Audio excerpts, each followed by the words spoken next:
A game played by billions of people. Paraselene. The false moon. A mistake that cannot be undone. A shocking conspiracy aimed at destroying humanity. How could all of this be connected? A young man stands against the backdrop of a skyscraper, holding an old photograph. The protagonist, Lu Li, gave up his annual salary of tens of millions of dollars and left the world's largest gaming company. The young man had only one goal: to find his brother who had gone missing in the game. However, this game was different from the rest. The system reported, "It has been detected that the character has died." However, characters in this area cannot be attacked. This is a system error. Restarting is not possible. The young man's body falls into the abyss. The remnants of consciousness in Luli's mind had not yet completely faded. The man did not understand what had happened to him. It was decided to start with a small skeleton. This skeleton is trying to survive amidst an endless number of errors. Players were constantly chasing the skeleton. Each of them considered it their duty to take care of this character. In that case, his name is now Asura. This time the skeleton successfully dealt with its pursuers and declared that it would carve a bloody path for itself. The eastern suburbs, the Forest of Giants. Heavy rainfall has contributed to the growth of giant trees here. Timber and enormous fruits are the main source of income for the locals. But in addition to this, some strange activity is being observed deep within the forest. A massive giant chases the hunter and asks indignantly how he dared to challenge him to a fight. The hunter replies that he has nothing to fear. The giant may attack. The young man was nearly exhausted and had staked everything on this. His opponents were King Lu Zhen and the elite boss, One-Armed Amon. The elite boss swung his weapon at his opponent and said he would destroy him. The young man braced for the boss's signature move. Lu Zhen activated his teleportation skill, and his speed increased by a third. He dodged his opponent's attack. Lu Zhen counterattacked the giant and struck him with his blade. The young man managed to jump back and dodge the boss's attack in a split second. He used smoke to close in on his opponent and took advantage of a combination of quick movement and a slashing sword technique. The system congratulated the player. He had defeated the elite boss, One-Armed Amon. As a reward, he received Amon's sword. It is intended for swordsmen of level 15 or higher. Lu Zhen raised the sword above his head and noted that it was a high-level item that reduced the equipment requirement by 5 levels. The young man considered himself lucky to have obtained such a weapon on the very first day the server opened. With this weapon, he would top all the rankings in combat power lists. The elf congratulated her master and said he had obtained a powerful weapon. Lu Zhen asked the elf assistant if there was any news. The elf reminded the master that the quest was time-limited and asked if he would participate. The time-limited quest began. The player found himself in the Forest of Giants, the habitat of the elite boss, the Bloody Wanderer. Defeating it would yield a rare weapon and rich combat experience. Gripping his sword tighter, the young man said he would get whatever he wanted, a boss that must be defeated within a certain time limit. It would likely be difficult, but this was a chance to test his new sword. The elf told the young man that a huge number of players were heading toward the boss. They needed to hurry so that others wouldn't beat them to it. Lu Zhen said he wanted to hurry too, but there were so many trees here that his head was already spinning. A bright flash appeared ahead. The young man said it was a purple glow. Could a purple weapon have exploded? Lu Zhen said that even if this purple weapon wasn't for swordsmen, he'd make thousands of coins by selling it. They had to hurry so the purple weapon would belong to him. Lu Zhen ran out of the forest and stopped at the edge of a huge clearing. There were a great many objects in the clearing. They were all kinds of weapons. Lu Zhen was delighted and said he would become rich. Now all of this would belong to him. Behind the young man, someone was sitting on a tree branch. Lu Zhen realized this was a scenario fit for a true protagonist. However, the skeleton behind him attacked and struck the young man. The boy was surprised. Why had he been destroyed? After all, that was impossible. The skeleton, which had delivered the decisive blow with its blade, walked away and paid no further attention to the man. The skeleton was a participant in the time-limited quest, the Bloody Wanderer. It had 418 victims to its name. A group of hunters was running through the forest in search of the boss. They stumbled upon a clearing littered with all kinds of weapons. Suddenly, a skeleton with blades in its hands appeared before the group of hunters. One of the hunters activated his steel fists and said he was going to destroy this boss right then and there. The elf girl said that this boss was quite strong. They should join forces. Squad leader shouted that they needed to attack together. There were many of them. and this boss wouldn't be able to withstand such an attack. The skeleton lunged at his opponents and activated the skill, Hunter's Blade against enemies. The first hunter stopped in fear. His colleagues asked why he was standing there. Didn't he want the reward for the boss? Wasn't he the one who had just shouted that he would fight the boss? The hunter got scared and said he was leaving. It wasn't his business. He was just passing by anyway. The other hunters said they had to run away, or they risked losing everything, their gear and experience. The skeleton said this would be the 444th and swung his blades. The skeleton added that, in any case, there still weren't enough bodies destroyed. The elf assistant told the master not to despair. In the future, even more experience and rare gear awaited them. The Blood Traveler mission was in full swing. Game Encyclopedia. The elf assistant said that in the game False Moon, there are weapons of various colors. The game also features legendary, elite, and mythical weapons. 3 days earlier, the boss had said he was disappointed in Lu Li.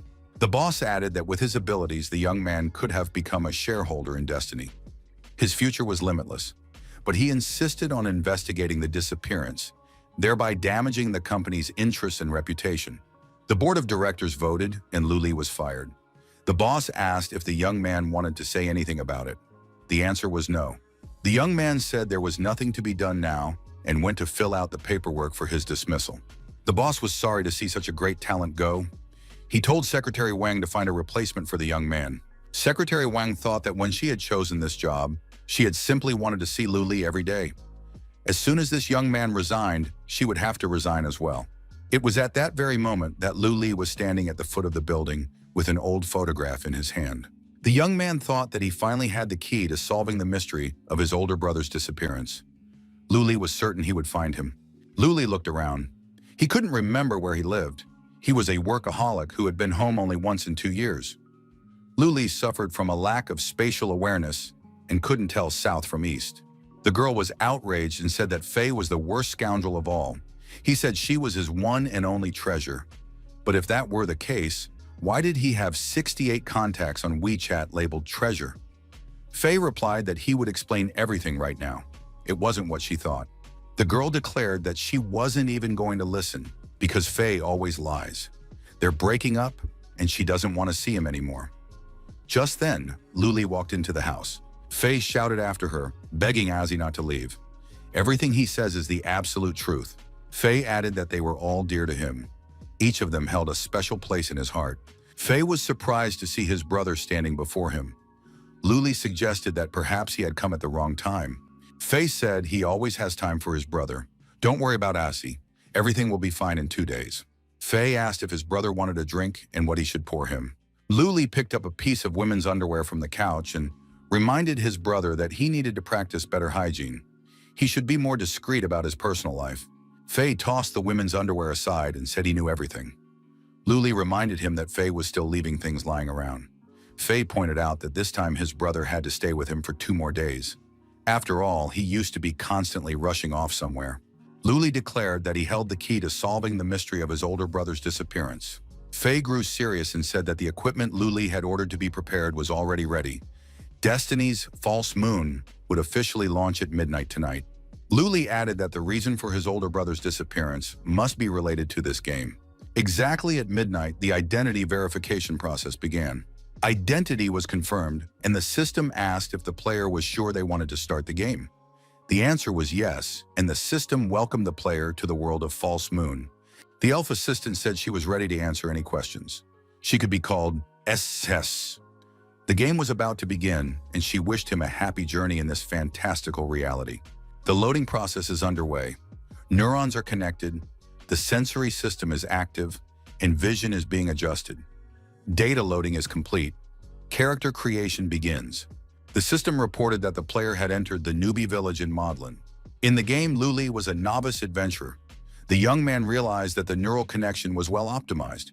The temperature and humidity in the game were very similar to real life. Faye waved to his brother and said he was nearby. Moreover, Faye wasn't alone.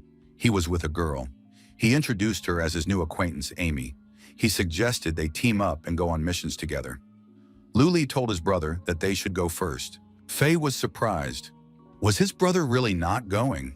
After all, the missions for newbies were the same. Lu Li said that their paths were different. Faye should set out and improve his skills. Luli told SS to unlock a special redemption code. SS asked the host what these system notifications were. She couldn't identify them. Luli admitted that it was a program he had created. Faye asked the host to stop using plugins. Otherwise, the account might get banned. Luli said that these items are hidden in the game's base code, and the system won't be able to find them. It would take at least 6 months to detect them manually. One of the items was a bracelet of omniscience. Whenever the item's quality improves, one of the owner's professional skills can be obtained at random. Luli asked Assis to help hide this item. The fairy remarked that the bracelet was very beautiful. Why hide it? The young man replied that the bracelet was too flashy, but he preferred a more understated look. The next item was the Book of Random Achievements. Every 10th level randomly generates an achievement task based on the character's events. Luli said that he had only entered the instructions for the powerful prop. The rest of the items are randomly generated by artificial intelligence. The fairy said that this was a very interesting prop. The third item was the invitation letter from Asura. This was the most important item. After 2 years at Destiny, the young man had finally managed to obtain it.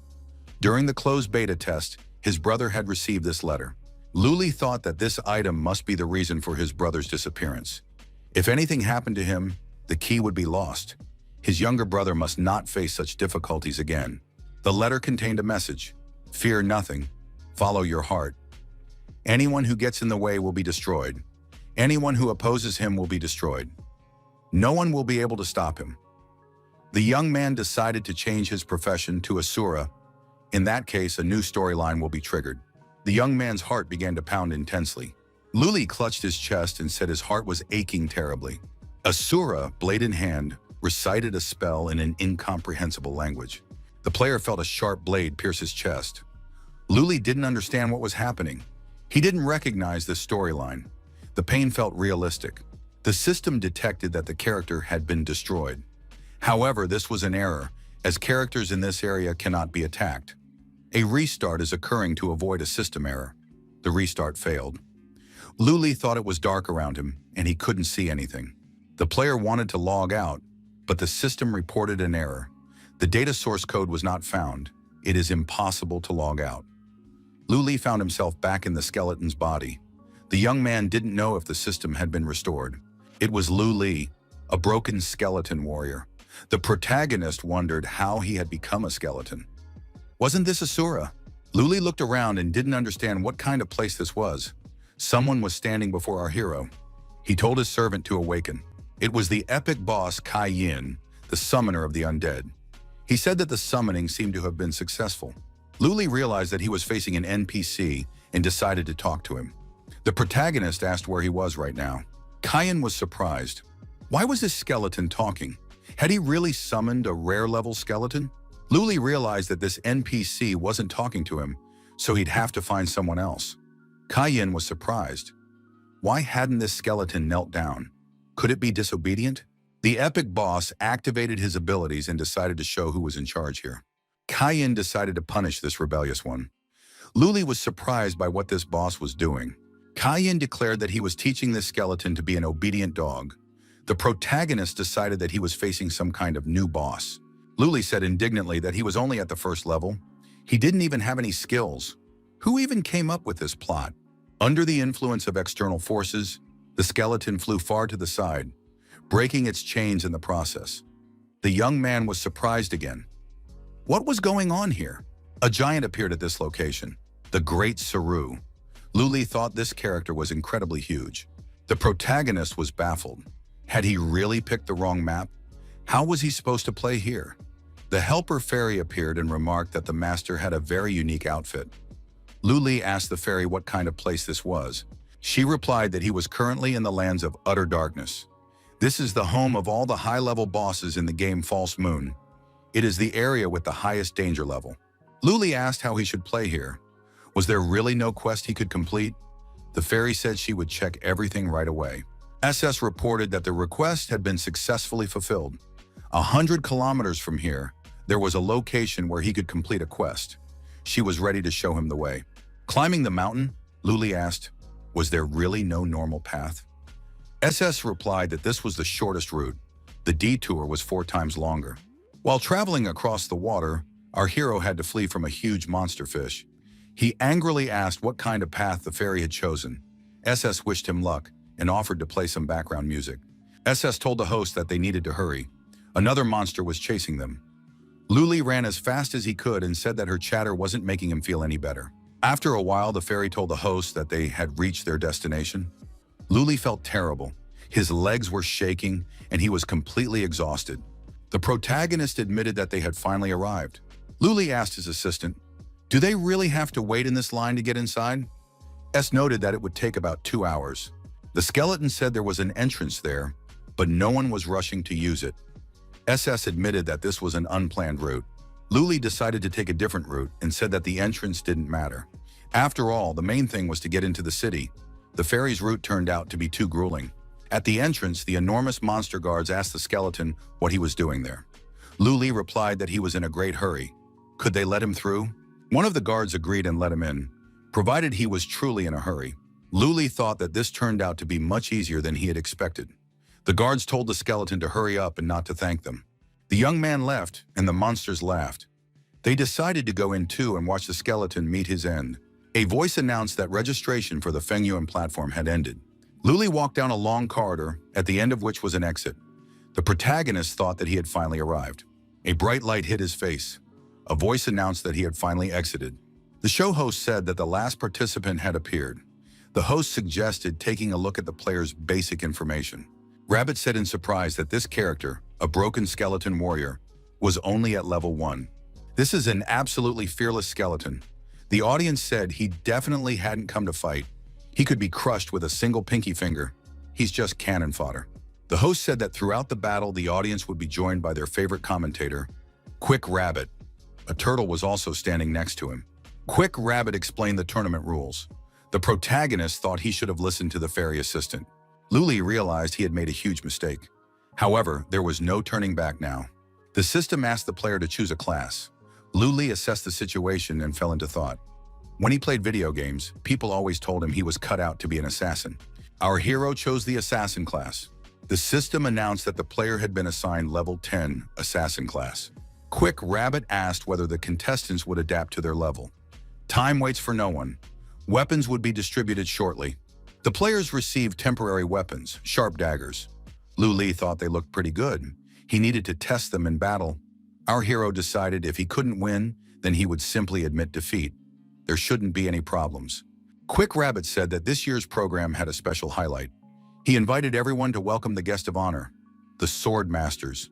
Those who perform well in this competition could become their disciples. The host introduced a celebrity, Master Zhuang Hui. He was the master of the Northern Blood Moon Hall. He is in charge of the Blood Moon's external battles.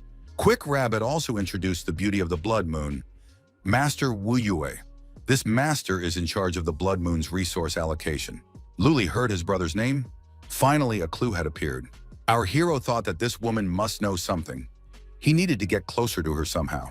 We caught the skeleton's gaze and thought indignantly, how dare this lowly peasant look at her? Has he grown tired of living? She decided to see how he would perform in a duel. But what could he possibly show with his skills? Why not just get rid of him? Quick Rabbit said he was wrapping up the show. The suspense remained. Who would get the prize? The turtle also wanted to say something to the audience. The first contestant named was a promising player from the Blood Lion clan, Blood Claw. This is a legendary family of wild lions, superior to other clans. He is a new representative of the Blood Lion generation. His sharp claws are unbreakable and extremely dangerous. He is a recognized starter. The second promising contestant from the Great Sword Society is Zombie Swordsman, Bei Lei. He is a representative of a recently emerged clan from the southern region. This player is the vice president of the Great Swords Gang. He is quite famous in his homeland. The third contestant has appeared, the two-bladed devil, Grr. He came from a remote backwater, but he should not be underestimated. Fourth place goes to the contestant. Quick Rabbit didn't finish his sentence. He was surprised that cannon fodder could do that. Our hero's opponent, bleeding profusely, sank to his knees. The show's host didn't understand how it happened. Quick Rabbit announced that the second round would be even more exciting. In the next round, cannon fodder faces off against the devil with two blades, Yero. The opponent told our hero that this guy should give up without a fight. Gür added that he wouldn't bother destroying such a weakling. The skeleton isn't strong enough to fight him. The skeleton said nothing in response. However, his appearance and posture made it clear that he had no intention of surrendering. The fireball skill was activated, and the opponent was engulfed in flames. The girls said that Faye was amazing. They had destroyed all the goblins in the area. There were so many of them, yet Faye had dealt with them all. The girls asked if Faye could teach them to fight like that. The companion said that Faye was indeed very strong. The young man noted that his brother was even stronger. He was ready to show them. Faye added that when the girls saw his brother, they would understand just how strong he was. Game Encyclopedia. SS explained, the city of the Blood Moon is divided into 4 regions. Each zone is guarded by a master. Hall Master is the highest rank. Quick Rabbit said that Cannon Fodder is a very cold-blooded participant. He has no intention of accepting his opponent's kindness. Gear said that the opponent still doesn't understand the whole situation. He missed his only chance to survive. However, the skeleton has nothing to worry about. His death will be painless. Quick Rabbit noticed that this player's technique is very fast. It's simply impossible to keep up with his movements. Gear was surprised. Did the Cannon Fodder really dodge his blow? It must be a fluke. Gear shouted for his opponent to stop dodging and face his blows like a man. The Mighty Strike skill was activated. Quick Rabbit was baffled. Had the skeleton dodged the blow again? How on earth does he do that? The enemy's arm length is 80 centimeters. The blade of the enemy's weapon is 1 meter. The length of the hilt is 20 centimeters. The maximum strike range should be 2 meters. He needs to keep a distance of more than 2 meters. The protagonist calculated the battle parameters and the maximum permissible distance from his opponent in his head. Now that our hero was at a safe distance, the opponent's next strike could be an instant strike. This is a direct strike in which time seems to stand still. If he seizes the opportunity, he can win. The spectators were puzzled as to why Gur still couldn't win. So he wasn't that strong after all? He should be ashamed of himself. Gear was furious and believed that this guy had simply been lucky up until now. Now he had to cut this scoundrel in half with a single blow. Gur activated his instant strike skill and attacked our hero. Luli calculated the maximum safe distance from his opponent in his head and decided it was time to activate his abilities. Gur took a devastating blow and was surprised. How was this possible? Gur couldn't fathom how he could have lost without becoming the ruler. The broken skeleton silently left the battlefield. Quick Rabbit announced that the battle was over. Cannon Fodder had won. It was hard to believe his eyes. The newcomer was pretending to be an innocent lamb. What was he really hiding? Quick Rabbit suggested giving the winner a round of applause. He would eagerly await Cannon Fodder's next appearance. Zhuanghui told his colleague that this was an interesting character. What did she think about it? Wei Yue said she didn't find it surprising at all. This guy was just using his brain. Wu Yue added that thanks to this fight, things here weren't quite so boring anymore. She was glad that the skeleton was still alive. Zhuanghui remarked that he was still at the lowest level. Nothing but trash. Quick Rabbit said that the most exciting match is about to begin. This time, you could say it's a championship battle. The Bloody Lion, Bloody Claw versus Zombie Swordsman Beilei. Blood Claw told his opponent that Zombie Swordsman is no match for him. He should understand that himself. Beilei admitted that he isn't as good as his opponent. However, as long as he has a sword in his hands, he'll charge headlong. Nothing will stop him. The water technique and instant strike skills have been activated. Quick Rabbit noticed that Beilei had used a combo strike. This move was at least 5 times faster than Jira's. He was about to cut off Blood Claw's head. Beilei declared that this was the price his opponent would pay for underestimating him. Blood Claw withstood his opponent's strike and reminded him that he was from the Bloodlion clan. Blood Claw grabbed his opponent's weapon with his teeth and bit it in half. Beilei said that was impossible. Blood Claw activated the powerful Claw's skill. His opponent was mercilessly attacked. As a result of this attack, Beilei fell to the arena and did not get back up. Blood Claw said he thought his opponent was a little stronger. However, in reality, he turned out to be trash. Quick Rabbit admitted that Blood Claw was very strong. Beilei, on whom he had pinned his hopes, fell after the very first blow. The champion of this tournament was almost certain. The spectators chanted the winner's name. Blood Claw savored his victory. Zhuanghui said that this lion wasn't bad. His pedigree was clean, and he had a solid foundation. Wei Yue replied that she didn't want to hear anything about his pedigree.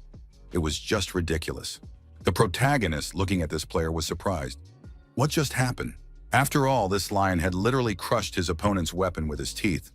The weapon was custom-made, so it wasn't that easy to destroy. Even though his level has been reduced to 10, his base stats are far above average.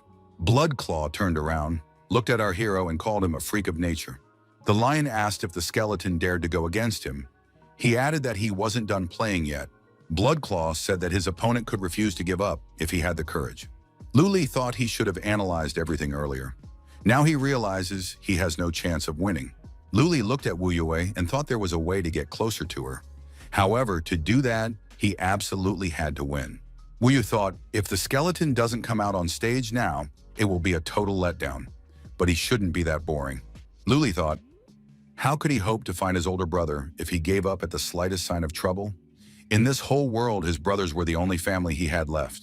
They were more important than his own life, and no difficulties should stop him. The next battle would pit Bloodclaw against cannon fodder. The lion laughed and said that lesser beings were rather foolish. The skeleton would be better off choosing an opponent more suited to his level.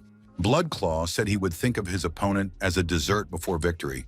The skeleton must use his despair and remorse to give him pleasure. Luli asked why this lion was talking so much. Was he even going to fight? Luli lunged at his opponent. Bloodclaw said this guy was too slow. His speed wasn't what it used to be. However, the skeleton unexpectedly closed in on his opponent quickly and landed a blow. Lev got angry. It turned out the skeleton's speed was just fine. One mustn't forget that he was a professional killer. It seemed he had just been pretending before. Bloodclaw shouted that his opponent wasn't even fit to lick his boots. After the attack, Luli stepped aside and concentrated. The guy realized his opponent was strong and that he couldn't win using speed alone. The lion's skills were clearly far superior. Bloodclaw noticed his opponent's attack too late. It was already too late to do anything. How could this skeleton have hit him with his weapon? Lev said he wanted cannon fodder to meet the most shameful end. Quick Rabbit said it was simply unbelievable. Cannon fodder could fight Bloodclaw, and it no longer seemed like fantasy. Wu Yu thought this was very strange, since this skeleton's rank and lineage were at the very lowest level. However, the further it went, the more interesting it became. Bloodclaw is now truly enraged. He's going to fight with full force. The lion roared that he would be the first to show what true speed means. Bloodclaw quickly closed in on his opponent and attacked him immediately. Luli noted that the lion was indeed very strong. After this attack, the protagonist lost his balance and began to back away. The lion activated the powerful claws skill and said he wanted to see how his opponent would dodge the strike. Lev remarked that trash will always remain trash. Luli replied that the Bloodclaw turned out to be very easy to catch. The skeleton added that the lion's strike was very dangerous, but only for the first half second. The backstab skill was activated. The skeleton teleported behind the enemy to launch a surprise attack. The skeleton also noted that the lion wouldn't be able to turn around until the effect of this technique wore off. Lev replied that it wasn't bad for a player of that level, but it was all useless. Bloodclaw activated the lion's blood rage technique. The skeleton felt he couldn't move. What had Bloodclaw done to him? Quick Rabbit said that they would finally see the exclusive skill, Lion's Blood Rage. Its activation paralyzes all enemies within a 5-meter radius for 1.5 seconds. Zhonghui noted that the player was very young, yet already possessed such a skill. That wasn't bad. A player like that would come in handy. Wu Yu said that her colleague was taking on too much. Zhuanghui laughed and replied that Wu Yue wasn't going to take on any more apprentices anyway. The woman thought that someone in this battle had piqued her interest after all. Bloodclaw said that he had demonstrated absolute power, and now his opponent must surrender. Once again, the skeleton was attacked and suffered significant damage. His arm and leg were injured. Quick Rabbit said that the cannon fodder had injured his arm and leg. What would he do now? After all, his only strength lay in his speed. The outcome was a foregone conclusion. The lion said there was no need to give up now. Even if the contest ended, he still wouldn't let his opponent go. He would keep playing with him until he died.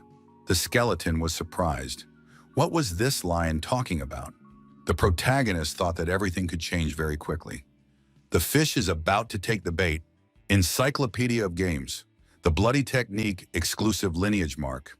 It depends on the level and is related to how pure the lineage is. Lev asked his wounded opponent what they should play now.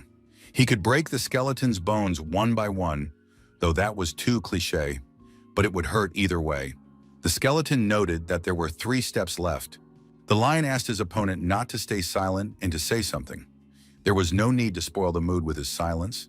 The skeleton noted that there were 2 moves left. When the time came, the skeleton leaped up and attacked the lion. The skeleton's severed arm, with a blade clenched in its fist, also sprang into action. Lev was ready for his opponent's attack, but he hadn't expected a blow from a severed arm coming from behind.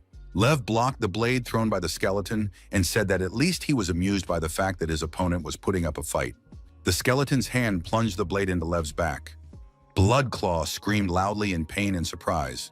Blood spurted in all directions. Lev collapsed face down. The skeleton stood triumphantly in the arena. The great masters and showmen, along with all the spectators in the stands, stared in amazement at the arena. For a moment, complete silence reigned. The turtle snatched the microphone from the rabbit and shouted that it had been amazing. He hadn't seen such a mind-blowing fight in a long time. The turtle declared that he would now present the audience with an analysis of everything they had seen. It was a fight entirely orchestrated by Cannon Fodder. Cannon Fodder demonstrated his speed advantage and, from the very beginning, provoked Bloodclaw to make him lose his composure and control. By constantly feigning weakness, he forced Bloodclaw to play his last trump card. The most interesting thing is that his arm and leg were seriously injured. However, this was a strategic move. In a hopeless situation, when everyone thought the skeleton was doomed, he used a unique feature of his body. Since severed bones remained connected to their owner's spirit for a while, it was a battle in which the weak defeated the strong. The turtle said that this concluded his analysis of the match. Then he introduced a new player. Standing before the spectators in the stands was Zhang Yue. The lion screamed for help. After all, he couldn't die in a fight like this. He had cut down all the roots after all. Zhonghai decided he had to do something.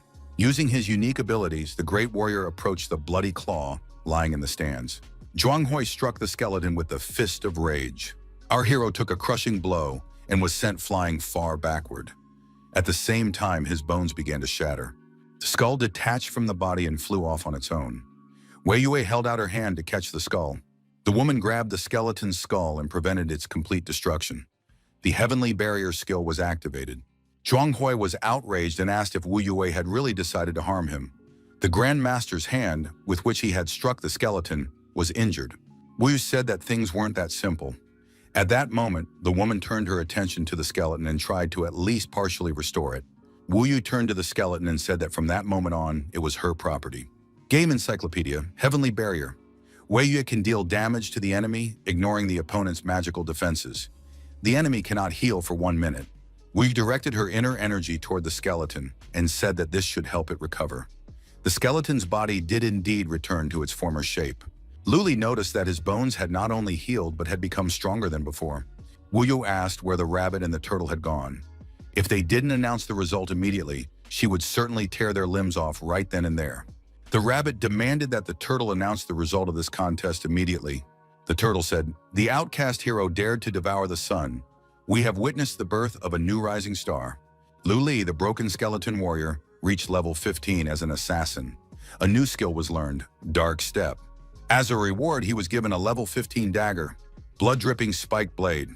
Turtle said that this item was already very good on its own. It was perfect for attrition battles.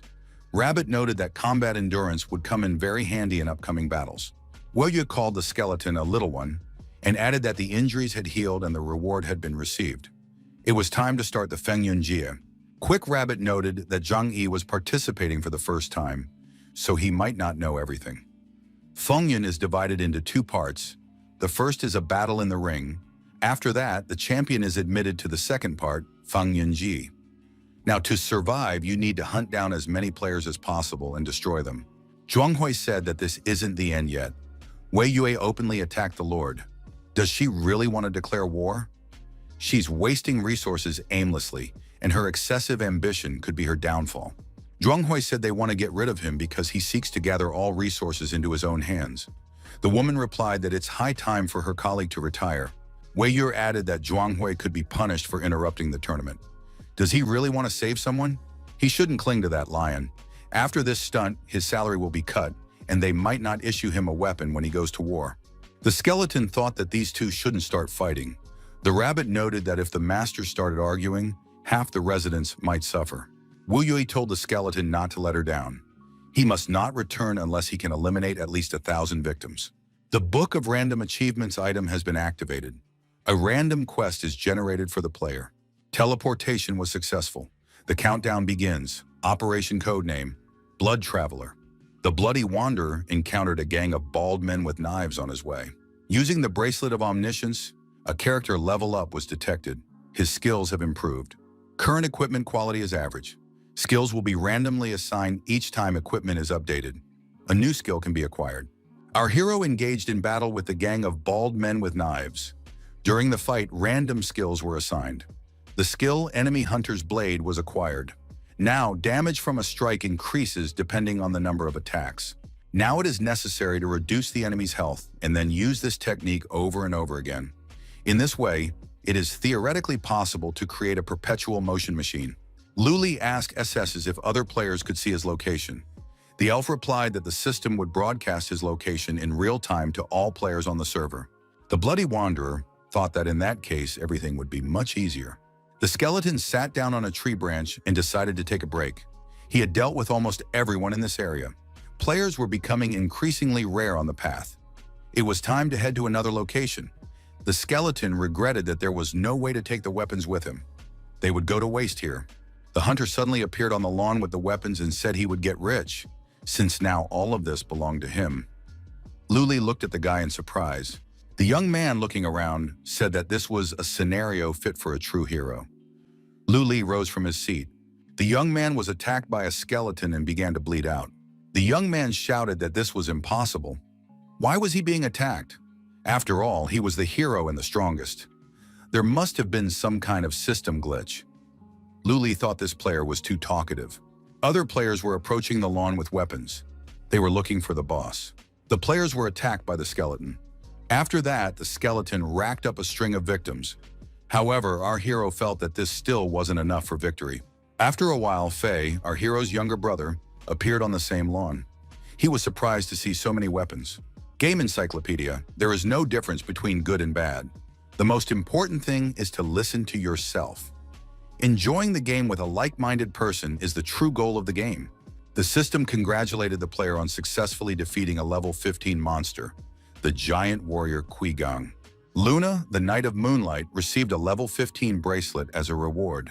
The bracelet was called the Heart of Resistance. It was suitable for all classes.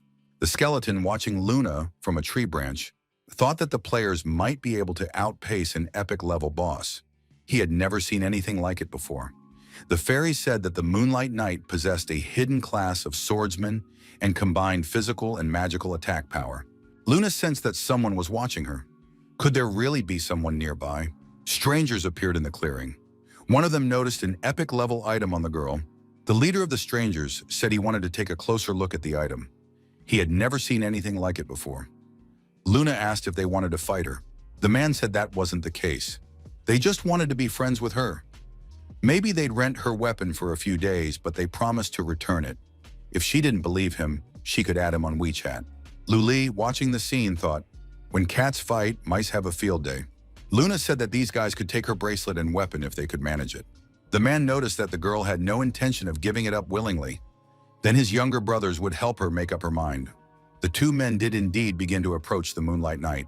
The girl attacked her opponents and scattered them in different directions, activating the Star Strike skill.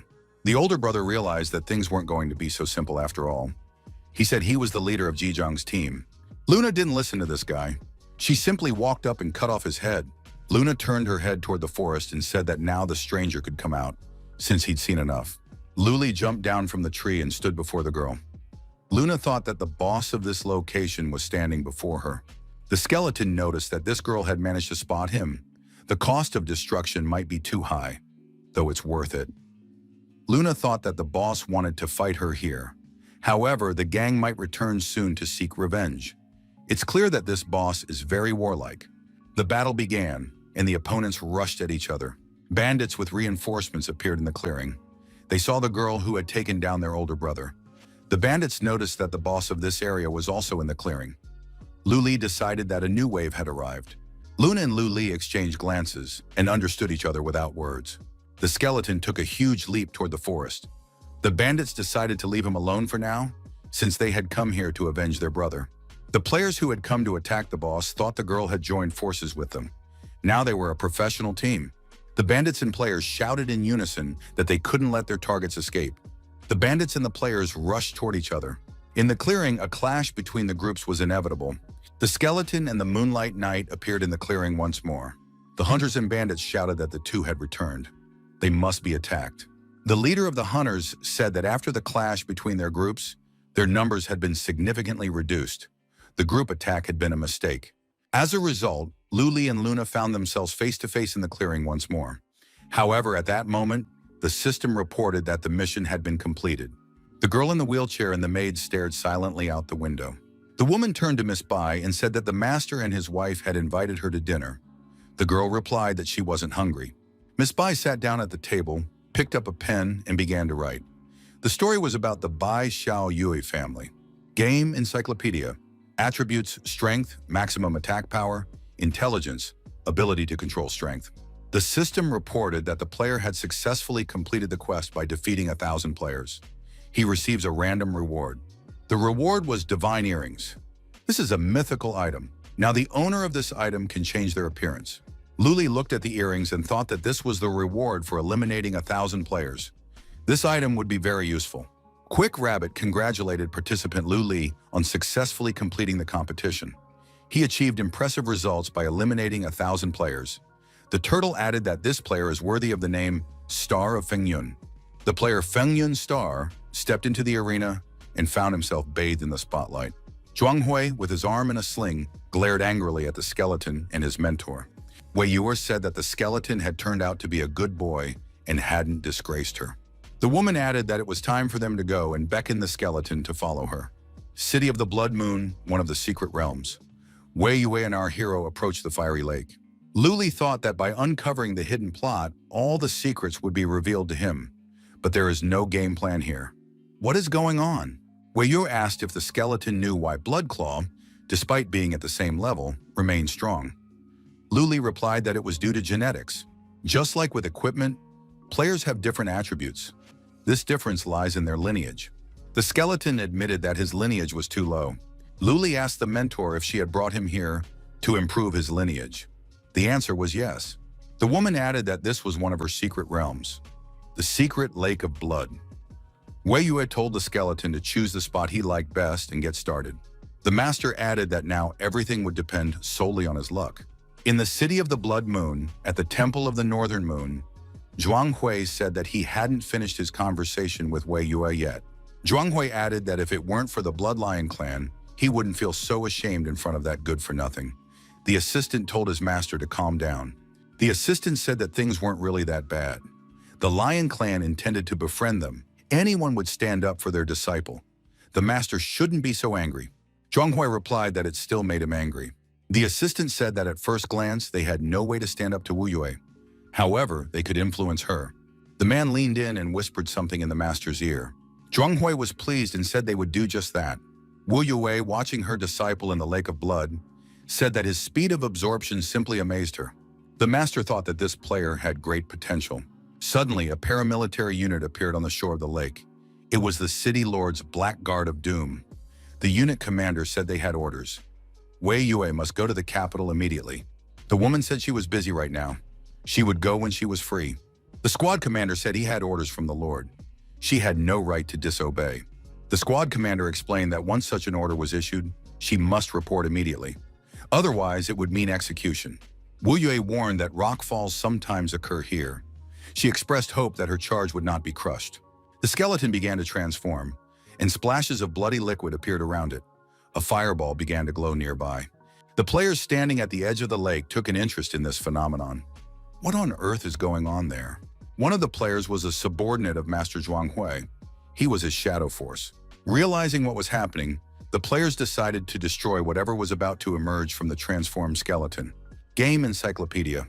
Improving one's lineage. The City of the Blood Moon is a very important secret realm. By absorbing energy from the pool of blood, one can develop their own lineage. Accompanied by an armed squad, Wei Yue moved down the mountainside. The squad commander led the procession. The squad commander thought that Wu Yue should be more obedient when receiving orders from above. The headstrong woman did as she pleased and sat down on a rock, deciding to rest for a while. The squad commander was surprised by what Wu Yue was doing now. The woman thought that the view from here was magnificent. Zhuang Hui's subordinate watched as the members of his squad waited for the outcome of the skeleton's bloody transformation. After the necessary transformations, a human silhouette emerged from the pool of blood. The armed players decided that the transformation had been successful, so everything had worked out.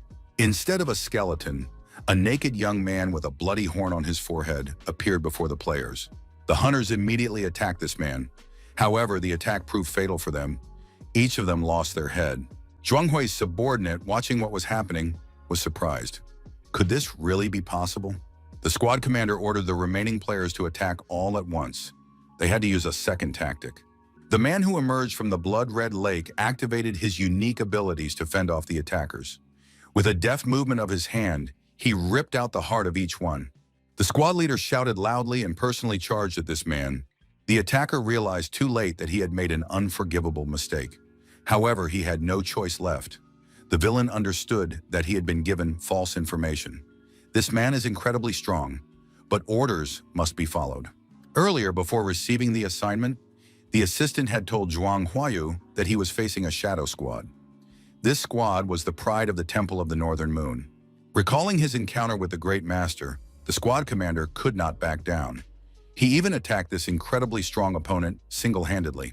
The naked young man saw no obstacles and attacked the mercenary squad commander himself. As a result of the clash with his opponent, the man from the lake suffered first-degree burns and his scorched skin exposed his skeleton. The hunter continued his attacks and his opponent turned back into a skeleton. However, this was only temporary. The skeleton turned back into a man and delivered a devastating blow to Zhuang Hui's subordinate. The villain was finished. Wu Yue clapped her hands and said that wasn't bad. The Fengyun competitions had not gone unnoticed. The naked young man asked, "Were those Zhuang Hui's men?" The answer was yes. The woman added that they had wanted to destroy the young man and take her away. However, she herself had sent them far away. The young man asked if she had lured them out on purpose. Was this a second test for him? The woman's gaze was fixed on the part of the young man's body below the waist. The young man blushed with embarrassment and covered himself with his hands. The woman was surprised. Why was he hiding it? She wanted him to take his hands away. Wu Yu said she was pleased with this young man. What did he want? She was ready to grant his every wish. The young man said that in that case he wanted to ask about a man named Han Yixiao. The woman sighed deeply and said that he had left long ago. Game Encyclopedia, The Bloody Order. This is an order to direct all forces toward a single goal. The actions of those who resist are equated with rebellion. Protesters must be arrested immediately. The young man listened attentively to Wu Yu's confession. After a brief pause, he asked, "What happened?" The woman noticed that this was already the second question.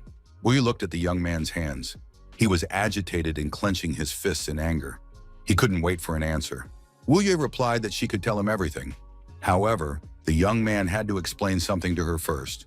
Ever since he heard Han Yixiao at the competition, he had often looked at her. Then he had thought everything through and shown himself in the best light. All of this was to get close to her and find out about the student. What does that make him? Luli replied that it turned out Han Yixiao was his older brother. Social welfare institution. Many children live in this facility. The older children are holding stuffed animals and laughing loudly. Opposite them, two younger boys stand in a corner, looking frightened. An older child handed them a toy and told them they could keep playing. Fei, with tears in his eyes, asked for the rabbit bag. After all, his mom had given him that toy. Luli stepped forward and tried to protect his younger brother. The bullies laughed and said, "Is he still trying to play the hero?" The oldest of them tried to rip the stuffed rabbit's paws off. The leader of the bullies said this was an orphanage. His mom had adopted them all. They were nothing more than trash. The bully tore the toy apart and declared that everything here belonged to him, and he could do whatever he wanted with it. Fei shouted not to ruin his rabbit because he wanted to take it home. Luli pulled a sharp rod out of his pocket and warned his younger brother not to do that at home. Suddenly, a young man named Han Yixiao appeared behind the bullies. He jumped high into the air and swung his broom at the ringleaders. Han Yixiao made it clear that the three of them should never bother the little ones again. The bullies admitted their mistake. The bullies got scared and ran off. Justice prevailed. Han Yixiao told the kids that everything would be okay now. Fei remarked that this guy was really cool. Lu Li asked who he was and why he had helped them. The young man replied that his name was Han Yixiao. If any problems arose, they could always call on him. He added that from now on, he would protect these kids and no one would ever bully them again. Lu Li told Master Wu Yue that Han Yixiao was the person closest to him. He was like family. Wu Yue remembered this student. Han Yixiao asked the master for a standard weapon. The young man added that he also had two younger brothers. An older brother should give the best of everything to his younger siblings. Wu Yu told our hero, Purgatory. The young man asked her to repeat it. That day, Han Yixiao defeated the Knight Gudong. He reaffirmed his status as a champion. 10 consecutive victories. The contestant Han Yixiao became a legend. After Han Yixiao won 10 consecutive victories, he entered Fengyun as usual. However, he did not return from there. Quick Rabbit reported that the battle had ended 4 hours ago. The turtle couldn't believe it. However, the competition had already come to an end, and Han Yixiao was supposed to have returned. Wu Yue said she had been looking for him for a long time, but then learned of the last place he was seen. It was Purgatory. Lu Li asked, could it be that, even knowing his location, the master couldn't do anything? Wei Wei confirmed that she truly couldn't do anything. She was unable to teleport to that place. That world is blocked by an unknown force, so it's impossible to get there. Lu Li analyzed all the information he had received. Purgatory. Teleportation was out of the question. The master didn't have that ability. Lu Li summoned his elf assistant. The young man said they needed to obtain all information about Purgatory. SS reported that the master didn't have such authority. The request was rejected. An error occurred. Lu Li said they needed to make a query in the database and switch the interface to manual input. Wu Yue was surprised. Was this guy really talking to himself? Lu Li tried to calm down and think everything through coolly. Purgatory was the place where his brother had last been online, and the place where he had been spotted. An idea struck the protagonist. He could find his brother right there. The young man entered his password, and the system prompted him to retrieve the Purgatory code. The protagonist was puzzled. What kind of code was this? The security system had been triggered. Unauthorized intrusion, shutdown protocol activated. Lu Li was puzzled. How was this possible? Why was the original code being overwritten? The forced expulsion protocol was activated. Wu Yue noted that she had told him everything she knew. If the student didn't believe her, he could go look for Han Yixiao himself. Lu Li thought that indeed, if he went to that place, he would be able to find out everything and locate his brother. Lu Li told the master that he had one more question: how to get to that world. The elf assistant told her master that she knew how to return to the game world. Game Encyclopedia. The game False Moon is divided into the player's world and the boss's world, which are not interconnected. There are several ways to travel to the other world. 8 methods are known. Lu Li used the Asura's invitation, a time-limited elite boss letter. The game's source code is the original program's code. Rewriting it is like changing the foundation of a building. It's practically impossible. Wu Yue replied that she knew only the name, Fengyun Platform. There is a time limit there. The woman added that her disciple was quite impatient. Han Yixiao plunged into the blood lake twice and never returned. Wu Yue noted that now her current student was also planning to go there. Just repeated that she knew how to return to the player's world. The elf asked the host to follow her. Lu Li told the master that he had found a way to enter the player's world. The young man explained that the player's world was what the master called that world. Wu Yue thought that was interesting. She added that she would be waiting for good news. A powerful explosion rang out, followed by a cloud of fire. The monsters caught in the blast were scattered in all directions. The explosion mage Fei was at level 23. The young man said it was too easy and asked if there were any stronger monsters around. Girls surrounded the young man on all sides. They said that Fei was very handsome. It was nice of him to share his mana potions with them. At moments like this, Fei was on cloud 9. Fei asked the elf girl if the merchant who collects high-quality weapons was here. The girl said he needed to hurry. The purchase price was very favorable right now, and there was steady demand in the market. Fei told the girls he was willing to spend money on weapons for each of them. For this young man, the girls were ready to do anything. Fei suddenly found himself surrounded by strangers. They were everywhere. The squad leader said they'd come across a fat sheep along the way. The squad was a motley crew, including monsters. Fei told the girls to hide behind him. He addressed the strangers. "Who are you?" Fei noticed that his enemies had crept up close behind him. It was already too late to do anything. The young man was attacked from behind and wounded. Bleeding profusely, Fei lost his balance and began to fall face first. The girls accompanying the young man turned out to be traitors and were members of this gang. It was the North Guild. A representative of the gaming world said that beauty is deceiving. Another girl noted that it was a brilliant scam. The young man's third companion admitted that she was used to leaving pain for others and wealth for herself. In the real world, the representatives of the North Guild were Mei Sheng, Mei Qian, and Mei Ming, three brothers. Fei declared that this was unforgivable. They had deceived him in a despicable way. How dare they lie to him? After all, one must speak only the truth. The squad leader said that this fat sheep wasn't ready to cooperate. After that, the monsters pounced on the player. Fei prepared to fight back.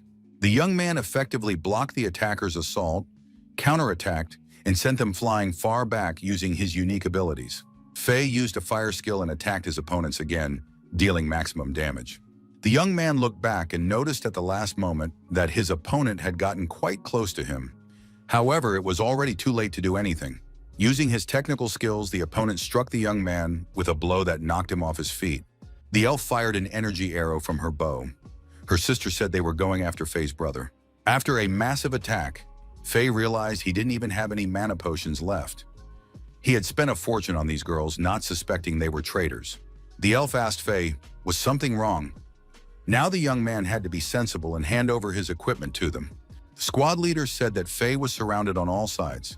If he didn't cooperate, they would have to take action. They would keep at him until they took his last weapon. Fei made it clear that he had no intention of cooperating or surrendering.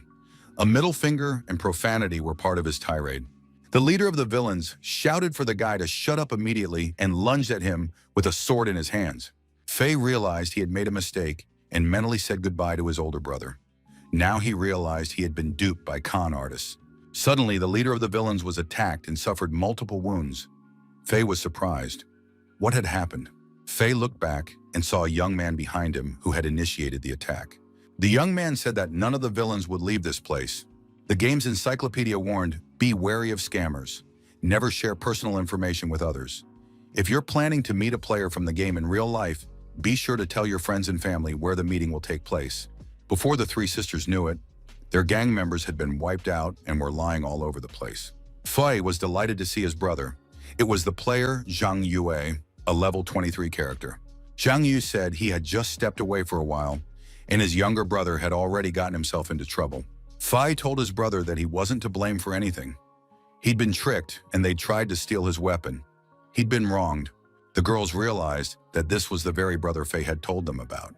He must be extremely wealthy too. The sisters smiled and decided that now they were sure to get rich. The sisters urged the surviving gang members to attack these young men. Suddenly, Fei appeared behind the girls and startled them. The girls were truly frightened. The girls declared that they had misunderstood him just a short while ago. They had always been on his side. Fei shouted that he had no intention of making peace with them or forgiving them. He was their downfall. After saying this, the young man held the girls tightly. Fei told his brother that the guild had committed many despicable acts. They robbed honest players and did many bad things. Fei asked how his brother had tracked him down and how his progress was going. Zhang Yue said that he now knew where Han Yixio had last been seen. It was the hellish purgatory. Fei noted that they now had a clear goal. Zhang Yue added that this place isn't on the in-game map. It's safe to assume it's a very high-level area. Fei asked what they would do next. He wanted to join his brother. Zhang Yue replied that first they needed to go to the nearest city to sort out their equipment and supplies. Fei promised his older brother that he would never trust online dating again. The southern suburbs, the city of Nakenda. The protagonist thought he had finally returned to a game he knew. Fei turned to the beautiful woman standing nearby and asked how to get to the right location. The young people were looking for an equipment recycling center. The clerk said that the prices at his equipment disposal center were market rates and he wasn't cheating anyone. The old man asked if the young people needed to recycle their equipment. The answer was yes. The receiver examined the items offered and said there was a lot of high-quality equipment here. He estimated the total value at 95,000 gold coins. Fei thought that was really cool. At the current exchange rate, that would amount to tens of thousands in freely convertible currency. Zhang Yue complimented the old man and said his hairstyle was magnificent. The appraiser was delighted. Did the young man really think so? The old man added that the young man was also very elegant. Fei asked his older brother what that was all about. Had he really been manipulating the appraiser? Zhang Yue replied that these were just little tricks a programmer uses when creating a game. The system announced that the tons of wealth achievement had been unlocked. Fei told his brother that they still had some equipment left to sell. Zhang Yue said he hadn't picked a place yet. The young men approached a building called the auction house. It was bustling with activity. Fei was surprised and said it was his first time there. Those wishing to attend the auction crowded at the entrance, wondering how much longer would they have to wait. A young man approached the brothers standing at the gate and caught their attention. The player told the brothers that he was short by just a few hundred, but not for entering the contest. There was an item he really needed. Could the brothers do him a favor? The brothers replied that it wasn't their concern. They followed the rules, a starting capital of 10,000. It would be easier if this player stepped aside. The other players were outraged. Where did this guy come from? He's the only one wasting their time. This man needs to get out of the way. Zhang Yue and Fei walked over to the guy and told him he was coming with them. The brothers figured that Fei was super rich, and that changed everything. The brothers apologized for the delay and told the young men to go ahead. They wished them a pleasant time. The player thanked the young men for their help and promised to repay them when the opportunity arose. Fei told the guy not to worry. A girl approached the young men and greeted them. She said she would be their guide. Her name is 8 Worms. Given Fei's status as super rich, the young people automatically applied for a gold card. Fei asked the girl if he could use this card to win her heart. Fei asked 8 Worms if she believed in love at first sight. A stranger walked past our hero. The girl also decided to take part in the auction. Game Encyclopedia. The auction is the main trading hub in the game. The auction house has almost every item for sale. You can also sell your own items.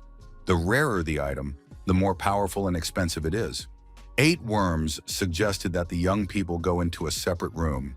She would make sure they were comfortable. The girl said that the young people's items would be put up for auction first. Equipment is very popular right now. Fei noticed that 8 Worms was not only beautiful, but also hardworking. The girl clarified that this epic-level sword was Stardust. It was a unique weapon at the current level. It was sure to fetch a decent price at this auction. Fei asked if 8 Worms would be present at the auction, since he didn't understand much about it. Zhang Yu said they needed a list of items. They would pick it up in an hour. The girl promised to take care of everything. The auctioneer announced that the auction would begin shortly and asked everyone to take their seats. The auctioneer introduced himself. His name was Jack. He expressed hope that everyone was familiar with the rules and wished them happy shopping. In response to the applause, Jack thanked the audience for the warm welcome. He said that the first lot was the Fiery Heart. Fiery Heart is a weapon encrusted with precious stones. With it, you can alter the properties of your weapon.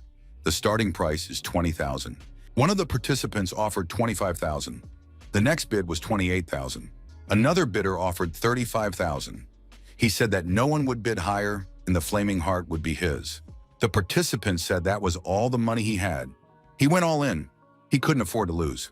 The host announced that number 9 had offered 50,000. His companion asked Khan if that was too high a price. Khan replied that if she liked it, everything would be fine. The host banged his gavel on the table and said that number 9 was buying the Flaming Heart for 50,000. Fei said that these contestants were crazy. How could anyone pay 50,000 for a piece of stone with a fire attribute? The host announced the second lot, a special maid costume. This costume can transform a player's appearance. Would anyone really pass up such a purchase? The starting price was 30,000. The price quickly rose to 45,000. Jack said that number 66 had offered 48,000 for the costume. The buyer shouted that he wanted to try on the costume right away. Jack said that number 66 could put it on. The buyer said that wearing the suit made him feel safe. Fei told his older brother that anything is possible in this game. The auctioneer announced the next lot. Wolf boots that increase speed by 2%. The starting price was 40,000. Number 9 offered 80,000. The participants realized that there was no point in haggling if Khan wanted the lot. Jack announced that number 9 had purchased the wolf boots for 80,000 gold coins. The next lot was also purchased by Khan for 50,000. Khan continued to participate and paid 90,000 for the next lot. Number 9 kissed his companion and purchased the lot for 120,000. The participants began to leave the auction. Number 9 is buying everything up. Why did he even come here? Fei was upset and said that this guy was getting on everyone's nerves. I just want to give him a piece of my mind. Zhang Yue pointed out that it wasn't their business. They needed to count on his help for the sake of their lot. Host Jack said that time had flown by and the auction was coming to an end. There was one last lot left for today, the epic level sword Stardust. This sword is exclusively for level 20 swordsmen. Stardust deals additional magic damage. Jack added that it was a rare treasure with unique stats. The weapon could really be helpful. It was the best lot in the auction. The starting price was $200,000. Khan bid $250,000 and thought no one would dare to outbid him. One bidder came forward and offered $300,000. Khan outbid him and named $350,000. Faye offered $400,000. Khan raised the bid to $450,000 and wondered who this person could be. When the price reached $500,000, Khan thought it was too expensive. His companion suggested he stop. Han imagined himself climbing a sheer cliff. The items at this auction were simply meaningless. Everything he was doing was for the adrenaline rush. He wanted to satisfy his desire and offered $600,000. Faye wanted to bid $700,000, but his brother held him back. Jack began the countdown. Khan was already anticipating victory, convinced that this lot belonged to him. At the last moment, one of the bidders offered $1 million. Bidder number 9 was stunned. It seemed unreal. Jack counted to 3, and the epic level sword Stardust was sold for $1 million. The young people left the auction. There was nothing more for them to do there. Faye uttered the sacred phrase, "It turns out that making money is a great pleasure." Zhang Yug noted that the last $1 million was unplanned income. The older brother said that now it was time for the main task. Luna, who had bought the main lot, watched the brothers closely from the roof of a neighboring building. Game Encyclopedia. There are 3 ways to obtain props and equipment. They can be sold conveniently but cheaply. Rare props are better off being put up for auction. Trading between players is also possible. However, you should always be wary of scammers. Faye suggested to his brother that they go to a barbecue that evening. They hadn't gone anywhere together in a long time. Faye asked why Luli was so quiet right now. Doesn't she want to talk? After a while, the protagonist told her to come out. He knew she was following them. The girl stepped out from behind a tree. Faye declared that he knew her. She had been at the auction house. Faye took a boxing stance and said he understood everything. No wonder they were willing to pay such a high price. The girl said she wasn't going to hurt them. The weapon the young men had sold was something she had lost earlier. Luna noted that she was curious to know how they had managed to get hold of it. Faye replied that his brother had obtained the weapon when he took down the boss. Upon hearing this, the girl approached our hero and asked if he could be her teacher. Luli flatly refused. Faye hinted to his brother that this girl was deliberately trying to get close to them. Luna thought that they would definitely fight in the future.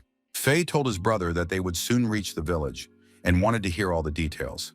Luli replied that since this was an early version, there shouldn't be any complications. The general plot is simple. A village called Bushcall is under siege by monsters and they need to repel the attack. Upon arriving in the village, the residents will explain the reason for the siege. Among them is a little girl, the body of divine light, a treasure the monsters covet. Objective: escort the girl to the Temple of Divine Light, fighting monsters along the way. Mission ending: safely deliver the girl to the Temple of Divine Light. If you succeed, the mission will be completed. Foy expressed hope that, together with his brother, they would achieve their goal. The young men reached the village. The younger brother said he would go ahead and clear the way. Luli would be able to watch as he dealt with everyone. Local women with baskets on their backs were having a leisurely conversation. One said she had heard strange sounds. Another confirmed it. Faye strode decisively toward the girls and shouted that they needed to watch out for monsters. The girls were frightened, huddled together, and began calling for help, claiming that bandits had attacked them. Faye stopped in front of them, confused, and asked who they were. However, they were more interested in who he was. Faye apologized, explaining the misunderstanding. He had come here to destroy the monsters. The girls assumed that they were standing before the warrior lord, the very legendary warrior they had been waiting for. The women grabbed the young man by the hands and offered to show him the way to the village. Faye thought the locals were very hospitable. Shouts about the Lord Warrior's arrival echoed through the town. Everyone wanted to greet him. The children were told that this was the Lord Warrior, who punished violence and destroyed evil. The village elder, bearing souvenirs, thanked the warrior lord for his hard work and invited him to look at the village's signature items, each of which had a unique barcode. Some residents asked the warrior lord for an autograph. The village headman arrived at the meeting and greeted the legendary warrior, realizing that the village would now become famous. The village head suggested that the villagers welcome the new warriors with applause. Faye whispered to his brother that everything was different from what he had described. The mission had been adjusted by the Tianming company. Luli didn't rule this out. Perhaps the residents' demeanor and appearance had changed, but the core message remained the same. The village head asked the villagers what the highest form of ceremony was for welcoming a warrior. The residents answered in unison, a banquet. The girls told the warrior lord to follow them. The elders escorted Luli to the banquet hall. Luli asked the elder about the local alfalfa. Could he see it in bloom? The elder replied that he must first attend the banquet. Afterward, the warrior could enjoy the blooming alfalfa for as long as he wished. At the banquet, the locals eagerly devoured the food on the table. As long as the food was on the table, the villagers temporarily forgot about the guests. Their minds were occupied only with food. Faye told his brother that there was a lot of food here. He asked if it was true that you could taste the food in the game and wanted to try it. The man brought the guests a plate of delicacies and offered them a taste of the meat famous in their village. Luli said they shouldn't eat anything yet. They needed to find the girl first. Faye remarked that just looking at these gluttons was already making him sick. Faye said there were too many people at the banquet. Maybe they should ask them about the girl. Luli said they shouldn't do that. The older brother added that if they looked closely, it wouldn't be hard to find the girl. The protagonist approached the girl, placed his hand on her shoulder, and asked if she would like to go to the Temple of Divine Light. The girl turned around and, with tears in her eyes, asked the young man, was he the warrior who had come to save her? The system reported that the player had successfully activated the mission. Luli took the girl by the hand and headed for the exit. Faye, looking at the locals, told his brother that the situation had changed somewhat. Everyone present at the banquet stared intently at the guests. The game's encyclopedia notes. Many players have noticed the difference between receiving a difficult or easy quest. Some quests are incredibly simple, while others, on the contrary, are practically impossible. The developer has not yet responded to these statements. Huge boars representing the local inhabitants fiercely spotted the guests and approached the brothers. Without a moment's hesitation, Luli drew his blade and dismembered the nearest boar. Faye didn't stand on ceremony either. Using fire magic, he set another local's body ablaze. There was a brief pause. The surprised boars assessed the scale of the disaster that had befallen them. The attack on the guests resumed. The brothers, along with the girl, fending off the boar's assault, tried to break out of the banquet hall. Screams and loud thuds echoed throughout the building. The house shook violently. When silence fell, mountains of destroyed locals lay around the young men. However, the brothers' troubles did not end there. The boars began to get back on their feet and resurrect. Faye said that this was very strange to him. All the destroyed boars had come back to life. Faye asked his older brother what they were going to do. Luli said that a pig-headed creature shouldn't have such a skill. Luli thought that everything happening here was completely different from what had been planned originally. Something had happened after he left the Tianming company. Faye, continuing to fend off a new attack, said that if this kept up, they would definitely be eaten. The young people smashed a window and jumped outside. Luli had said earlier that they would have to escape first. The fugitives found themselves outside the building and tried to hide so they wouldn't be discovered. Suddenly, Luna appeared nearby. The girls said they needed to stay quiet and be careful. Luna pointed her finger to signal the brothers to be quiet, since their pursuers were still very close by. Luna walked over to the stairs and quietly said they would talk later upstairs. Once the group was in a safe place, Faye asked the girl if she had also come to carry out a mission. He thought she was following them again. Luna said she had arrived here before they did. Luna added that as soon as she entered the village, she had a constant feeling that something was wrong. So she planned to wait here until nightfall and investigate everything thoroughly. However, these guys suddenly showed up. The girl explained that they had been suddenly attacked by monsters. They were cruel and ferocious. There were so many of them that it was impossible to fight them off. They captured the villagers. Greg tried desperately to protect the people, but the monsters killed him. The girl added that she was so terrified when she witnessed all of this that she didn't dare call for help. She couldn't run anywhere. Her mind went blank and she just cried. She didn't know how long she cried, but she cried so hard that she couldn't shed a single tear anymore.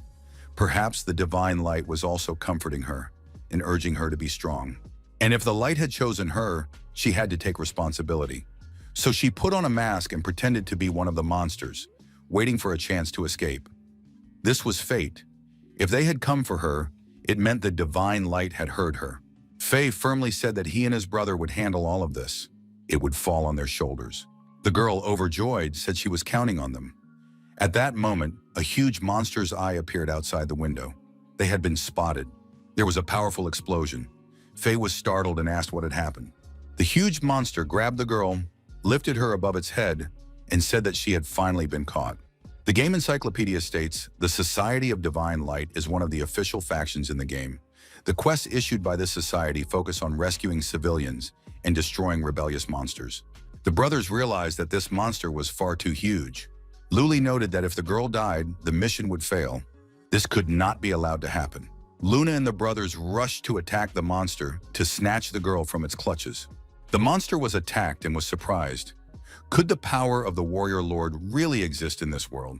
Faye was surprised, for this monster was so huge. How could it recover so quickly? Luna suggested that it must have a weak spot. The monster recovered and began attacking the people. Luli told his brother to cover him. Faye replied that his brother could count on him. Faye, using fire magic, activated his unique abilities and charged at the monster, activating the fire meteor skill. The monster was burned, screamed loudly, and opened its palm, which held the girl. Luli used the skills backstab and explosive blade. The protagonist stepped closer and saw the girl in the monster's mangled paw. The young man reached out to take the girl. Faye shouted for his brother to be careful. Suddenly, monsters appeared and attacked the protagonist. Luna activated the skill Starburst. The monsters were destroyed. The young people pressed their backs against each other and formed a circle defense. Luna told Luli to do whatever he wanted, but to save the girl. The protagonist and Luna found themselves surrounded. However, their skills suggested they would be able to break out of this trap. Luna told our hero that there were too many enemies gathered here for such a mission. Luli replied that he agreed with her. Luna suggested that defeating the boss wasn't the main objective of the mission. The main goal was to escort the girl to safety. Luli told his brother that he was counting on him. Faye reassured him once again that he wouldn't let him down. Luna and Luli continued their pursuit of the monster. The ferocious monster with the girl under its arm kept running from the chase. The players didn't fall a step behind. The monster smashed through the door of a neighboring building with its forehead and slipped inside. Luli wanted to run after it, but Luna stopped him. The protagonist noted that the pig-headed creatures ran quite fast and knew the area well. Suddenly, the young people saw prisoners behind bars. The unfortunate souls were screaming loudly and begging to be set free. Terror was evident in these people's eyes. They cried incessantly. Luna said that these were villagers, the ones who had managed to survive. Luli, using his unique abilities, cut through the bars with a single swing of his blade. The people couldn't believe their eyes. Were they really free? Luna said that the first chapter of the Bible, Genesis, was to blame for everything. Luli was surprised to hear such words. Faye suddenly appeared. He was fleeing from a horde of monsters and shouted that there were too many of them, that he could no longer resist. The monster with the girl under its arm took off running again, climbing onto the rooftops. The girl thought it was the end. Now they would definitely eat her. The game encyclopedia states, Fiery Meteor can be unlocked at level 20. You must fire 12 fiery meteors at the target, which leave burns on the enemy's body. The monster with the girl hit on a tall tower and said that the pursuers were very slow. The monster approached the girl and said that her scent was simply intoxicating. She smells very delicious. The monster opened its huge mouth and declared that it wanted to take a bite. The girl pulled a blade from under her skirt and activated the Blessing of Shengguang skill. Then she swung the blade and struck the monster in the face. The monster's eye was injured. He clutched his face and screamed loudly. The monster reached out to grab the girl. She thought she would be reunited with the blessing and thrust the blade forward again. Unexpectedly, the monster's arm was damaged. The protagonist happened to be nearby and dealt a decisive blow to the monster. The girl said that her warrior lord had finally saved her. The enraged monster asked where this man had come from. 15 minutes earlier, the entire squad had fled, running for their lives from the enraged monsters. Faye tossed a potion to her brother and told him to catch it. Luli caught and swallowed the invisibility potion. The young people became temporarily invisible to their pursuers. The monsters stopped, wondering, why can't they see anyone? Yet, judging by the scent, the people must be somewhere nearby. The players managed to escape their pursuers. Faye asked what his brother planned to do next. They couldn't win. They hadn't freed the girl. No one could do that.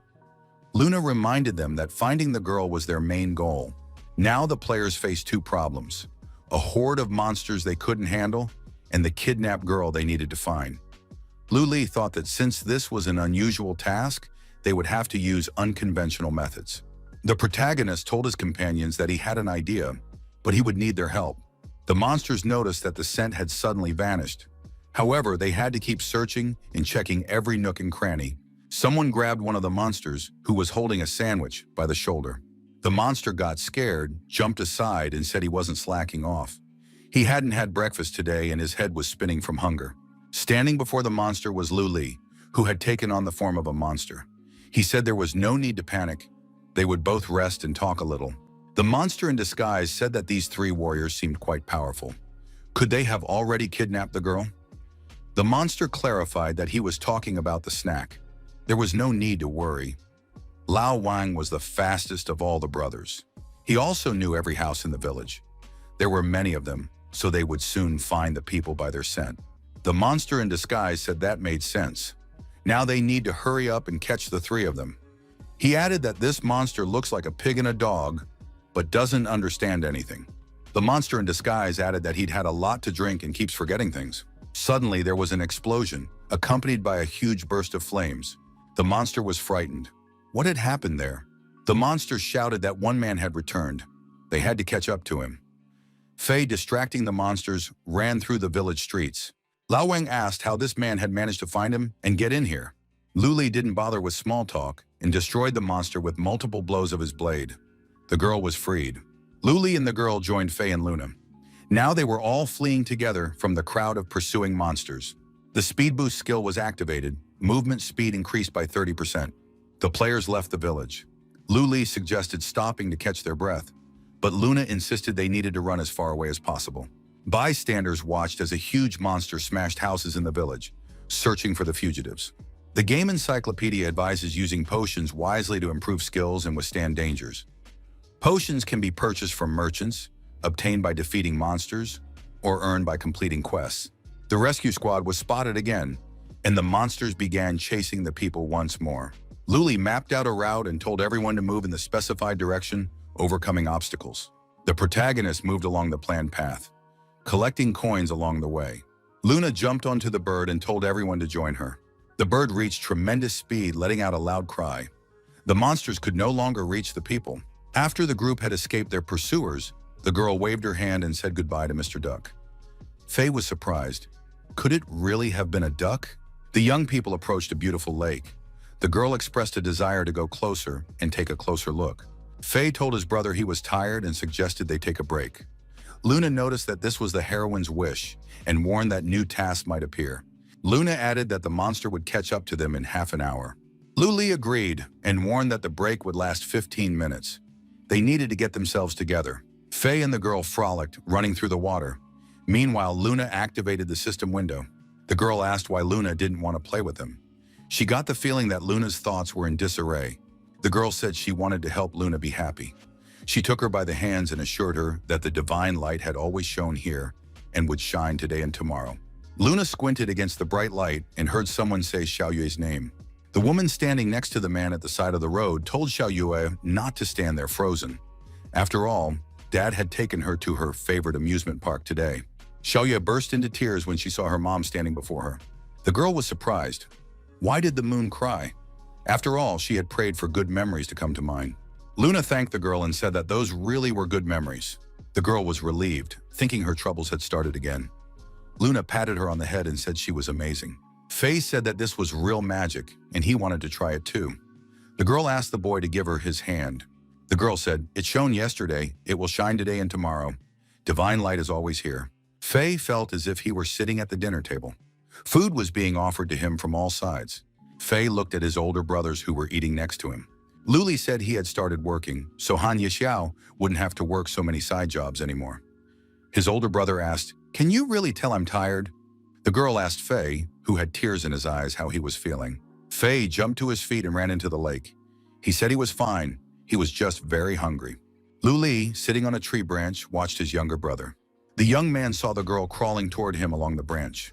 He asked what she was doing. The girl asked if Lu Li wasn't afraid to sit so high up.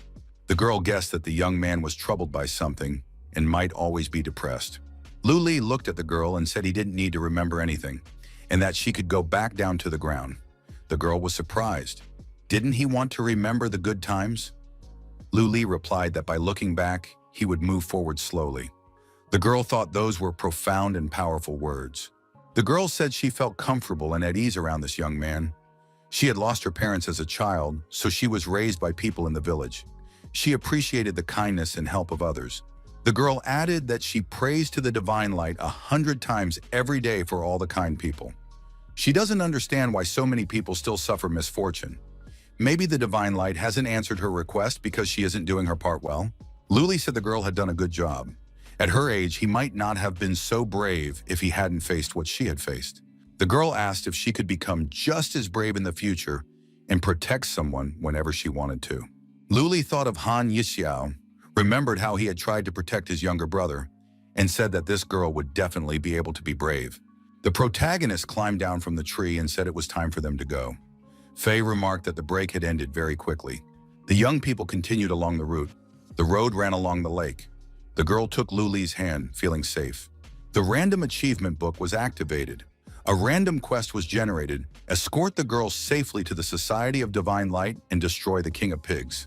The group of players set off running again. Faye said that more and more monsters were chasing after them. The girl asked the warrior lord to put her down. She could run on her own. Luna thought that the pig people's recovery speed was getting faster and faster. Attacks would hold these monsters back, but not for long. The horde of monsters continued to actively pursue the rescue party. They were 50 kilometers away from the Society of Divine Light. Faye used a recovery potion right in the middle of running. However, one of the most aggressive monsters had almost caught up to the young man and was ready to devour him. Unexpectedly, his older brother came to the rescue. He shouted for Faye to duck immediately and, swinging his blade, cut off the monster's head. The girl clung tightly to her savior and said that the warrior lord was very brave and strong. However, the protagonist had been wounded. Luli shouted that they had to keep running and not stop. Faye told his brother that he would help protect the girl while he focused on recovering from his wound. Luli said he didn't have time to recover. If they stopped, they might die. They were 20 kilometers away from the Society of Divine Light. The young people, having shaken off their pursuers, decided to stop after all and rest a bit. Ahead was a crevice between the rocks. Their path lay right there. Faye looked ahead and said that this road made him feel claustrophobic. Luna noted that this terrain created certain limitations for the monsters. Luli speculated that the number of monsters chasing them had decreased. They were 15 kilometers away from the Society of Divine Light. Faye stated that monsters wouldn't be able to move freely on this road, so they didn't need to worry too much about a surprise attack. Luli pointed out that they shouldn't take comfort in the reduced number of pursuers. Perhaps an ambush awaited them ahead. They were 6 kilometers away from the Society of Divine Light. A light appeared ahead, which meant the crevice was nearing its end. However, the light suddenly went out. The players were surprised. What had happened? Ahead, at the exit of the crevice, a huge monster appeared, declaring that these people would not escape him. The young people found themselves trapped. They were pinned on both sides. There was no choice. They had to fight back. Faye, Luna, and Luli put up a worthy resistance against the attacking monsters. The girl told herself she must not be afraid, and that the trembling in her body must stop. This time she would not falter. The divine light would protect her. At the Temple of Divine Light, the leader reported that in recent years, the forces of darkness had been growing ever more powerful. As divine light dispelled the darkness, it simultaneously consumed itself. So it was urgent to find a vessel for it. The light needs a vessel. The squad commander arrived to report to the commander-in-chief. Numerous monsters had gathered near the valley to the east. The leader was surprised. Could these monsters really be challenging the divine light? The commander-in-chief told the soldiers that they were to go into battle immediately. The leader saw the girl and declared that falling into darkness was her first sin, and touching the temple of divine light was an even greater sin. The girl must receive the baptism of divine light. The girl took off her mask and told the leader that she was asking for help. She was the bearer of the divine light from the village. The girl explained that monsters had attacked their village, and people's lives were in danger. Thanks to 3 warriors, she had escaped. But she was being pursued, and all the villagers had remained in the valley. She was counting on the leader's help. The leader was surprised. Was the girl really claiming to be a bearer of the divine light? The man lifted the girl into his arms and said that she was indeed the bearer of the divine light. He asked if she had faced many difficulties along the way. The girl replied that the path to the divine light is always arduous, but at the end await the sweetest fruits and the most beautiful flowers. The leader asked if the girl was ready to become part of the divine light and illuminate the dark side. Our hero and his companions were trapped in the narrow space of a crevice, surrounded by monsters on all sides. The monsters were closing in, and there was nowhere to retreat. The circle was tightening. Luli looked back and asked his friends where the girl had gone. There was no answer. Luna was terrified. Had they really captured her? Faye said that was impossible. He shouted loudly and asked the girl to respond. They would come to her aid. Luna wondered if the girl could have taken advantage of the situation to escape and make her way alone to the Temple of Divine Light. Suddenly, monsters ran past, shouting that they were only interested in dessert. Luna assumed that their target was only the little girl, which was why they weren't attacking the others.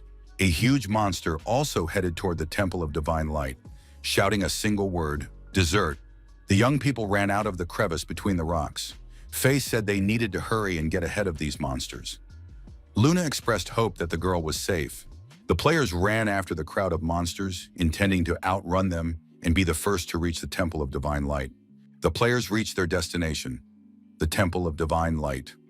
Ahead stood the warriors and their leader, holding the girl in his arms. The leader lifted the girl high. Her body began to radiate light. The leader said that the girl could be proud. She had become one with the divine light, and now the light was even more dazzling after her arrival. The girl was surprised by the leader's words. He added that the divine light needed her, and she would help illuminate even more dark corners. The girl agreed. If the divine light needed her, she wouldn't refuse. She wanted to protect her village and be able to protect as many people as possible. The leader transformed into a monster, opened its mouth, and was about to swallow the girl. Having carried out his plan, the leader shouted that it was wonderful. Every ray of light rises. The leader looked at the enormous monster and pierced its body with a gaze that, in his opinion, radiated divine light. The leader was surprised. Could it be that these monsters were trying to destroy the temple and deal with the Night of Light? The leader continued to attack the monster, inflicting more wounds on its body. He said that the power of the divine light would burn its filthy body, and that its healing tricks would be of no use. They were a drop in the ocean against him. The knight approached the monster and said that the divine light would drive out the darkness. Luli attacked the knight, striking him with his blade. The backstab skill was activated. The knight sustained significant damage. Bleeding profusely, the leader stepped back and told the man to stop. He suggested that there had been a misunderstanding. He was the commander-in-chief of the Society of Divine Light and an ally. The leader added that the enormous monster was their common enemy. He dealt it heavy damage and suggested they work together. Then they would defeat the monster, and later he would generously reward the warrior. Luli asked the knight why he had done that. The knight was surprised. What was the warrior talking about?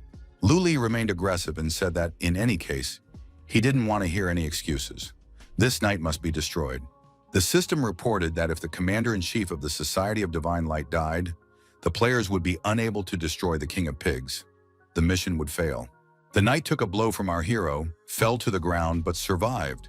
He was outraged. How dare this warrior treat him this way? The knight declared that this warrior was no match for him and attacked the hero, sending him flying far backward. Feki stepped in to defend his brother, engaged the knight in battle, and attacked him using fire magic and his unique abilities.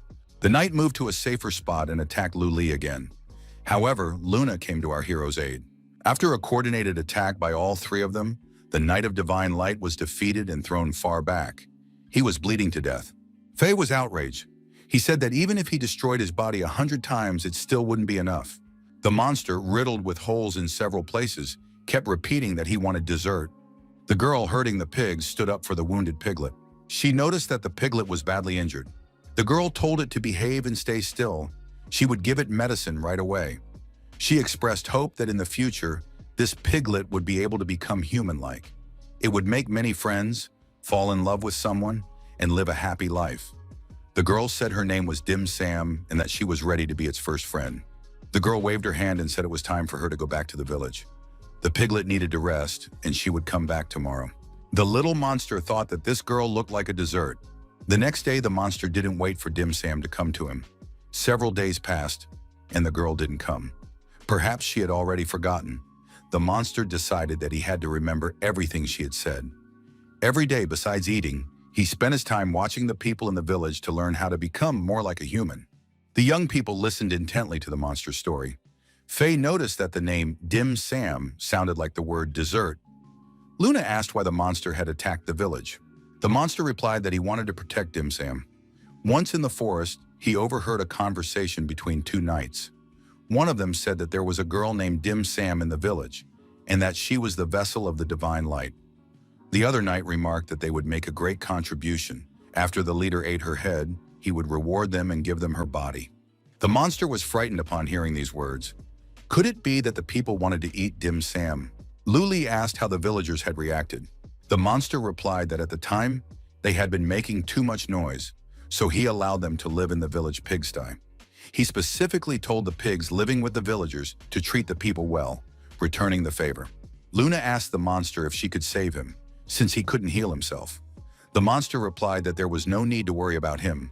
The commander-in-chief had died, but as soon as that knight's power weakened, he would be able to recover. Faye wondered why, in that case, the monster was beginning to fade away. Suddenly, the commander-in-chief's ghost appeared behind the young people. The leader of the knights called upon the realm of divine light for help. The commander-in-chief and the players were swallowed up as the boundaries of the realm of divine light expanded.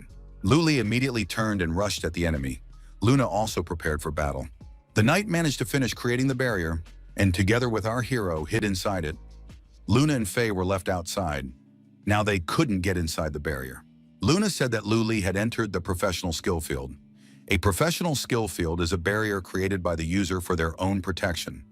Once it is fully constructed, it cannot be destroyed by external forces. Luli found himself face to face with the leader, seated on the throne. The leader welcomed the warrior to his world. He said the warrior should be grateful to have made it here. This is the birthplace of divine light. Here, all sins can be washed away.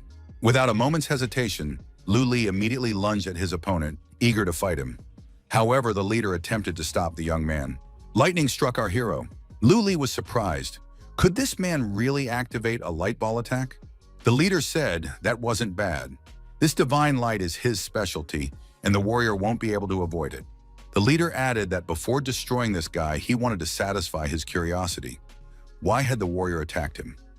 Perhaps the enemy's dark forces had infiltrated the warrior's camp. Luli declared that he wanted to take this leader's life to make amends to the child. This scoundrel had shattered her sincere faith.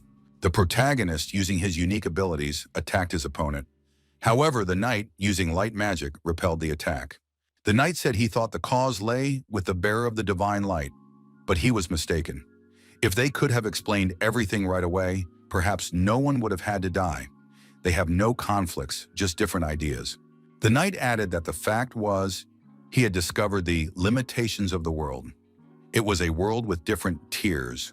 Ever since he became the leader, his daily work had consisted of assigning tasks related to fire monsters to the brave warriors who came to him. In this way, he earned respect and support. Every brave warrior who completed a task and received a reward smiled at him. The days passed, and everything repeated itself day after day.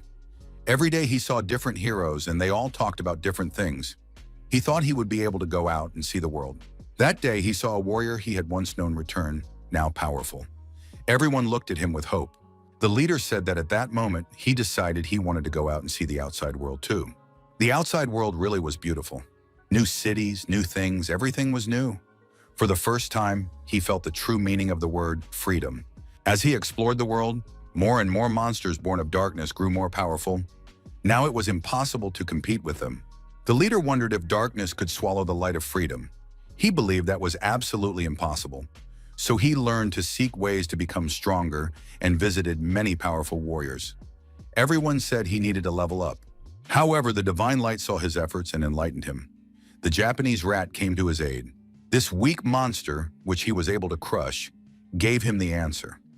Since this type of monster is too weak, they understand that becoming stronger is the only way to survive. As soon as they are born, they fight each other. They eat their brothers and sisters, whom they destroy themselves. By uniting the strength of a single clan, they can become stronger. Luli asked, "Is the bearer of divine light really just a made-up answer?" The knight confirmed it. However, not everyone can become one. Only the most devout can. Take that child, for example. They can make him stronger and provide him with nutrients. Luli noticed that Faye had called this man an animal. However, he was gentle in his words. This knight is worse than an animal. The leader noted that the warrior could say whatever he wanted. The number of people he saved from monsters far exceeds those who gave their lives to him. The knight said he was tired of this talk, and the warrior must be destroyed. The knight activated the Divine Light Strike skill against our hero. Luli responded with the Blade Strike skill.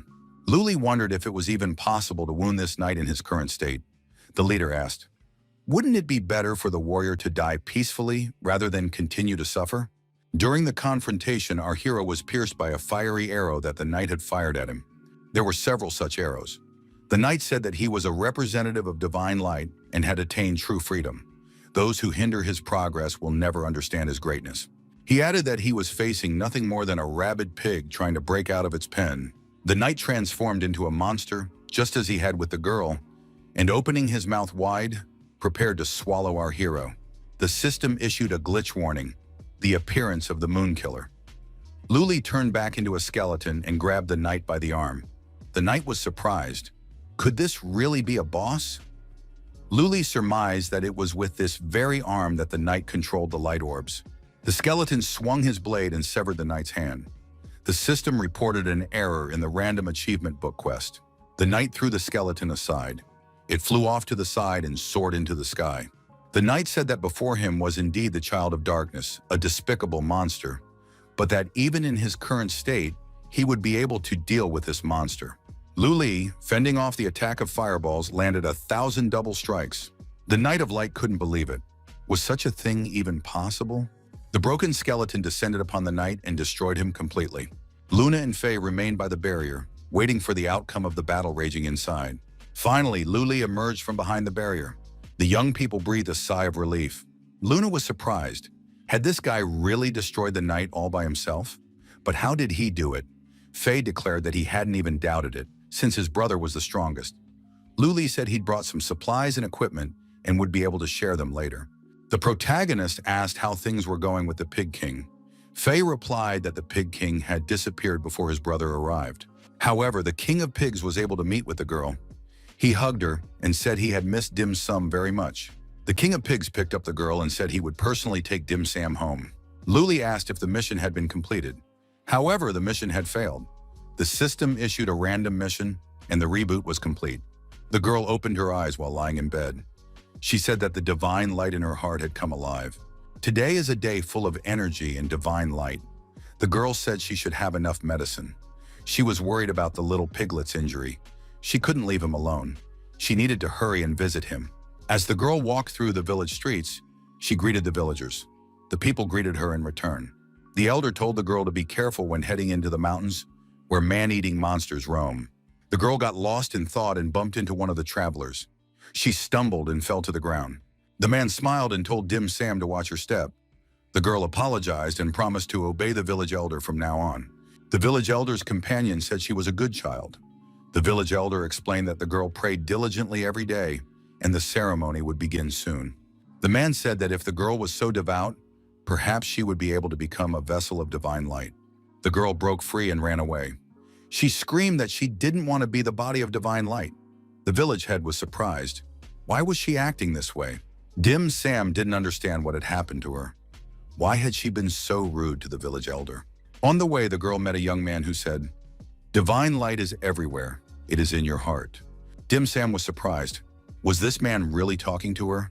She had the feeling that they had met before. The man said that she was a little girl with pure faith. In a few years, she would become a perfect vessel of divine light. The village elder added that she was just a little child, so there was no need to worry. The man said that in that case, there was no need to waste time. Once she had been fed, they could enjoy the taste. He added that they could bring her back later to check on her progress. Luli, who was passing by, overheard their conversation. Suddenly, the man screamed and clutched his throat, from which blood began to flow. The village head was startled. What had happened? Luli silently walked on. The village head shouted for the villagers to bring a doctor immediately. Luli walked away silently, without even turning back. The little piglet continued to hope that the girl would come back to him. She mustn't deceive him. The piglet said she smelled delicious, and he even wanted to take a bite. But he couldn't do that. She was his friend. His inner turmoil continued. The girl appeared from behind the bushes and waved to the piglet. The piglet was delighted. His dessert had returned.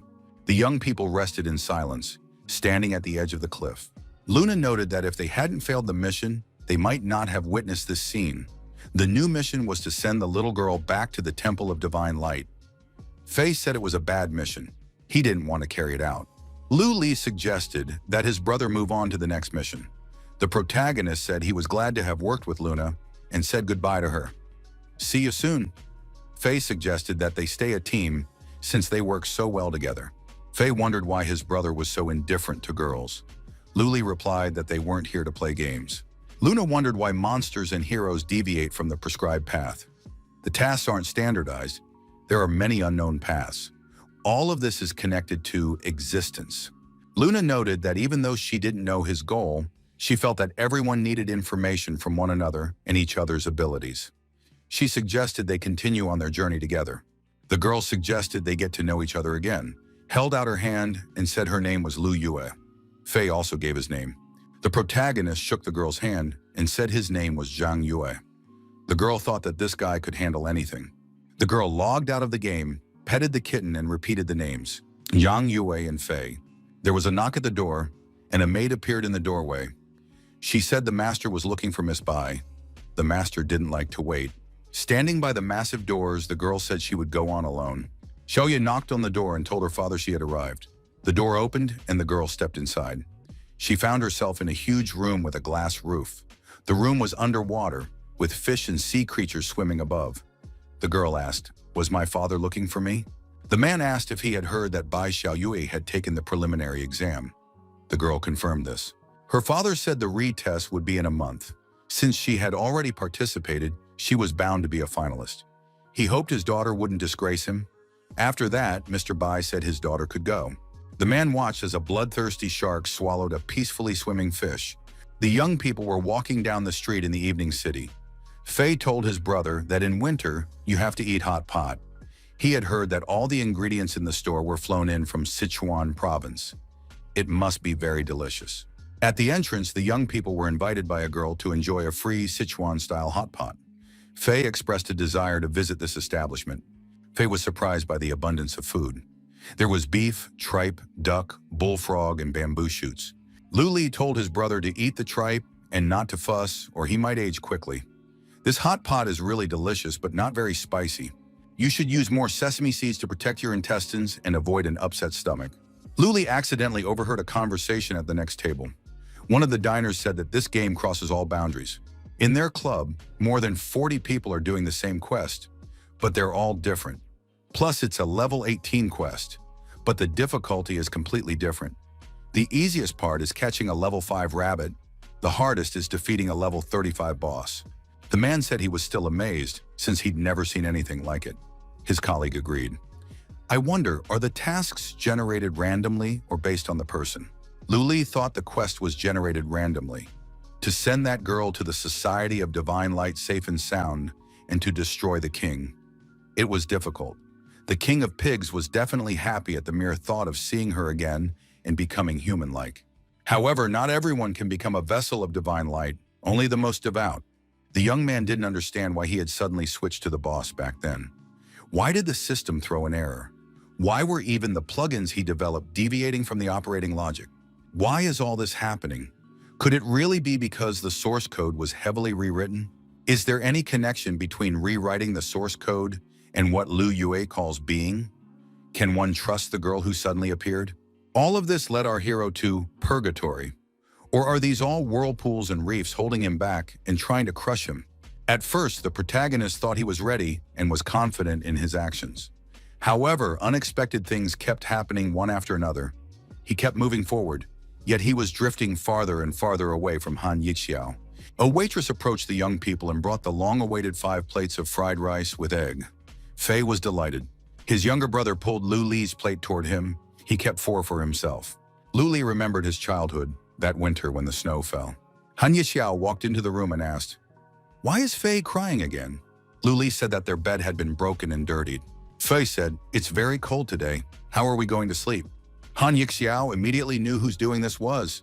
He decided that this time he wouldn't let that scoundrel get away with it. Lu Li said that the boy's mother had already picked him up and they had left. Han Yixiao replied that in that case, he would look for a warm place and find new bedding. Luli warned him that he had already looked and was told there was no extra bedding available. A warning came in that a severe cold snap was approaching. There would be a blizzard, strong winds, and the temperature would drop to minus 18 degrees. The brothers huddled close together, covering themselves with a single blanket. Han Yixiao said it was no big deal. If they didn't get sick, that would be a victory. Fei asked, "Is life really always this hard? Why do they hate us so much? After all, we haven't done anything wrong." Luli said that life is always difficult, but if you get used to it, it won't hurt as much. Han Yixiao said that if life is hard, you shouldn't look too far ahead. You just need to think about what you want to do tomorrow. He hopes he can find a temporary job and earn a lot of money. Lu Li said he wanted to listen to an audiobook. Fei said he wanted to eat 3 bowls of rice with egg. Han Yixiao was surprised. 3 whole bowls? Fei remarked that in that case, they'd need 5 bowls. 1 each would be enough for the brothers. Looking back on that evening, Lu Li thought that he knew what he wanted to do tomorrow, and that was enough. The kingdom of Tavar is located 15 kilometers to the east. A large-scale event is being held there. The kingdom is home to simple, honest people. The mountains are rich in refined iron. The mining and blacksmithing industries are well developed there. It is the birthplace of weapons. Those wishing to register ask to be let through quickly. The guard says that registration spots are full. All other daredevils can come back next time. Luli offered the guard 500 coins as a bribe, and the way was cleared for him. The other players were indignant. Why did the guards let him through? This game turned out to be too close to reality. Fei looked at the air island from afar and said that this was the Iron Kingdom. Then why were there forests and mountains here? Luli declared that they needed to set foot on the land of the Tavar Kingdom and head for the castle. Suddenly, a metal wall appeared around the young people. The passage was blocked. Luli wondered, could this be a trap? Fei said it reminded him of some kind of comic book. A titan should appear now. Lu Yue noticed that the fence was over 50 meters high. A huge screen appeared in the sky above the island. An image appeared on the screen, though it was somewhat shaky. A man with a fish on his head addressed the warriors. He greeted them and introduced himself as the Minister of Foreign Affairs of the Kingdom of Teller. His name was Hua de Shui. He was also the host. The minister said, "It was in the spring 18 years ago. Their king was extraordinarily brave, wise, and courageous, and he loved his people. The beautiful Queen Mother possessed talent and virtue. She was radiant, sweet, intelligent, and cheerful. They had a princess beloved by all. The princess grew up day by day, growing not by the day but by the hour. Her appearance is magnificent. Her beauty melts ice and snow, makes flowers bloom and birds sing. The princess is a treasure sent from heaven, the embodiment of love, the most noble and beautiful girl. The princess was kidnapped by an evil dragon. The king must find the strongest warrior who could save the princess." Now all the warriors understood the essence of the task. Since the dragon is extremely strong, the king organized a gathering. Next, the selection rules were announced. A warrior must find a warrior certificate.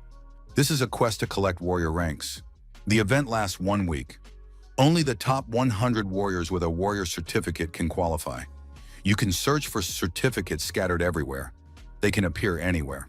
You can defeat a monster. The more certificates a monster has, the stronger it is. The third method is to loot other warriors. This is the most effective method. The number of warrior certificates above a warrior's head is visible to everyone. The Minister of Foreign Affairs announced, "The competition for warrior certificates begins." The countdown has begun. The territory remained isolated. Luli suggested moving on and discussing tactics. Another squad was just heading toward the meeting point, and those players proposed joining forces. The squad leader said that in these conditions, the more people, the better. He planned to assemble a team of 100 people to quickly establish an advantage and widen the gap between them and the others. Luli walked on and said that wasn't part of his plan. He thought that if he ran into them again, he would definitely wipe them out. Fei told his brother that the guy's offer wasn't bad. Why did Luli refuse? The protagonist replied that increasing the number of people doesn't always work in your favor. No matter how many fish there are, there's still prey. No matter how few sharks there are, there's still hunters. The system congratulated him on completing a random quest. This time, the reward was a guild certificate titled Covenant of the Godslayer. Luli, completing the quest alone, destroyed monsters in his own way, using sharp blades. Lu Yue also successfully obtained warrior certificates using her magical abilities. And Fei used fire magic, obtaining more and more warrior certificates time and time again. The young people spotted a huge monster. Fei asked his brother to leave it to him. Fei activated his skill and fired a fireball at the monster. Unexpectedly, the same monster was attacked by an unknown girl wielding the same fireballs. Fei was outraged. Where did this bandit come from? How dare she steal his certificate? At that moment, the girl had more certificates than Fei. The girl said she wasn't a bandit and hadn't stolen anything. How dare this guy accuse her? After all, she was the one who found the monster first. The girl lunged at Fei with the intent to overpower him. Fei fled, suggesting that the girl sit down to negotiate and settle everything peacefully. But she demanded that he hand over the warrior certificate. Only then would she agree to talk. Fei called for help, and his older brother held the girl back. He caught his breath and said she was too small to fight him. The girl was outraged. This scoundrel had accused her of stealing the certificate, scolded her, and even called for reinforcements. In response, she would call her sister too. Fei noticed the shadow of an approaching person behind him. Lu Yue shouted for him to be careful. Suddenly, a tall girl appeared, taller than everyone present. She grabbed Fei by the throat and lifted him off the ground. She also blocked Lu Yue's attack. Fei was surprised. Just how much strength did she have? Lu Li held the stranger in place. Opposite him, the stranger's older sister held Fei and Lu Yue. The opponents studied each other for a moment. The tall girl said that men who mock women are nobodies. Lu Yue thought that this girl's grip was so strong that her hand felt as if it were in a vice. Lu Yue thought that Fei wouldn't last long. She had to do something. She activated her energy skill. The stranger loosened her grip. Lu Yue immediately lunged at the girl, wanting to free Fei. The stranger unleashed an energy blast and Lu Yue was forced to fly sideways by the shockwave. The stranger said that the attacker had executed her strike perfectly. Lu Yue noticed that this girl wasn't bad either. Lu Yue realized that her opponent had the advantage in strength and speed. She needed to act cautiously, force her to make mistakes, and then seize the opportunity. Lu Yue activated the Moonstrike skill. The stranger jumped up to avoid the blow. Lu Yue realized she had found a weak spot. Lu Yue charged forward again. Her opponent held Fei in front of her, using him as a shield. Lu Li caught Lu Yue and asked if she was okay. The girl apologized, saying she hadn't been able to save Fei. The captive explained that her sister used to be a professional gamer. These three were no match for her. Lu Yue said she would try again. The girl in red said it wasn't worth it, the result wouldn't change. The stranger raised her hand and said she didn't want to fight Lu Yue. That guy could come over and she would fight him. Lu Li told Lu Yue to rest. Now it was his turn. The girl created an energy cage and placed Fei inside it. The young man found himself trapped. The opponents approached each other and the battle began. At the very first clash, there was a massive burst of energy and a shock wave with a wide radius of effect appeared. Fei, trapped in the cage, said that this woman was very strong. She fought on par with his brother. The girl in red was surprised. Was this guy really that strong?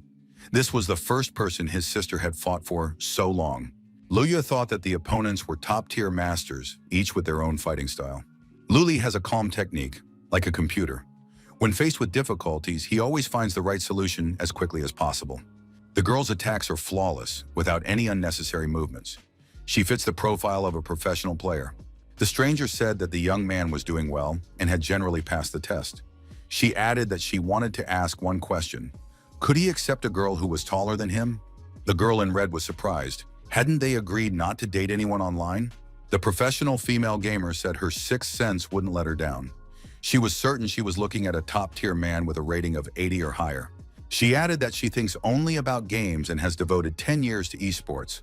Although she has achieved some success, she has never fallen in love because of gaming. The girl said that now she wants romance and love. Based on her experience, after participating in thousands of dating games, she can say that the man in front of her is simply one of a kind. The girl suggested to the hero that they start an online relationship that would blossom into sweet love. Lu Li immediately replied that he refused. Fei didn't believe him and told his brother to pinch him. After all, he'd never been in love either. This girl was perfect for him. Lu Li demanded that Fei shut up immediately. The stranger was surprised. Could it be that this guy had never been in love either? He was passionate, arrogant, and yet innocent at the same time. The girl felt her heart racing. It was as if Cupid's arrow had struck her. This is what it means to be in love. The girl in red screamed that her sister had indeed been shot. The stranger noticed that the arrow had indeed struck her in the shoulder, and now she was bleeding profusely. The young people noticed that they were surrounded by the other participants. The leader of the group declared that his brothers could grab this meat and eat as much as they wanted. The villain demanded that the women be left to him. Whoever struck first would receive a warrior's certificate from him personally. Luli told his brother to get ready. They needed to send the code to their partner. The girl got angry. This gang had ruined her mood. Now they would all be destroyed. The girl in red asked her sister to take care of her first. The gang leader activated the device and laughed. A powerful explosion rang out in the forest. The aftermath was impressive. The participants were surprised. What was happening here? Where did the red light come from? Could it really be his ability? Everyone turned their attention to the screen that had reappeared in the sky. The man on the screen announced that the event, "Grab the blue and avoid the red," had begun. The man turned to the screen and greeted the dear warriors. He explained that this task was designed to increase the difficulty and test the participants' adaptability. The blue zone, a blessing. Here you'll find various buffs, rare gear, and special treasures that refresh randomly. It's best to steer clear of the red zone. The man stated that those were all the rules. Next time he would announce something new. The warriors realized they were in the red zone. They needed to save their lives and retreat. The punishment for being in this area: chaotic time and space. The warriors will be randomly teleported to any point in the kingdom of Tavar. Luli noted that it was already too late to try to escape from here. The protagonists realized that if they aren't together after teleportation, they need to focus on collecting warrior certificates and head to the central zone, where they can meet up. They were teleported to a random place and time. The battlefield was littered with the bodies of fallen warriors. The survivors swore they would never lay a hand on that girl again. The frightened gang leader begged for mercy and was willing to pay for it. The girl had no intention of negotiating. Activating her powerful fist, she struck, and her opponent flew off to the side, crashing into a tree. The gamer cursed and said she didn't forgive such insults. The girl regretted that she had forgotten to exchange names. She needed to find this guy as soon as possible.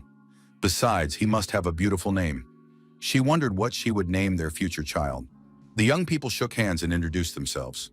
The girl in red said her name was La Jiao, and Fei told her his name. After that, they talked about trivial things for a long time. After all, just 10 minutes ago, they had been arguing fiercely. Suddenly, an explosion occurred between them, and they were thrown in different directions. La Jiao declared, since they had teleported together, this guy was destined to die in agony. Fei was surprised. He had said so much, yet she wasn't listening to him at all. The girl continued to chase and beat him. There was nothing to be done with her. He needed to find a way to resolve the situation. La Jiao reminded him of her demands. If the guy gave her the warrior certificate, she wouldn't attack. Fei asked if her sister was interested in his brother. He could share information about him, and then La Jiao could gossip with her older sister. Fei suggested they go look for her sister together. La Jiao suggested looking for his brother. Lu Yue, finding herself alone, realized that her communication devices and maps were temporarily disabled. It wouldn't be easy to find her brothers right away. The girl recalled her father's words. The retest would be in a month, and she had to win, without bringing shame upon him. Lu Yue noted that her dad had met with her, but he spoke coldly and never once looked at her. He still cares about her and hopes for her success. Lu Yue, standing on a special training machine, decided to do her best and take care of herself. Her mom shouldn't worry. Lu Yue found herself back in the game. She was being chased by a high-level monster, the Kingdom of Tever. The opponent told our hero that this guy was indeed very strong and added that he was still stronger. 2 hours earlier, our hero had been teleported to a random location. The young man noted that, judging by the light in the sky and the sounds he heard, he was the only one who had been teleported here. Our hero decided to focus on the warrior certificate as his main goal. He activated invisibility mode. Luli looked around and assessed the situation. Wild beasts were tearing their prey to pieces. A mixed group of warriors and monsters was searching for their prey.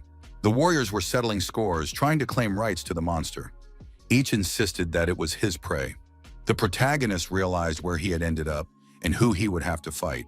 The young man logically concluded that monsters with fewer certificates would be easier to destroy, while those with more would be more difficult. Luli thought that right now it would be most effective to take out the players who had just finished off other monsters and were already tired. Our hero noticed a player fighting a monster with several dozen warrior certificates. The warrior activated the decapitating wave skill and struck the monster. It was destroyed. The warrior's companion said that Master Han was simply amazing. He had easily destroyed many powerful monsters. She felt safe by his side. Han noted that the blade had indeed proven useful. The girl told Mr. Han that, according to rumors, helmets have become very popular lately. The protagonist decided to deal with this warrior first. The girl was attacked and destroyed. Luli managed to obtain her certificate and the warrior's certificate. Han looked back and asked indignantly, "Who is this guy? Doesn't he understand that he shouldn't have provoked him?" Luli, making no secret of his intentions, declared that he was claiming the warrior certificates in Han's possession. Han attacked our hero, but it proved fruitless. Han, swinging his sword, began spinning in place, but his opponents had vanished. The warrior wondered, had a human even attacked him at all? Luli suddenly appeared from above and pounced on his opponent. Our hero landed several precise blows, dealing damage to Mr. Khan. The certificates of the defeated Khan were transferred to Luli. The protagonist won this duel. Another player appeared in the clearing. He applauded the winner and said that this guy had performed excellently. Luli was surprised because he hadn't even noticed when this man had appeared. The warrior said that this was his prey. In that case, his prey would now be someone else. The stranger attacked Luli and told him to defend himself with all his might. The protagonist blocked his opponent's attack. The attacker remarked that it was simply magnificent. Luli counterattacked his opponent, but the man said that such skills were practically useless in this fight. The warrior smiled and invited the young man to attack him again. The opponent activated his energy beast, the Blue Wolf. Our hero withstood this attack as well. The opponent declared that the young man was very strong, but he was still stronger. Luli thought that this guy was the strongest of all the players he had ever met. However, for some reason, he didn't have any warrior certificates. In that case, there was no point in defeating him. The stranger said his name was Feng Ya and asked what the young man's name was. The protagonist also gave his name, introducing himself by his in-game name, Zhang Yue. Feng Ya challenged his opponent to a fight, just like last time. The fight turned out to be spectacular and fierce. Both opponents were evenly matched and demonstrated top-class skill. Zhang Yue thought that what he was facing didn't seem like a human, but rather a vicious wolf. He decided to retreat and activated his escape mode. His opponent began to chase him. Feng Ya activated the poisonous snake skill. It was an extremely dangerous attack. The opponent declared that Zhang Yue was caught and could no longer escape. He swung to deliver the decisive blow. A powerful explosion rang out. The warriors nearby in the forest saw the aftermath of the explosion, smoke rising above the trees. The squad leader ordered everyone to stop. The squad formed neatly in rank. The commander told the third brother to find the fourth. He had been on the loose for too long, but there was no need to cause trouble. The commander added that the rest were to remain in formation and follow the established route. When the smoke from the explosion cleared, the opponents continued to stand facing each other. Each of them had survived. Zhang Yu thought he had found his opponent's weak point. The man wasn't good at prolonged combat. He needed to stay calm and slowly wear him down, while guarding against counterattacks. Feng Ya said that was just perfect. He hadn't fought like this in a long time. The protagonist attacked his opponent and landed a blow to the head. It was clearly a lucky hit. However, Feng Ya began to regenerate and recover quickly. During the counterattack, Zhang Yue lost his balance and was forced to fly far backward. The blow was so powerful that it damaged some of the trees. Our hero realized that his opponent was deliberately showing him why he grows stronger when he loses blood. Feng Ya laughed and said that the young man had indeed discovered something. In that case, there was no need for him to hide the passive skill, Hymn of Blood. Feng Ya lunged at the protagonist again and reminded him that the fight would continue until the last drop of blood. He must wound and destroy his opponent. Zhang Yue realized that this man was not at all who he claimed to be.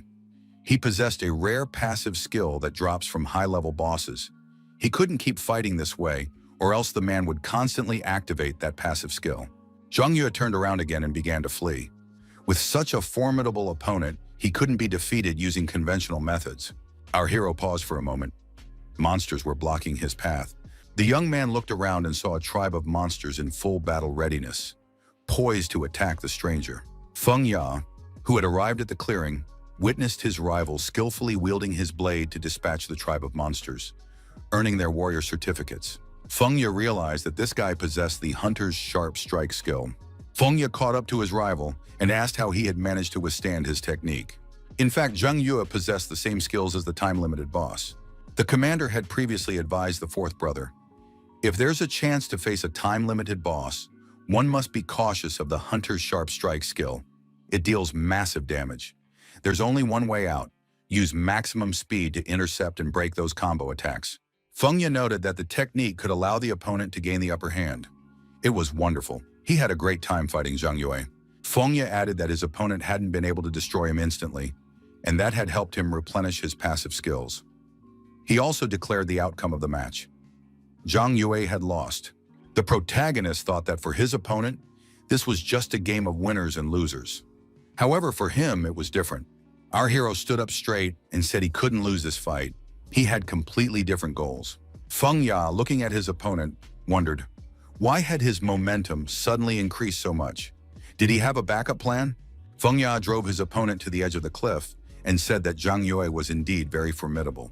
He stirred every drop of blood in his body. The third brother saw the battlefield and smiled. He regretted that the leader was in a hurry and would scold him if he was late. In his mind, he apologized to the fourth brother and said he would help now. After that, he took aim with his bow and fired an energy arrow.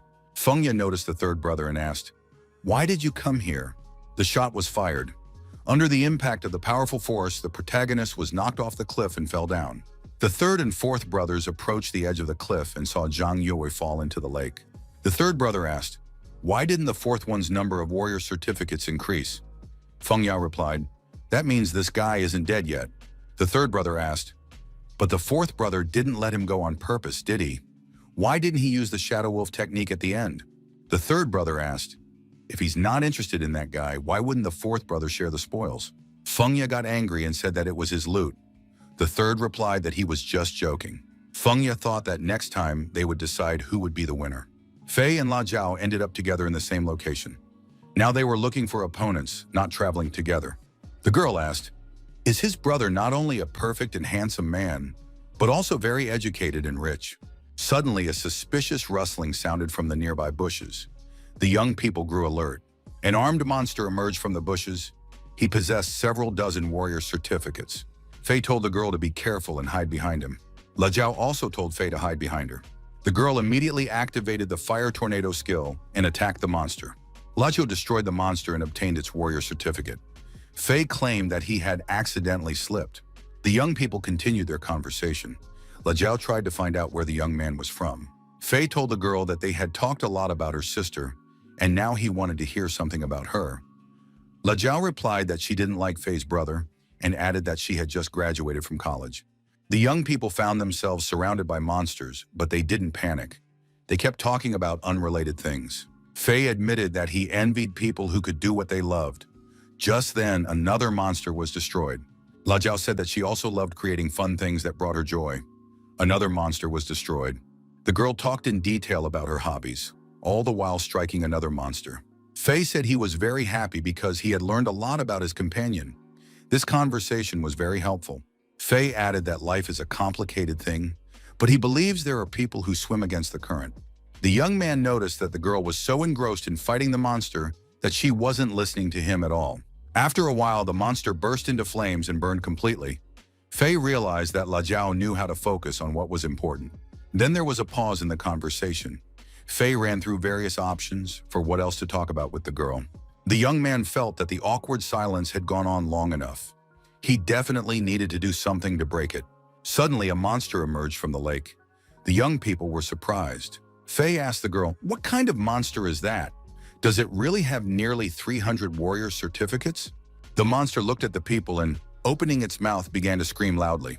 The young people huddled together and decided to run away immediately. The monster activated the skill Phenomenal Stitching and attacked the young people. They couldn't escape. Fei and La Jiao found themselves in the water.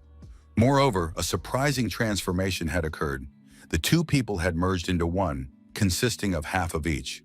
The transformer didn't understand what had happened. Where were they now? The young people hadn't yet realized that they had transformed into a single person. The monster asked the people if they liked the new appearance he had given them. He added that they looked much more beautiful this way. A huge wave appeared behind the monster and hovered in place for a moment. The next moment, the wave turned into yet another monster. He suggested that they all play together now. La Jiao screamed that it was disgusting. Fei suggested they run away from there as far and as fast as possible. The transformer fell. The young people didn't understand why their bodies wouldn't obey them. At some point, Fei and La Jiao realized they shared a single body. How was that possible? Fei's hand immediately reached out to examine the body. La Jiao, outraged, pushed it away. The girl told the scoundrel to keep his hands to himself. He had no business groping her. The monster ordered the young people not to scream. They had to come to him immediately. The transformer couldn't get up because Fei and La Jiao were in perfect sync. La Jiao said they couldn't escape, since they couldn't even stand up. Fei noticed that the monster was getting closer and closer. They needed to find a way out of this situation quickly. Fei said he had an idea. La Jiao shouldn't move, he would take the initiative. The young people synchronized their joined bodies and were able to move. At the same time, Fei used fire magic. The monster said it didn't like fire and ordered it to be extinguished. The water gun skill was activated. La Jiao warned that the monster was attacking, and they needed to duck immediately. The transformer lost his footing and was washed away by the water. Fei told the girl she shouldn't have moved. He could have handled it himself. La Jiao pointed out that Fei had been too slow. If she hadn't done anything, they would have suffered even more. The monster continued to attack with a water gun, and they risked being swept away. In response, Fei attacked the monster with fireballs. The monster screamed that it was burning up. The monster got angry and said it would drown them now, and then sew them back together. The underwater prison skill was activated. The transformer sank to the bottom. La Jiao thought that she and this guy didn't understand each other. Fei thought the girl was too disobedient. He had to figure everything out on his own. As they sank to the bottom, the young people took each other's hands, clasping them in front of them. The great flaming explosion skill was activated. The monster was thrown into confusion. Fei said that the girl should warn him in advance of her actions so he could help her. La Jiao declared that she expected the same initiative from him. Cooperation wouldn't hurt them. The monster activated the skill Phenomenal Stitching and shouted for them not to move. Fei and La Jiao, defying the monster's order, began moving from left to right, and it looked like a dance. Some music would be nice right now. Fei asked his assistant fairy to play some music. She agreed and played Mondo Bongo. La Jiao noticed that she liked the music. Fei and La Jiao, moving across the water's surface, listened to the music, and it looked like a real dance. The monster couldn't do anything to them and screamed loudly in frustration. The super monster, holder of nearly 1,000 warrior certificates, grabbed Lu Yue and demanded, "Who dared to destroy his child?" Fei and La Jiao defeated the monster, obtained its warrior certificates, and were able to separate their bodies. La Jiao noticed that she had finally leveled up and would be able to learn new skills. Fei noted that this boss not only had a lot of experience, but also plenty of materials. Fei checked the necessary information and said there were 2 pieces of epic level gear here. La Jiao could choose first. The young people held hands. La Jiao wondered what their sister and brother were doing right now. The girl sensed the pleasant scent of this guy and wondered how happy he would be at her sudden appearance. The gamer found herself at the edge of a large cliff. The scent had led her right here. She realized this had happened because she hadn't been there. The girl kicked the cliff edge in anger, shattering it. The gamer declared that it didn't matter who it was, but she wanted that scoundrel to pay dearly. Fengya felt a strange sensation and thought that someone was thinking of him right now. A shiver ran down his spine. The squad leader ordered the 4th brother not to fall behind and to catch up with them. Ahead of them lay a monster with 500 warrior certificates. Fengya was delighted, all because of Zhang Yue. Now he couldn't dampen his fighting spirit. A warrior's resolve is unshakable. Zhang Yue, having once again taken the form of a broken skeleton, floated on the surface of the lake. Low-level monsters circled around him. He realized he couldn't even move. After being thrown off the cliff, he had been closely monitoring the situation on the water and was ready to counterattack. But he hadn't expected the monster at the bottom of the lake to attack from behind. Zhang Yue thought it was just an ordinary monster. A minute later, his whole body began to go numb. He couldn't move even a finger. In desperation, he managed to transform into a skeleton and then lost consciousness. He didn't know how long he'd been drifting with the current. The sound of the water's murmur grew louder, as if he were about to run into trouble again. The skeleton was caught in a whirlpool and began to sink to the bottom. Strangely, he found himself at the bottom of a cave and was finally able to move. But where was he? Zhang Yue looked around and realized he was indeed in a cave at the bottom of the lake. There were natural holes in the cave walls. Scratches were visible on the walls as if carved by a huge monster. He concluded that he was in a monster's lair. According to the game's mechanics, this place was home to either high-level monsters or a massive group of monsters. Zhangyu decided that staying here was a bad idea. He needed to restore his health and leave. He drank a healing potion. Using the holes in the walls, the skeleton began moving through the tunnels. In one of the tunnels, he discovered some strange objects. What could they be? Activating the erudition skill, the protagonist realized that these were monster eggs. What kind of monster is so prolific? Next to one of the eggs, he found a blade that looked familiar to him. It was the blade of the moon. Zhang Yue cracked open the egg and found a girl inside. She was sleeping peacefully. He resumed his human form and told Luna to wake up. Luna opened her eyes and saw the monster looming over her. She screamed at the approaching danger. The monster attacked. Zhang Yue managed to block the blow with his blade and noted that the monster was incredibly strong, as if a truck had fallen on him. Luna asked him to leave her. The girl came to her senses, grabbed her sword, and prepared to fend off the attack. The monster unleashed an explosion, but the young people managed to defend themselves. Zhang Yue asked how Luna had managed to face such a powerful monster. The girl replied that she didn't remember. The monster cursed and declared that these people had stolen his child. Luna said that if they won, they would be able to make significant progress. Zhang Yue noted that such monsters were extremely dangerous and that they needed to be careful. Luna added that she would focus on breaking through the armor. The girl activated her unique skill, Star Strike. Zhang Yue activated the skill, Explosive Blade Strike. The monster didn't feel the blow at all. Luna used Star Strike again, and the monster crawled back into the hole. The protagonist thought that the monster had dug these burrows itself, so once it slipped away, it would be difficult to catch it in these passages. Suddenly, everything around them shook. Luna was surprised. Could this be the monster's ability? Zhang Yue said they needed to be careful and keep an eye on their surroundings. The players felt the earthquake intensify and realized the attack might come from below. They managed to jump out of the way in different directions just as a spiral strike was launched. Zhang Yue noted that this monster was very fast. After dodging the attack, there wouldn't be time for a counterattack. Luna suggested splitting up so that one could attack while the other counterattacked. Luna warned that the monster was moving toward her. The protagonist realized that ordinary attacks would most likely not work. The speed of its attack, the timing of its moves, the delay when swinging its sword, all of this had to be taken into account. As it approached the players, the monster let out a loud scream, thereby activating a psychic attack. The ground beneath their feet shattered in all directions, and the monster rose high into the air. Zhang Yue warned Luna to remain cautious. The incredible enhancement skill was activated. The young man asked his companion how she was feeling. The monster possessed incredible strength, so they needed to remain constantly vigilant. Zhang Yue added that he now wanted to take the initiative, while Luna could step aside to recover her strength. Luna activated the stealth skill. Zhang Yue, thrusting his sword forward, charged at the aggressive monster. After 2 hours of intense combat, the protagonist was exhausted and had expended a great deal of energy. Luna wondered, even though the monster is so strong, why is it still alive, even while bleeding out? Zhang Yue surmised that this was the limit of the monster's strength. It was fighting at the peak of its capabilities. Upon hearing these words, the monster said that the man was very arrogant and ignorant. What limit was he talking about? Zhang Yue was surprised when he saw the monster take an egg from the wall and swallow it. This was a very bad sign. The young people noticed that the monster had fully recovered and was once again energetic and aggressive. The monster shouted for the people not to worry. This was only the beginning of their despair. The villain declared that he was now a demon who tormented people in their dreams. He was nightmare incarnate. Zhang Yue told Luna to stay out of the way and watch closely. The girl brought one of the young men the coffee he had ordered. The young man thanked her. To Lu Li's left sat a young man in glasses, silently sipping his coffee.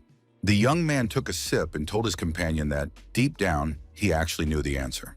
As long as there was even the slightest chance, he must not give up. He added that too much time had passed between his older brother's disappearance and his joining Chen Ming and the start of the game. Lu Li asked, if his brother was really all right, why was there still no news? Lu Li said that the journey had been painful.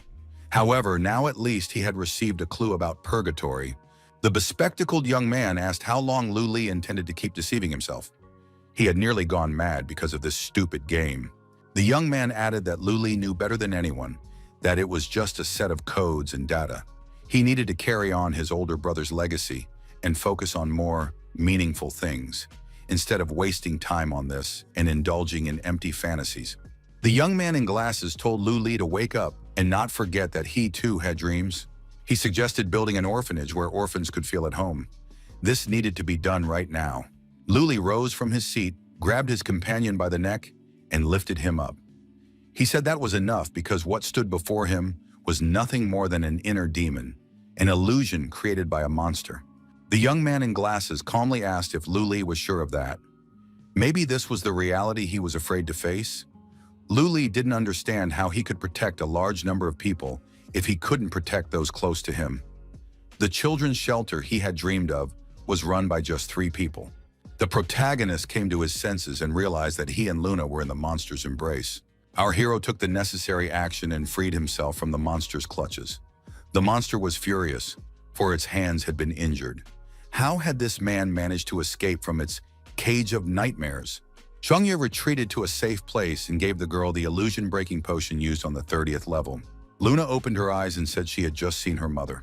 The monster asked, "Isn't it better to die quietly in a world where there are things that don't exist in reality? Isn't that why they fear their own minds and desperately want to escape?" The young people, having regained their strength and cleared their minds, rushed to attack the monster once more.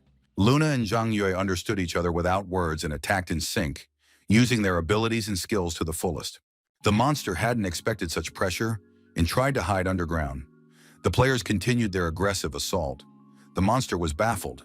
The humans should have been weakened after escaping the cage of nightmares, but they were fighting even harder than before. The monster decided it had no choice but to temporarily retreat and redeploy. Zhang Yue disagreed and asked, "Does the monster really want to escape?" The protagonist delivered a crushing blow and severed the monster's head. The monster stopped moving and collapsed to the ground, bleeding green blood. The young people shook hands. Finally, this monster was defeated. Zhang Yue apologized since he had received all the warrior certificates. They were supposed to deliver the final blow together. The girl replied that she didn't see anything wrong with that, because if the monster had escaped, they wouldn't have gotten anything at all. There were 2 days left until the end of the 7-day tour. The protagonist promised his companion that he would collect as many warrior certificates as possible as soon as he could. Luna said she wasn't worried about it and suggested they leave as quickly as possible. The young people heard some sounds behind them and turned around. A voice said that it wasn't going to let this slide. Luna was surprised. Could the monster still be alive? Zhang Yue declared that was impossible since its warrior certificates had already been credited. However, the sound was indeed coming from the monster. Luna told the young man to look at its stomach. The stomach began to move. After a while, the stomach burst open and another monster emerged from it. It laughed and said it was finally free. The players didn't understand how this was possible. However, the monster had fully emerged, grown in size, and was becoming aggressive. Zhang Yu attacked this newcomer, but encountered an insurmountable barrier. His strike was blocked. The monster fired a stream of green liquid from its mouth, and our hero was knocked far backward. The monster possessed nearly 2,000 warrior certificates. He asked why people were giving him such a cold reception. They had destroyed the previous monster and done the right thing, for that one truly deserved to die. The monster addressed the people. "How long do you intend to pretend to be dead?" The monster demonstrated its aggressive intentions by hurling huge boulders in all directions. Its strength was incredible. This couldn't stop the players, and they joined forces, attacking the monster from all sides. The many-armed monster grabbed the attacker's blades and stopped them with just his bare hands. The villain said it was very boring and flung the people in different directions, giving them a massive boost of acceleration. He added that he was getting bored with these people. He had even lost interest in them. However, he was willing to let them attack one more time. Zhang Yue used sign language to convey the necessary information to the girl. Luna also signaled that she had understood everything. The monster remarked that the will to live was the best thing these people had right now. Luna and Zhang Yue, in a united burst of energy, pounced on the monster at the same time. The girl used the moonwheel skill. The monster was unharmed and asked, "Is that all?" The villain said that this girl had no more chances and that she should be prepared to die right now. The monster noticed that the young man had also attacked him. The skill used was a supporting attack. The main attack came from the person behind him. The monster fired another green beam, aiming it at our hero. The protagonist dodged the attack, changed position, and attacked the monster from behind, triggering the backstab skill. The monster's back was covered in green blood. It lost its balance and began to fall forward. Luna said that their joint attack had paid off. The monster stayed on its feet, snapped its fingers, and began consuming the contents of the nearby egg. The monster declared that it wasn't bad. This group of people was quite an interesting combination. If he were that old man, the advantage would definitely be in the human's hands. The young people realized, as long as these eggs were here, the monster could not be destroyed. The villain noted that these two worked well together. Their individual attacks were weak, but by combining forces, they could deal damage. The villain warned that this was their last battle together. There would be no more attacks like this.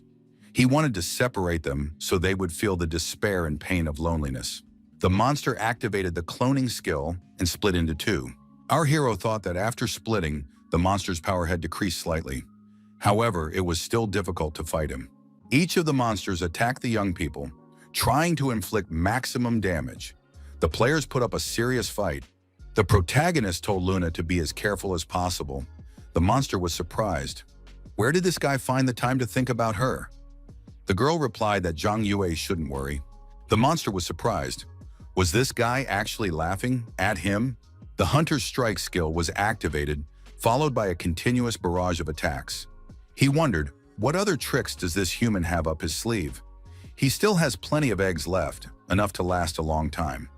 There's no point in wasting his time. He's ready to devour this human just like that. The monster was surprised. Why was the human's destructive power getting stronger and stronger? Something was definitely wrong here. Down displayed extreme aggression and landed numerous blows on the monster. The villain hadn't expected the young man to have such a trump card up his sleeve. Zhang Yue declared that he would definitely destroy this monster. Zhang Yue thought he needed to finish off the monster before it recovered. The protagonist used a recovery potion, which pauses the duration of a single skill. The monster activated the insect birth skill and said that the human wouldn't succeed. The monster's eyes lit up brightly and it laughed loudly. The villain clearly had something up his sleeve. The protagonist noticed that the eggs scattered everywhere began to move, and creatures started hatching from them. The little monsters hatched from the eggs and immediately became aggressive. The monster declared that the man no longer had a chance. Now he would surely be defeated. Zhang Yue, wielding his blades, mercilessly slaughtered the newly hatched monsters, slicing their bodies to pieces. However, there were so many eggs that Zhang Yue was physically unable to destroy them all. The monsters grew quickly and were ready to attack the man. The monster leader said that this was exactly what he had been counting on. The villain gave the order, and the monsters rushed to attack the man. The leader said he wanted to appreciate their dance of 1,000 strikes. Another clone continued to attack Luna, not even giving the girl a chance to catch her breath. Luna, having taken a crushing blow, was sent flying far backward and slammed into a rock. Blood trickled from the girl's mouth. The monster said he was bored again. He had just separated her from her partner, and now she didn't even have a chance to fight back. There is nothing more unpleasant than prey that cannot fight back. Luna declared that it wasn't that she couldn't fight back, even though their positions were different. She understood that the monster had lost his mother at birth, so she offered him her condolences. The monster laughed in response. What kind of tactic is this? Joking? Does she really want him to die of laughter? How can she feel guilty for having destroyed that old man? The monster said he was willing to make an exception and tell the girl some rules of survival. From the moment they hatch, they compete with the mother's body. The mother's body can eat the eggs to replenish her strength and recover. Or the powerful offspring will eat the mother's body to become stronger. He didn't eat the mother's body, but he will eat this girl's body because that will be more useful. The monster asked, "Don't humans eat each other? After all, they say it's very tasty." The villain noticed that his rival was very agitated. He was ready to help her experience it. Luna screamed for the monster not to do that. Zhang Ye heard the scream and realized that Luna was in danger. The protagonist's rival yawned once more and said he wanted to sleep. It's so boring here. The monster ordered his minions to stop loafing around and destroy this man. Zhang Ye was forced to speed up his sword strikes to keep up with destroying the monsters attacking him. The young man noted that these creatures were very fast. The protagonist stood atop a mountain made entirely of the bodies of the monsters he had destroyed. Meanwhile, the mountain continued to grow. The system congratulated the player on reaching level 30. As a reward, he was given the Bracelet of Omniscience. He also received the random skill, Shadow Clone. Now he could turn his shadow into a clone to fight alongside him. The monster said that this person needed to be dealt with as soon as possible, because he was still hungry. The villain climbed to the top of the mountain himself, using the bodies of the monsters he had destroyed. The monster was surprised when he saw the bloodstain and the man's clothes. He flew into a rage. The villain shouted, "How dare his minions do this? After all, that was his food. Which one of them stole the man's body?" The villain continued to rage. Did these little monsters really want to rebel against him? The shadow clone continued moving, descending the mountain. The shadow clone began destroying the newly hatched monsters surrounding him. The villain expressed bewilderment. What on earth was going on here? Hadn't this guy died? The monster ordered his minions to get moving and destroy this man, for he was now dealing damage to his army with incredible force. The shadow clone changed its appearance and began to look like a human.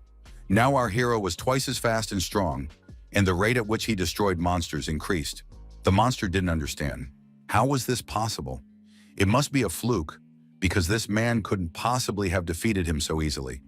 The villain decided there was no need to panic just yet, since fortunately, he had used a cloning technique. As long as the clone existed, he could split off and regenerate. The monster dropped to his knees and begged for forgiveness.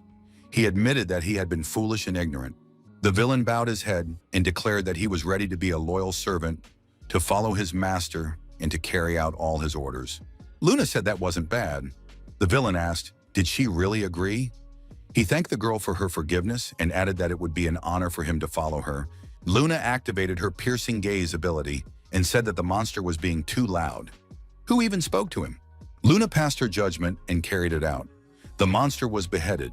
The power of good had triumphed. The warrior certificate collection event was complete. All warriors were to gather at the central gate. The players expressed relief that the event was finally over. It had been too difficult. The female gamer, her sister and Faye, sat in silence, waiting for Zhang Yue and Luna. The gamer slammed her fist down and said that something wasn't right here. Some things needed to be cleared up. La Jiao told her sister that she would go gather information about this guy's older brother. The girl asked if La Jiao knew who might have harmed him. Faye was surprised. Had something really happened to his brother? The girl declared that it was her fault. She hadn't protected that guy well enough. His brother had been ambushed and poisoned while they were searching for her. Faye said that was impossible. He didn't believe anyone could have defeated his brother. La Jiao suggested there were still people on the other side, but her sister's intuition was always spot on. The gamer said that the man she liked was definitely an unusual person. La Jiao was surprised. Did her sister actually have some kind of principles? Suddenly, the protagonist approached the young people. He was carrying the exhausted Luna in his arms. The gamer was delighted. La Jiao was surprised by this reaction, since her sister and this guy weren't that close. Luna told the young man that she was fine and asked him to set her down. The protagonist told the girl not to overexert herself. The female gamer stared intently at our hero. She was full of determination. The girl walked toward the young man. La Jiao told her sister to calm down. Faye urged diplomacy. The girl moved right up close to the protagonist and said her name was Hua Jiao. Her nickname was Sichuan Pepper. Hua Jiao added that she was his future wife, his true and only destiny. A look of utter astonishment appeared on the protagonist's face. Those present were also stunned. At that moment, the screen above the city reappeared. A voice asked everyone for a moment of attention. The speaker congratulated those present on passing the Warrior Certificate Collection Contest. Now the top 100 finalists would be announced. The players were surprised. Who had taken first place with 5,000 points? It turned out that the winner was the leader of the Dawn Guild, named Dawn. Some players didn't even know the Dawn Guild existed. However, this guild is now ranked third on the entire server. All the core members of the guild are professional players from the Dawn Club. Before they joined the game, they had already won several world championships in other games. The championship wasn't surprising, since the players are strong. But who is Zhang Yue? He made it into the top 3. If it weren't for him, the entire top 5 would have consisted of guild members. Zhang Yue apologized to the girl and said he wasn't planning on falling in love just yet. Hua Jiao said that Zhang Yue was a beautiful name. The other players, watching him, didn't see him as a ruthless character. One of the players saw the young man and thought that this was Zhang Yue. The minister congratulated the warriors who had made it into the top 100. These players had proven their bravery to the king. As a reward, they would be awarded experience points based on the number of certificates they held. The minister expressed confidence that all the warriors were satisfied with the reward. However, the selection was not yet over. Next, they were asked to pass through the portal and proceed to the next location. The players approached the portal. Many said they had no choice. The experience they had gained was so great that the rewards would certainly be greater as they advanced further. Through magical teleportation, the players were transported to isolated areas. Each area had 6 zones, 5 of which were occupied by players selected at random by the system. The players didn't understand where they were. Was this really what the new stage of the second phase looked like? Many scanned the area for their teammates. A character with a box on his head appeared before the group and announced that he was the host of this location. A true warrior needs wisdom and courage. The first level tests bravery, the second, intelligence. The rules are simple. A group of 5 people is randomly formed, among whom a killer is hiding. You must identify the killer by gathering clues. The host added that after each round, all participants vote, except for one player. If the killer is successfully eliminated, the remaining players can move on. If the killer survives, who will be promoted? Cards with stories will be handed out, revealing the character's identity as well as key clues. Jung Yoo speculated that they would face a reasoning challenge and a language game. The host said there was little time left and announced the official start of the second round. First, he would introduce the participants to the backstory in the form of a narrative. The warrior passed a multi-stage test and withstood the royal trial. He is going to defeat the evil dragon and save the beautiful princess. Before his departure, the entire kingdom of Tiber threw a grand banquet for the warrior. At the end of the celebration, everyone discovered that the warrior had been stabbed to death in the garden fountain. Who is the killer? 5 suspects have been identified. Suspect A is a friend of the deceased warrior. Suspect B is the minister's daughter. Suspect C is the captain of the guard. Suspect D, a scholar of the kingdom. Suspect E is a priest. The talking box asked who the killer is. There is only one truth. You must find the correct answer. You must start with suspect A and proceed clockwise. The host added that he would guide the players throughout the entire process. The first suspect introduced himself and said he was a comrade of the deceased warrior. He is a hero and a brother who grew up alongside the victim. Is there anything suspicious about him? He's always cheerful and very handsome to boot. He can't be lying. Suspect A noted that he couldn't see who the killer might be. He added that, based on his appearance, the priest couldn't be a bad person. Suspect B said that she is Genuine's second daughter. Once, when she was away from home, she was surrounded by goblins, and it was the warrior who rescued her from the ambush. He is her savior. The girl remarked that after that encounter, she had always admired the victim. She added that she was in poor health and bedridden year-round. A frail girl like her could not have stabbed the warrior. Suspect B noted that all people are good. She recalled that there was a clue in her file.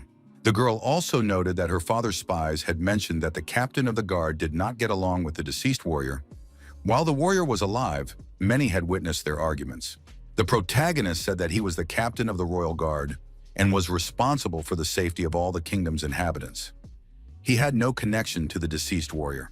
Jung Yoo added that he had quarreled with the victim because he discovered that the man was not a warrior at all, but a womanizer chasing fame and fortune. Such people are unworthy of saving the princess. But he would never go against the king's will, so he did not kill the hero. Jung Yoo added that to maintain order at the banquet, he was always in plain sight and all the guests saw him. He has a solid alibi. Suspect C noted that the relationship between the second daughter, Genuine, and the deceased warrior was complicated. However, for some reason, the girl wants to hide this. Genuine told Suspect C not to be so vengeful. Suspect A remarked that Genuine doesn't seem like a bad person. Suspect D said that she is a scholar of the Kingdom of Tever. She is responsible for recording history and biographies. By order of the king, she interviewed the deceased warrior and wrote his biography. The scholar added that she had no motive. She is the kind of person with whom one can easily get along, without arguments or misunderstandings. She also didn't have the time. She spent the hour before and after the incident socializing with other scholars at the banquet. Someone was with her the entire time. The scientist noted that she is not capable of committing crimes.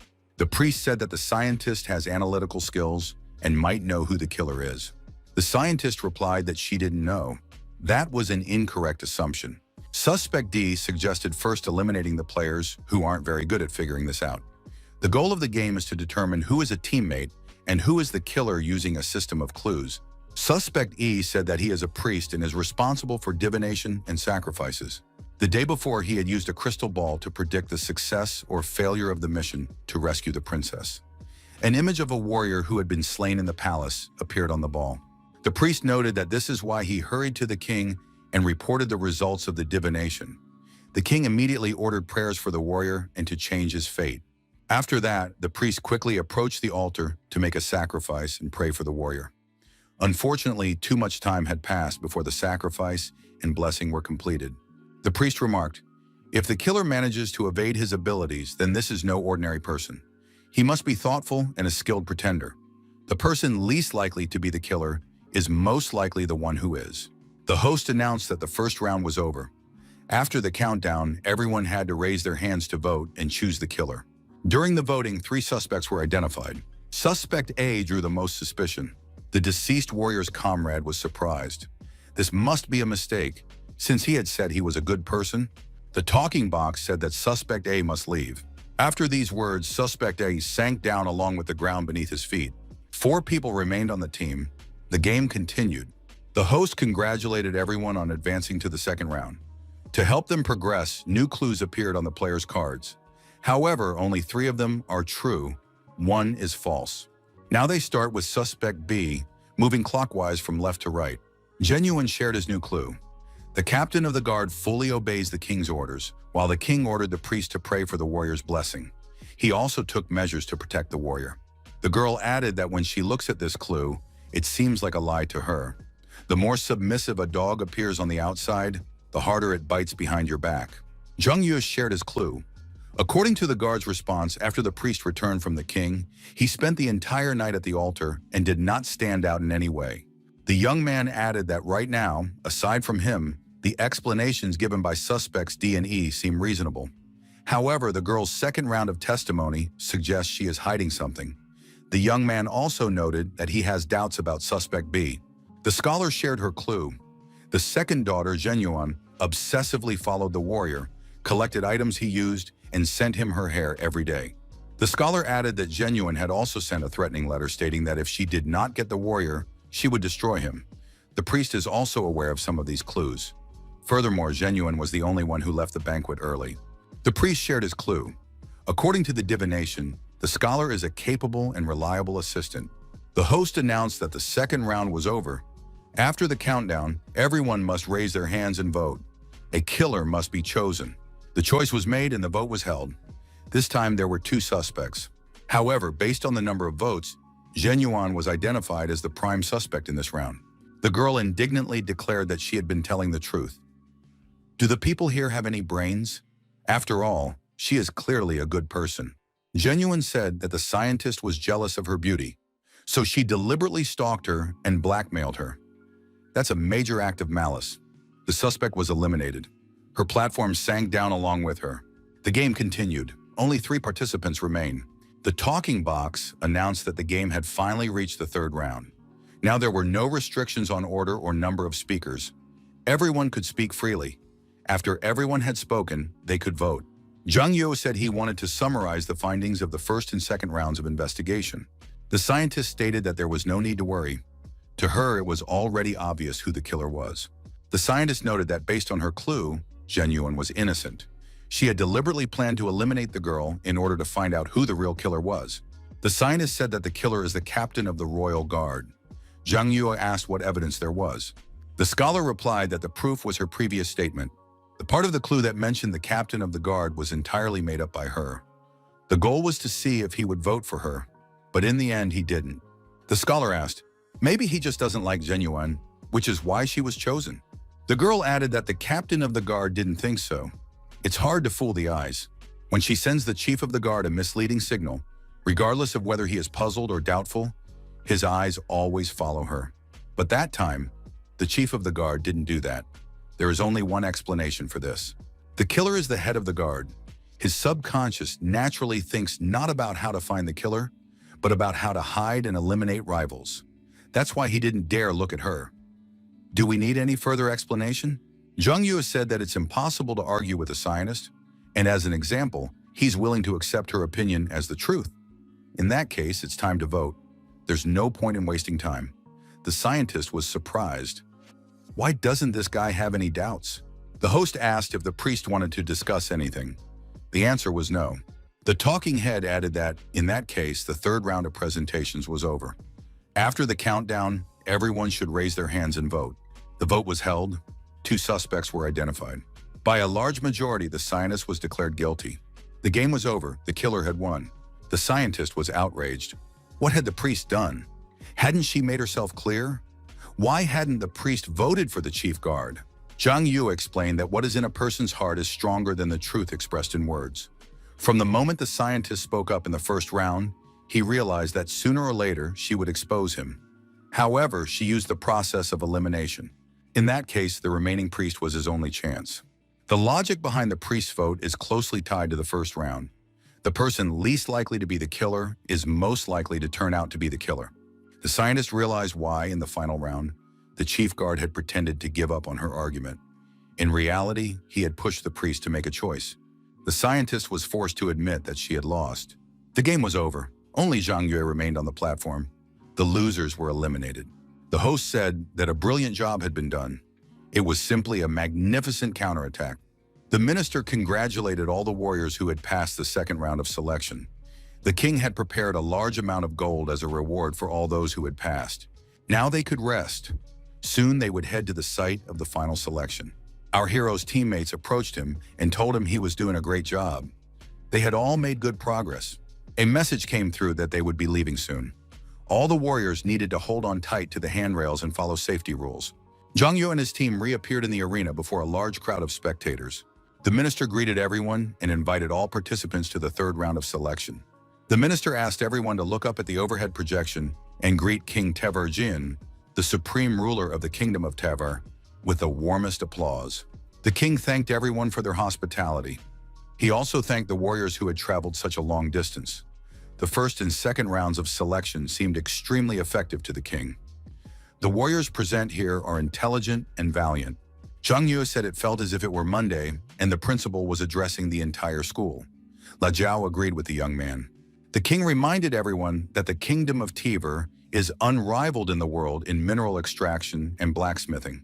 To inspire all the warriors during the competition, he would reward the top 3 with a legendary grade gemstone for weapon inlay. The squad leader noted that the information was correct. He added that these 3 stones should go to the Dawn Guild. The guild members said they understood everything.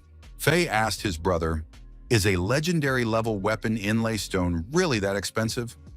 Zhang Yue replied that it was a great rarity. By inlaying the stone into a weapon, one could obtain a special ability. The protagonist thought that this item was supposed to appear at level 50. Could it be that they released it early? La Jiao noted that such an item could currently be sold on the market for hundreds of thousands of coins. Fei added that in that case, they would become rich if they managed to get 3 at once. The king said he could already feel the fire igniting in the warriors' hearts. In that case, it was time to begin the third selection. The minister spoke up and noted that all the warriors were probably eager to enter the arena. He knew everyone was anxious, but they needed to be patient. Now everyone would be briefed on the selection rules. A total of 32 warriors passed the second round of selection. A duel format will be used to determine the champion over 5 rounds. You must defeat your opponent, force them out of the ring, or wait until they voluntarily concede defeat. The champion will receive a wealth of experience, gold, and the right of first choice. The champion will also be able to choose the princess's rescue team. Each participant will have the opportunity to take 1 item from the royal treasury. It was announced that Zhang Yue would go first. Fei remarked that it was time for the show. Hua Jiao told Zhang Yue not to even think about losing. The protagonist thought this would be just another battle in the arena. Our hero's opponent was already standing in his section of the arena, drawing everyone's attention. Zhang Yue recognized this guy. The rival was surprised. Had his opponent really heard of him? The young man thought that after a long silence, today he would finally be able to bask in the glory. The young man recalled the congratulations he received after defeating the elite boss, One-Armed Demon. The protagonist thought that this time he wouldn't lose this opponent. After 28 attempts, they met again. The rival declared that his name was King Lu Zhen. He was a lone and mighty wolf. The rival added that whoever could defeat him need not worry, for it was merely an opportunity to make himself stronger. Lujin said that Zhang Yue could attack. He wouldn't lose anyway. The protagonist moved past him with ease and elegance and landed a devastating blow on his opponent, as if in passing. Lujin was wounded and began to bleed. Lujin couldn't believe it. He hadn't even attacked yet or demonstrated the power of his unique fusion technique. Zhang Yue thought that this guy's mouth still wouldn't shut. The commander of Dawn asked the third brother, was this the one he and the fourth brother had failed to destroy? The answer was yes. The leader said that was very interesting. Zhuang Hui declared that this was his prey. Contestant number 7 was invited to the next match. It was Luna. She defeated her opponent using a swift and colorful sword technique resembling a moon dance. Contestant number 26, a Fei, unexpectedly defeated his opponent by turning him into a barbecue. Contestant number 18, Hua Jiao, broke through her opponent's block with brute force and landed a perfect strike. The commander of Dawn asked the third brother if this girl's techniques and mannerisms looked familiar. The third brother replied that he was 80% sure. The sister said it was her turn. The leader of Dawn told the girl to find the feeling that usually arises during training matches and maintain a state between tension and relaxation. Fei wished La Jiao good luck and told her to defeat her opponent. The girl replied that it was no big deal. The older sister said that if La Jiao lost, there would be no hot pot for dinner. The spectators were thrilled to be able to watch the professional players up close. La Jiao asked her opponent, is the Dawn Guild really that strong? Now she would show her opponent that there was definitely someone better out there.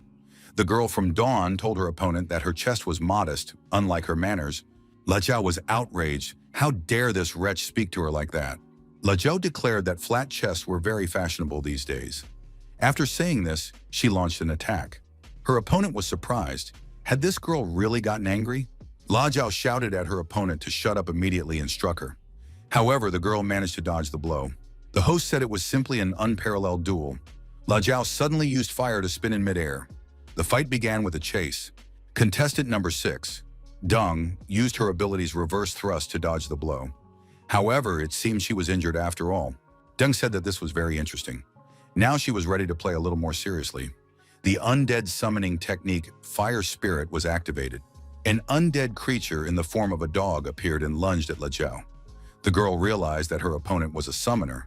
On top of that, this dog turned out to be very fast. However, the summoned creature's movement pattern was predictable. By anticipating it, she could defeat it.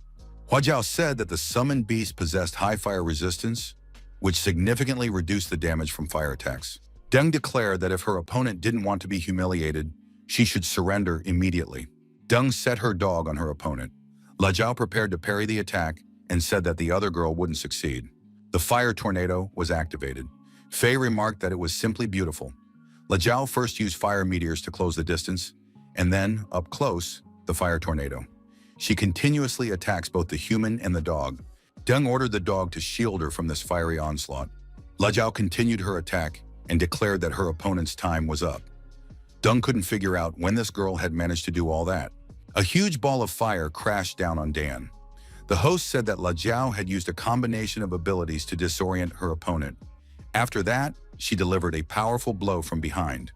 The outcome of the battle seemed predetermined. Fei shouted for La Jiao to remain cautious. The older sister noticed that Dan was still standing. Deng activated her undead summoning technique, 5 offensive defensive circles. Deng realized she'd forgotten to warn them beforehand. She could summon more than just beasts. A golden spirit, a water spirit, a fire spirit, and a wood spirit appeared in the arena. Fei and Hua Jiao helped the girl leave the arena. The older sister said that the performance was good, but her opponent's attribute was unacceptable. La Jiao was devastated by the fact that she had actually lost. The girl burst into tears and said she was so ashamed. Fei comforted her and told her it wasn't her fault. La Jiao wiped away her tears and said there was no need to comfort her. She was fine and would try to become stronger in the future. La Jiao remarked that she would definitely never lose again to anyone who made fun of her flat chest. Luna noted that the members of the Dawn Guild were indeed very strong. Any one of them would be difficult to deal with. The minister said it had been a remarkable duel. La Jiao's performance had been very spectacular. The strength of contestant number 6 knew no bounds. Next to enter the arena will be member number 5 of the Dawn Guild, Feng Ya. Feng Ya attacked his opponent and said that he was very weak. The host remarked that Feng Ya lives up to his nickname. He's like a rabid wolf with bared fangs. His opponent has no chance of striking back. He's like a lamb. Next to enter the arena was number 3, Shen Jian. The opponent decided he could block the shot since he was also facing a human. Shen Jian fired a barrage of shots and his opponent was no longer so confident. The host said that Shen Jian was terrifying.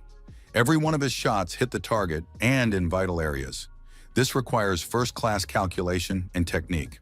The second contestant, Lei Dao, defeated her opponent in a flash without even drawing her sword. The commander of Dawn told the next contestant that his attack strategy was wrong. That way it would be difficult for him to inflict damage. In this situation, he should hold the axe with both hands and deliver powerful strikes. The commander added that he should hold his arms higher and engage his lower back to utilize his full body strength. The commander told the warrior to commit this feeling to memory and try again. The power must come from the lower back, not the buttocks. The commander of Dawn acknowledged that there was progress. Time was short, so it was time to enter the arena. The warrior thanked him for the guidance and admitted defeat. The minister said he was tired and asked his assistant to help with the commentary. The assistant invited the next participants to enter the arena. The girl asked her opponent, was it necessary to continue the fight? The opponent agreed and suggested they not waste time and surrender together. Zhang Yu surmised that the others were no longer in the mood to continue the fight. The Dawn Guild's massive lead had accelerated the pace of the competition. The list of the top 8 would now be published. The list was published. 4 representatives of the Dawn Guild, Fei, Zhang Yue, Hua Zhao, Luna and Deng will fight for the last spot. La Zhao told Luna to destroy that girl and rub her face in the dirt. Luna replied that she would try. Fei assured her that she would succeed. Zhang Yue wished the girl good luck. Luna waved her hand in response. The audience chanted the name of the representative from the Dawn Guild. Deng asked Luna if she was the partner of that flat-chested loser. It seemed this girl's breasts weren't much bigger. Now they had to test her strength. Luna said they would test everything right now, so Deng could summon her 5 assistants. Dan summoned the undead and added that she would call in the 5 of them if she realized her opponent had enough strength to stand up to them. Luna activated the skill Execution of Starlight. Dan summoned her assistants and told them to attack her opponent and not let her get close. Luna fended off the onslaught and continued to close in. Dan deployed a water shield. Luna noticed that in their previous battle, her opponent had secretly used her summoned creature with the water attribute to counter the damage. Why was she acting so relaxed now? She had to fight seriously. That would show respect for her opponent and for herself. La Zhao noted that Luna had spoken well. She was absolutely right. We need to beat this Dan and not stop halfway. The third brother said that the 5th sister had underestimated her opponent. The commander of Dawn noted that Luna was absolutely right. This would serve as a good lesson for the 5th sister. The 4th brother said he was very bored. When would it be his turn? Dan was outraged. Did her rival really think that just because she'd left a scratch on her, she could win? Dan sent her 5 summoned creatures at Luna and added that now she would show her what reality was. At the same time, streams of flame and water were directed at Luna.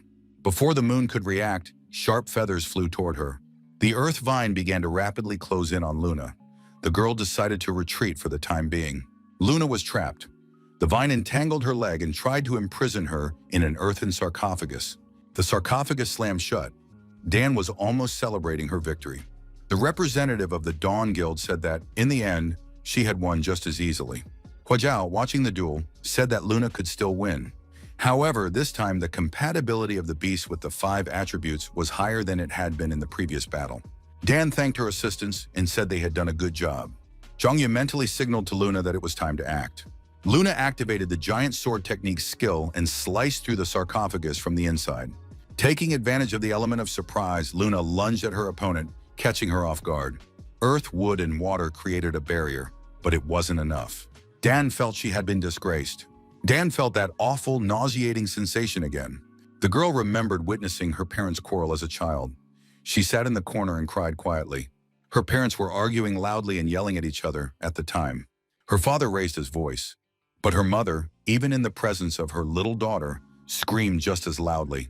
Dan felt lonely. She closed her eyes and cried bitterly. Dan had felt humiliated ever since she got older. Even among her peers, she was often beaten up.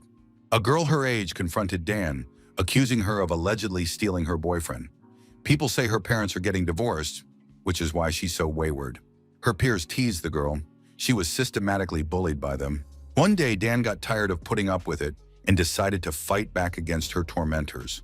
One of the young people filmed the fight on video and claimed it was proof that Dan was beating up her classmates. The girl understood that the world is cruel and cold, and life is full of suffering. How could she go on living? She could hide, disguise herself, grow fangs. Perhaps then life would get better. A young man near the computers in the arcade said that this beauty, Dan, was a very good player. The girl replied that she should thank Brother Hu for helping her deal with the school bullies. The young man added that if Dan became his girlfriend, no one at school would bother her anymore. Dan was surprised. Hadn't Hu said he saw her as a younger sister? The young man smiled and said that if there was mutual attraction, they could take things further. Dan thought such proposals made her sick. Suddenly, someone grabbed Hu's brother by the arm. The young man was surprised. Who would dare do that? The man said that this girl was still just a child. A colleague hinted to Hu's brother that these were people from Dawn. It was best not to get involved with them. The man added that Hu should take his friend and leave. They were no longer allowed to show up at the Dawn Internet Club. The man approached Dan and said she was a very good player. Would she like to join the club and play professionally? He noted that Dan had shown great talent, and the Dawn Club was in need of just such players. Dan decided she couldn't lose. She wanted to win, and her victory would be spectacular. After all, she was a representative of the Dawn Guild. Dan activated the skill 5 offensive defensive circles and attacked. The confident destruction skill was activated.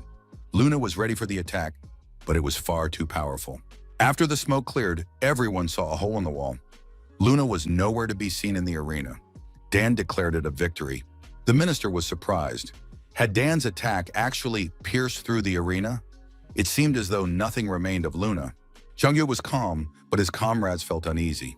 The protagonist told everyone to look closely at the arena. Luna had been cunning. She had used the space between the ground and the arena to hide from the crushing blow. The spectators were baffled. Was that even allowed? A moment later, Luna reappeared in the arena with a sword in her hands. Dan was surprised. Wasn't that a violation of the rules?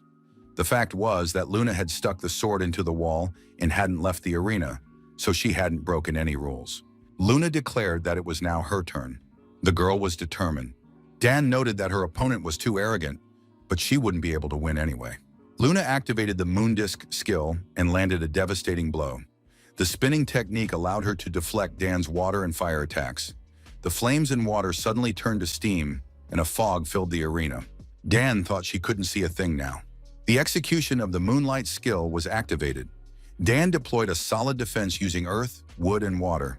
A natural barrier was created. Luna activated the skill Giant Sword technique. Dan relied on the protection of her summoned creatures. And suddenly, Luna appeared behind Dan. Dan found herself bound. Luna declared that her opponent had fallen for it. It was just a flicker. The natural barrier was destroyed. The girls were face to face. Dan dropped to her knees and conceded defeat. The minister said in surprise that Luna had defeated Dawn.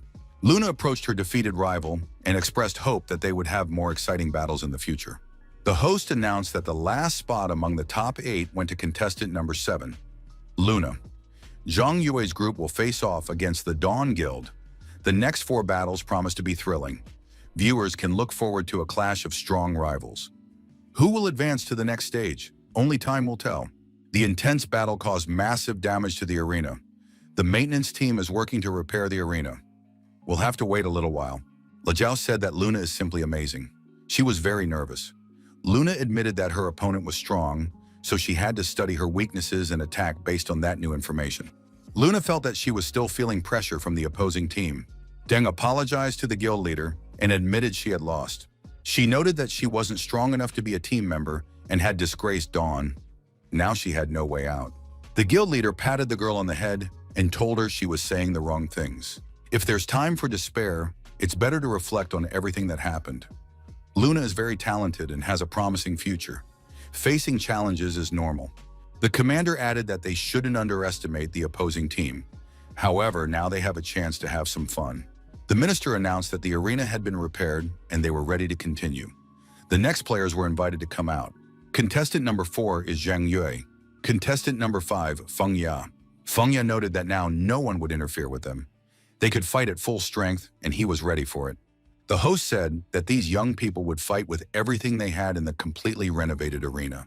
However, immediately after the first clash, the burst of energy was so great that the arena was destroyed again. And this was only the first skirmish. The audience heard the continuous clanging of metal.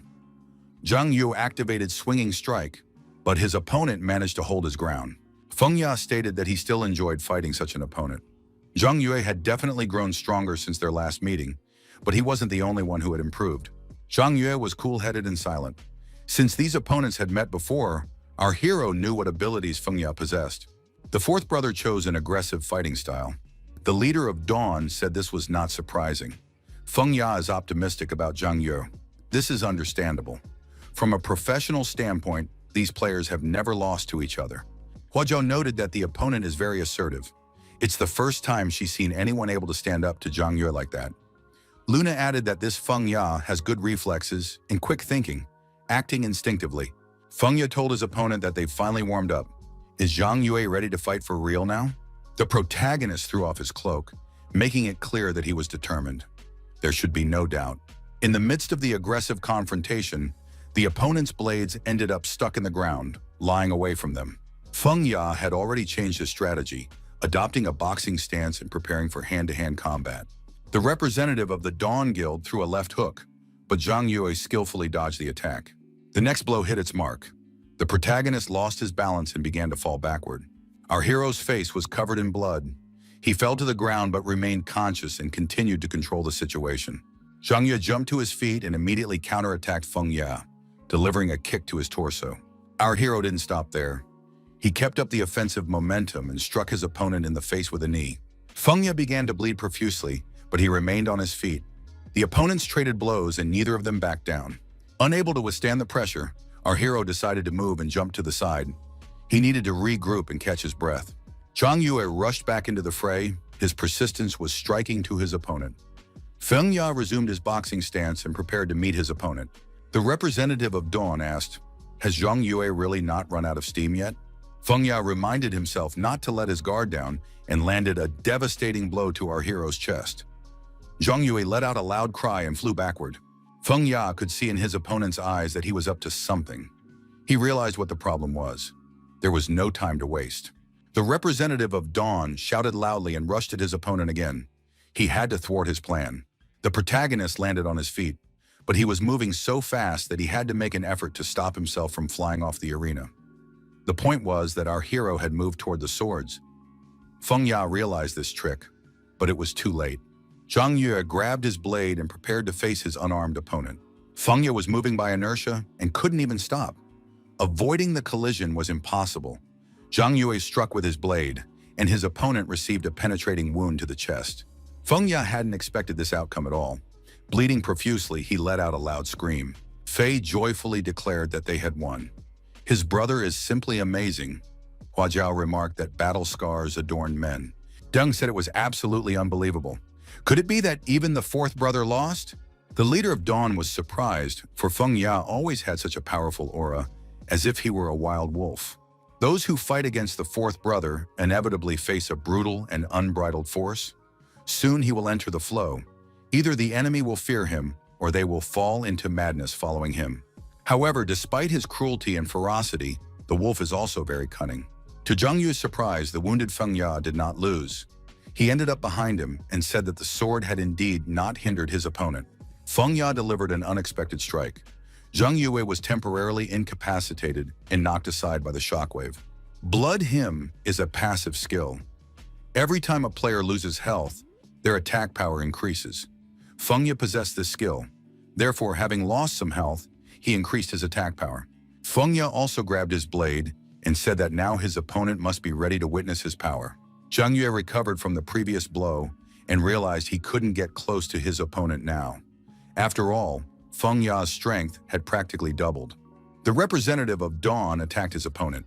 The protagonist barely managed to block this attack. Zhang Yue was wounded and his shoulder began to bleed. He tried with all his might to hold back his opponent's onslaught. Suddenly, a powerful explosion rang out, and fragments of the arena flew in all directions. The minister was surprised. for Feng Ya had shattered the arena to pieces with a single blow. Apparently, he would have to get used to the fact that the arena would need to be rebuilt on a regular basis. Feng Ya said, "Thank you. Does my opponent really want to avoid my blade that much?" But that's practically impossible. The flash of the cleaving blade skill was activated. The blades clashed, ringing out loudly once more. The released energy created a powerful shockwave. Feng Ya noticed that the scales of victory had now tipped in his favor. Zhang Yu did not agree with this. The protagonist used his favorite move, the backstab. Feng Ya didn't have time to react properly. He suffered another wound. The representative of Dawn grew even angrier, activated a spinning attack, and said that his opponent was too slow. Zhang Yu flew high into the air. Feng Ya, to capitalize on his success, rushed after his opponent. The battle moved into the air. Fei noticed that his brother was practically defeated. That crazy Feng Ya has completely lost his mind. Hua Jiao said that as soon as she reached the Dawn Guild, she would tear them to shreds. The leader of Dawn said it didn't matter whether they won or lost. The rivals descended once more onto the ruined arena. Each of them concentrated powerful bursts of energy in their hands, intended to strike their opponent. Feng Ya told his opponent that he'd had a good time. Zhang Yue would be his finest prey. However, no matter how successful the hunt, it always comes to an end. Feng Ya moved on to the decisive stage and said it was time to end this fight. He focused as much as possible on achieving the result. The hunter skill, desire for combat coercion, was activated. The representative of Dawn said that he would now crush his opponent with the most powerful blow. The Misty Wolf skill was activated. Feng Ya's energy beast appeared behind him. He was filled with determination. Zhang Yue was completely focused and said he hadn't had this much fun in a long time. The protagonist realized he had forgotten to tell his opponent something. In fact, he uses dual blades. At that moment, our hero did indeed have two blades. Feng Ye hadn't expected this turn of events. Earlier, our hero had destroyed his opponent, and the system had then announced that the leader of the Divine Light Society had been eliminated. The young man had received a pure secret, the dragon hidden in the depths.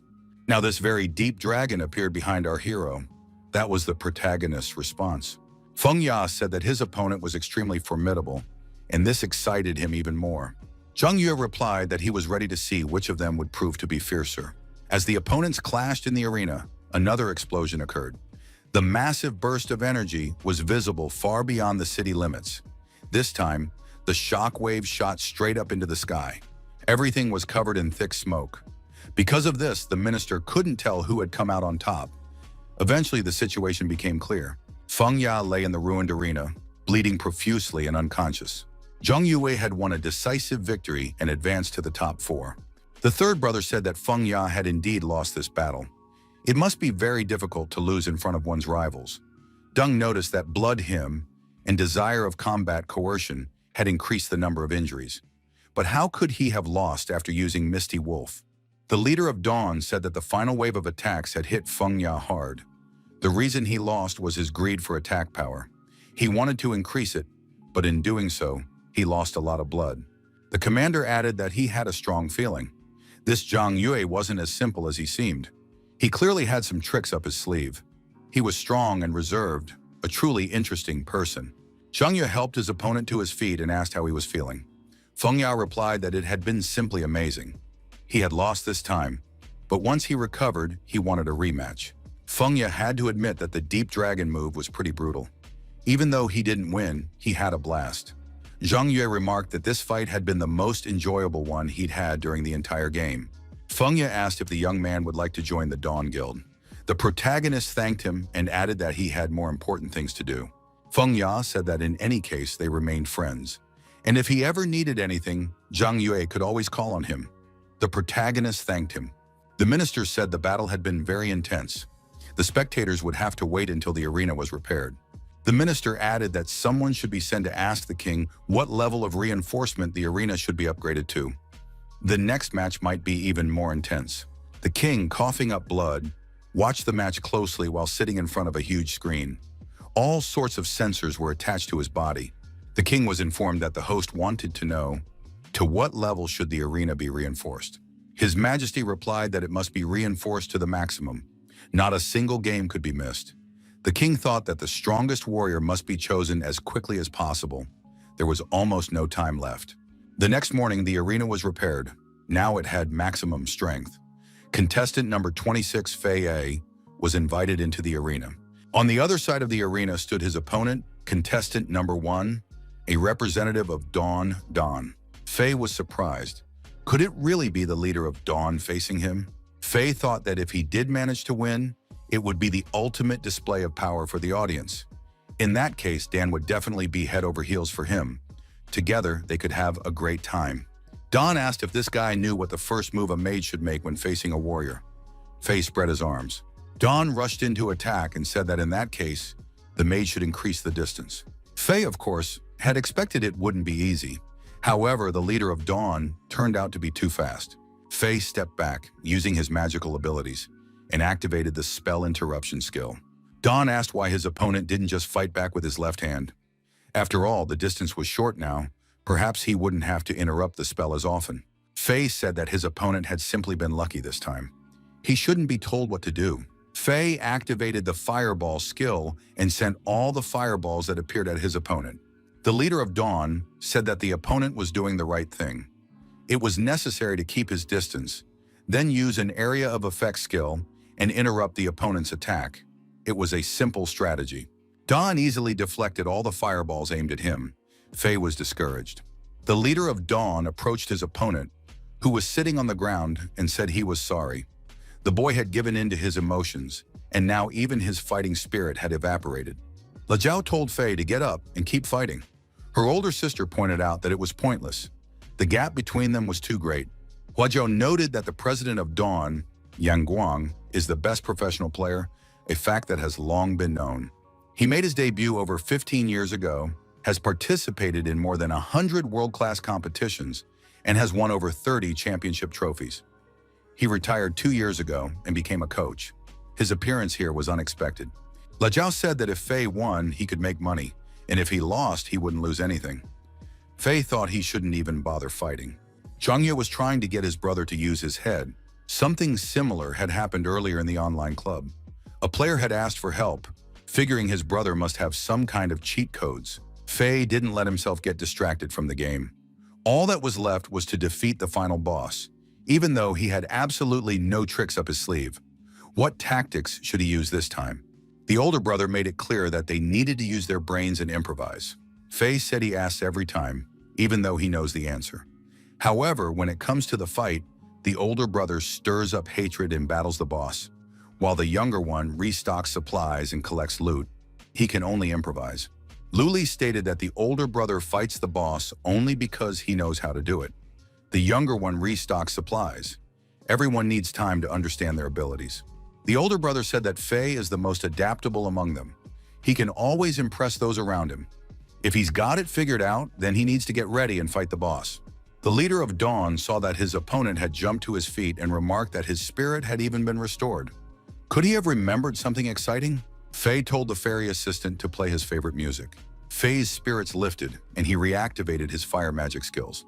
Fei revised his strategy and decided that under no circumstances should he give up. With fireballs in his hands, Fei bravely charged at his armed opponent. Dawn swung his sword. At the decisive moment, Fei ducked and dodged his opponent's sword. The young man slipped between the legs of the leader of Dawn. Fei used fire magic and delivered an energy strike. Dawn leaped upward and flew over his opponent. The leader of Dawn landed behind his opponent and asked, "Was this really his new tactic? A three-pronged attack?" Fei turned around and said he wasn't going to give up this victory. The young man activated a fireball and aimed it at the leader of Dawn. Dawn noted that his opponent's attack seemed too disjointed. On top of that, his aim was off. The leader of Dawn emphasized that even though the young man was a mage, he was still quite skilled in hand-to-hand combat. Fei suddenly told the fairy assistant to stop the music. Fei, using his magical abilities, summoned thousands of meteors and combined them into a single stream. The leader of Dawn, Yang Guang, had never experienced such a powerful onslaught in his entire career as a player. The minister said that if they hadn't reinforced the arena, it would have already been shattered to pieces by Fei's power. When the smoke cleared, the leader of Dawn was still standing. He said it was a decent attack. Lajiao was surprised. Why didn't anything happen? After all, Fei had hit the target squarely. Her older sister noted that the opponent's evasiveness had nullified most of the overwhelming attacks and injuries. Luna suggested that such skills were useless against this opponent. Fei continued to press his opponent with fiery attacks. However, the leader of Dawn neutralized all the attacks by putting up a thermal shield in front of him. Yang Guang told his opponent that he had lost his rhythm again. Fei stopped his attack because his energy had run out. The leader of Dawn noted that this burst of energy was quite good, but it seemed like a flash of inspiration that the young man was not yet able to sustain. Yang Guang attacked his opponent with a sword strike. Fei thrust his arm forward and blocked the sword. The skill Boundless Firepower was activated. At that moment, the player's mana was reset to 0 for 10 seconds. Yang Guang was surprised. Could this young man really possess a legendary skill? Fei asked his opponent if he had ever felt shame. Taking advantage of his opponent's helplessness, the young man delivered a kick to his chest. After that, he used Great Flaming Explosion. Yang Guang was sent flying upward by the shockwave. Fei circled around his opponent and attacked him from behind. The young man asked, why had the master's reaction slowed down? Another Great Flaming Explosion was unleashed. Yang Guang crashed face first onto the arena at high speed. Fei continued his attack. He activated the Fire Tornado. This was followed by the use of the Fireball technique. The Fireball technique was pushed to its limit. Even Fei was using this level of power for the first time. Yang Guang realized that he now needed to defend himself thoroughly, or he would be destroyed in a matter of seconds. The leader of Dawn activated the Return Shield skill. Once this skill is activated, it becomes possible to deflect an enemy's attack and send it back at them. Fei didn't expect this turn of events and ended up taking the brunt of the attack himself. The minister said that Fei's counterattack had failed. The Dawn team member used the Return Shield skill and extinguished Fei's victory fire. Dawn made it into the top 4. Dawn noted that his opponent had successfully used Boundless Firepower. His suppression power and skill set were nearly perfect. The leader of Dawn added that this young man has talent and ambition. If he trains hard, he will be able to reach great heights. Fei considered the battle to have ended well for him. After all, he was clearly no match for the leader of Dawn. Fei understood that the purpose of this battle was to provide the necessary information.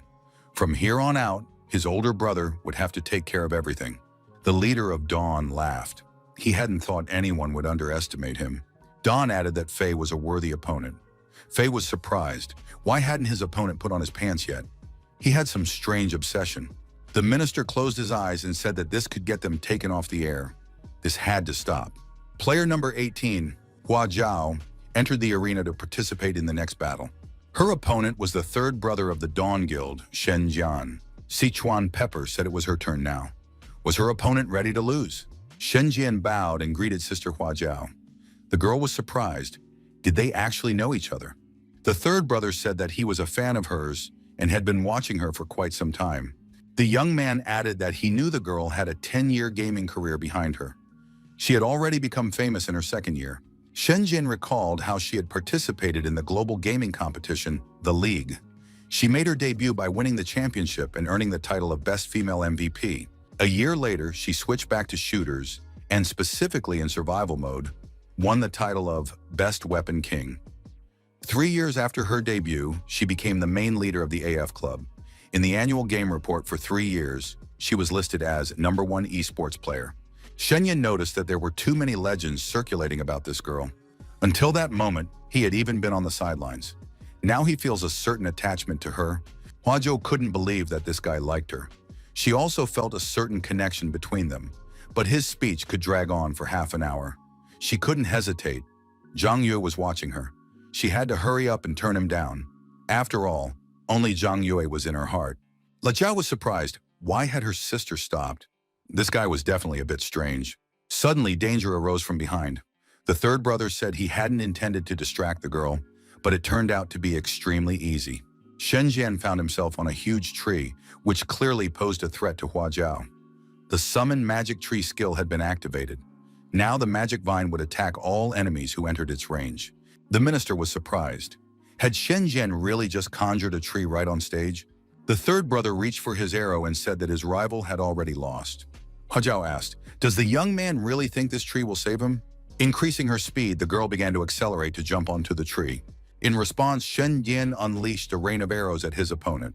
The girl approached the tree, swung her leg, and activated the mountain-shaking skill. The tree withstood the attack. The third brother of Dawn fired unstoppable arrows at his opponent. Hua Zhao, using her unique abilities, deflected all the arrows. The girl realized that the tree served to control the territory and improve visibility, hindering the enemy. Combined with a continuous stream of arrows, this tactic was ideal for close combat, posing a great danger. Huajiao logically concluded that she needed to act. The girl grabbed a log, breaking off a branch from the tree. Sichuan Pepper swung and threw the log at her opponent, giving it momentum. After that, the girl pushed off the ground, jumped up, and hopped onto the log. Now she had a means of transportation with which she intended to close in on her opponent. It was a clever strategy. Shenyan decided to use a decoy and fired the dope arrow. The daze arrow struck the log, and it shattered. However, propelled by the acceleration, Huajiao continued to close in on her opponent. The girl activated the Mountain Shaker skill again, closing in on her opponent to striking distance.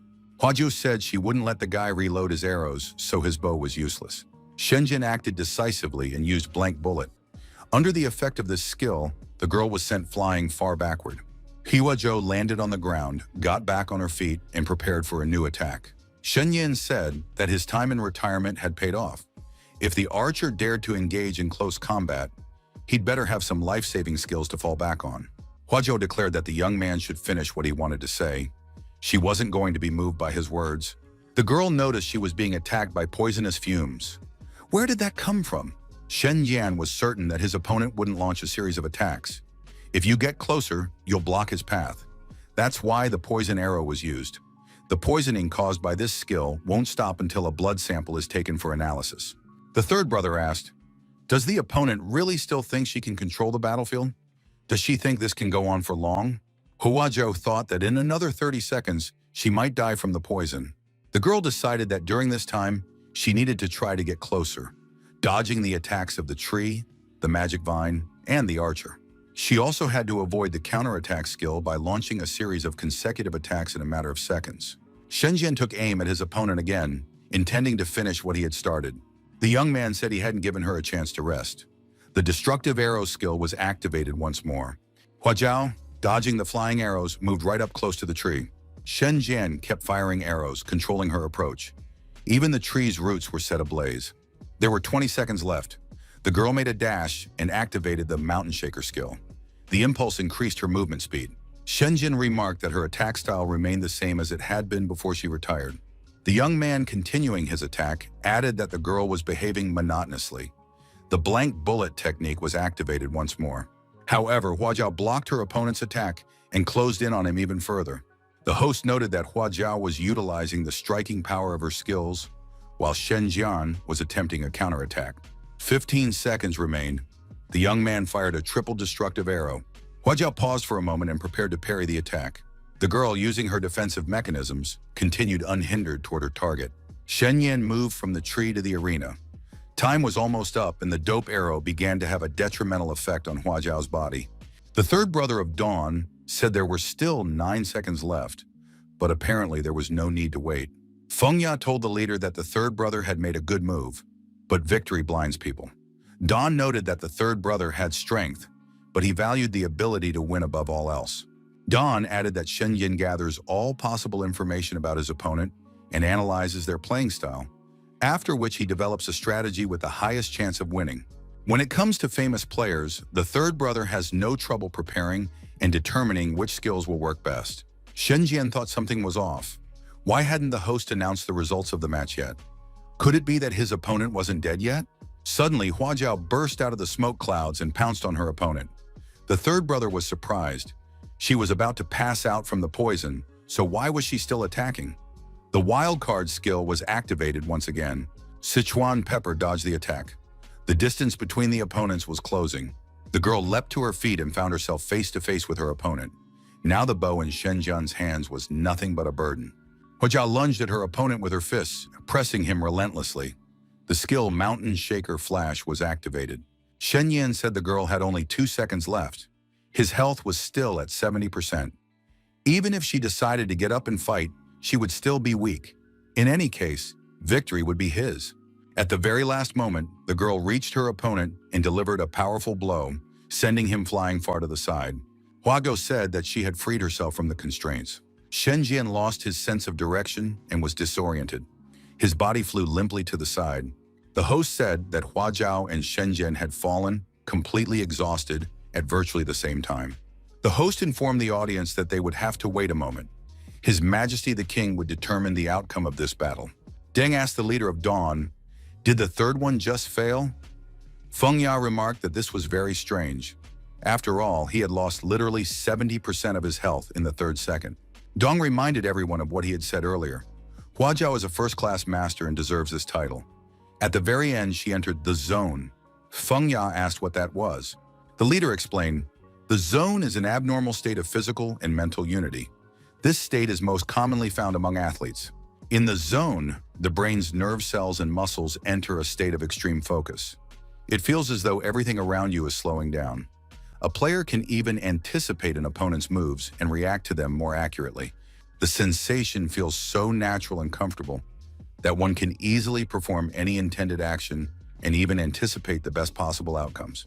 One can conclude that Sichuan Pepper entered the zone, thereby pushing beyond the limits of their capabilities." Feng Ya said that he also wants to experience this state. The host announced the king's decision. Although these two had shown good results, time was not on their side. Both players had failed and could leave the arena. Le Jiao helped her sister down from the arena. The third brother of Dawn was also escorted out. Hua Jiao apologized for the loss. Fei said the girl was amazing. Luna added that her counterattack was simply stunning. Zhang Yu noted that a draw cannot be considered a loss. Hua Jiao did well. The damage dealt in the last 2 seconds was achieved by going beyond the level system. Hua Jiao said she had been careless, but she wouldn't lose again. Next, player number 7, Luna, and player number 2, Lei Dao, were invited into the arena. Her teammates wished her luck and told her she had to win. The fairy assistant announced that Luna had an incoming call from her father. Lu Yue answered the call and asked if her father was looking for her. Mr. Lu said he had just received a report from the lab. His daughter's adaptability was higher than the others. They needed to head to the corporation immediately. Lu Yue agreed. She thought her father wanted to send her there. The girl recalled the last time she and her father had been there. Luna thought that right now, she was in the middle of an open battle alongside Zhang Yue and the others. Lu Yue asked if her father could wait for her just a little while. Mr. Lu replied that he didn't like waiting. The manager would pick up his daughter right away. Lu Yue said she needed to get ready. The man ended the call and added, "Perhaps it is the will of heaven." Luna told her squad that she was very sorry. She had an urgent matter at home, so she wouldn't be able to participate in the competition. Zhang Yue replied that there was no need to worry. Family matters, of course, were more important. Everyone was understanding. Luna thanked everyone and promised to return as soon as possible. After that, the connection to the server was lost. The host suggested that the player might have had more important matters to attend to. Since Luna had left the battle, her opponent moved forward. 3 contenders remained, Dawn, Zhang Yue, and Lei Dao. All 3 are fully prepared for battle. What will happen next? The draw revealed that the next match would feature player number 2, Lei Dao, and player number 1, Dawn. Could an all-out brawl within the guild be about to begin? Fei said that his brother is in the finals right now. Hua Jiao suggested changing tactics. Even though Zhang Yue is invulnerable, his style is rather old-fashioned. Deng asked the leader, "Are they really going to fight?" Dong replied that they really were unlucky. Even though they've been in the same guild for a long time, they've never fought each other before. Shen Jian suggested holding off on this match to avoid giving the opponent any extra information. Lei Dao asked for Zhang Yue to be handed over to her. She wanted to fight him. Dong was surprised. He rarely saw Lei Dao take the initiative. Could it be that this Zhang Yue had piqued her interest? The leader of Dawn raised his hand and said he was giving up. The host announced to the audience that Dong had directly withdrawn from the game so that Lei Dao could take the lead. Perhaps she would be able to defeat Zhang Yue. In the next match, player number 3, Zhang Yue, faces off against player number 2, Lei Dao. Who will become the champion by making it to the end? Fei said his brother would be able to win. Hua Jiao remarked that confidence and determination tame young people. Feng Ya told our hero that they are now friends, so he would like to tell him a little about his little sister. Even he cannot defeat her. The time for the final battle has come. The rivals entered the arena. The signal sounded and the opponents rushed toward each other. Each of the rivals activated the stealth skill. The host was surprised. Did 2 players really use this skill at the same time? The audience lost sight of the warriors. Only sounds could be heard, and the wind kicked up dust from the arena. Lei Dao attacked her opponent using fire magic. Meanwhile, the protagonist swung his blade. The host noted that many copies of Lei Dao and Zhang Yue had suddenly appeared in the arena. Could the cloning technique have been activated? Zhang Yue closed in on his opponent almost point blank. Their blades clashed, releasing excess energy and producing the characteristic clang of metal. The intensity of the battle was so great that the excess energy also sent the opponents flying in different directions. Fei thought in surprise, could Lei Dao really be on the same level as his older brother? Hua Jiao noticed that this was just a test. Zhang Yue hadn't started fighting in earnest yet. He was simply testing the waters. The protagonist activated the rift skill. Lei Dao responded by activating the explosive blade skill. The host said that this was a very powerful clash. The audience was witnessing the best fight at the highest level. Lei Dao activated the skill back strike. Next, the girl used cross grab in the air. Zhang Yue swung his blade, but his opponent let go of him and jumped aside. Our hero thought that this girl was still testing him. The protagonist recalled the words of the fourth brother of the Dawn Guild. The young man had said that Lei Dao was impossible to defeat. Since joining Dawn, he had fought her many times, but had never once managed to win. In fact, she used to be a mercenary captain. However, that was a very long time ago. Not only is she an excellent shot, but she is also skilled in handling various types of firearms. Even with just a single knife in her hand, she can easily take down a dozen tough opponents. Once, while carrying out an assignment, the girl made her way to the crime boss after first neutralizing all his guards. However, the criminal had hostages whom he had previously rigged with explosives. He held the detonator in his hand. The saddest part was that even her teammates had been bribed by the enemies. Lei Dao dealt with the traitor even though she had been wounded beforehand.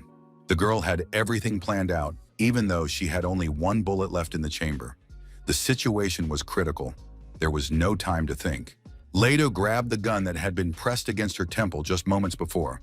All of this was necessary to shoot the criminal gang's boss in the head. However, before he died, he managed to press a button and trigger the explosive device. An explosion rang out and the hostages were killed. This incident became too much of a burden and a shock for Lei Dao.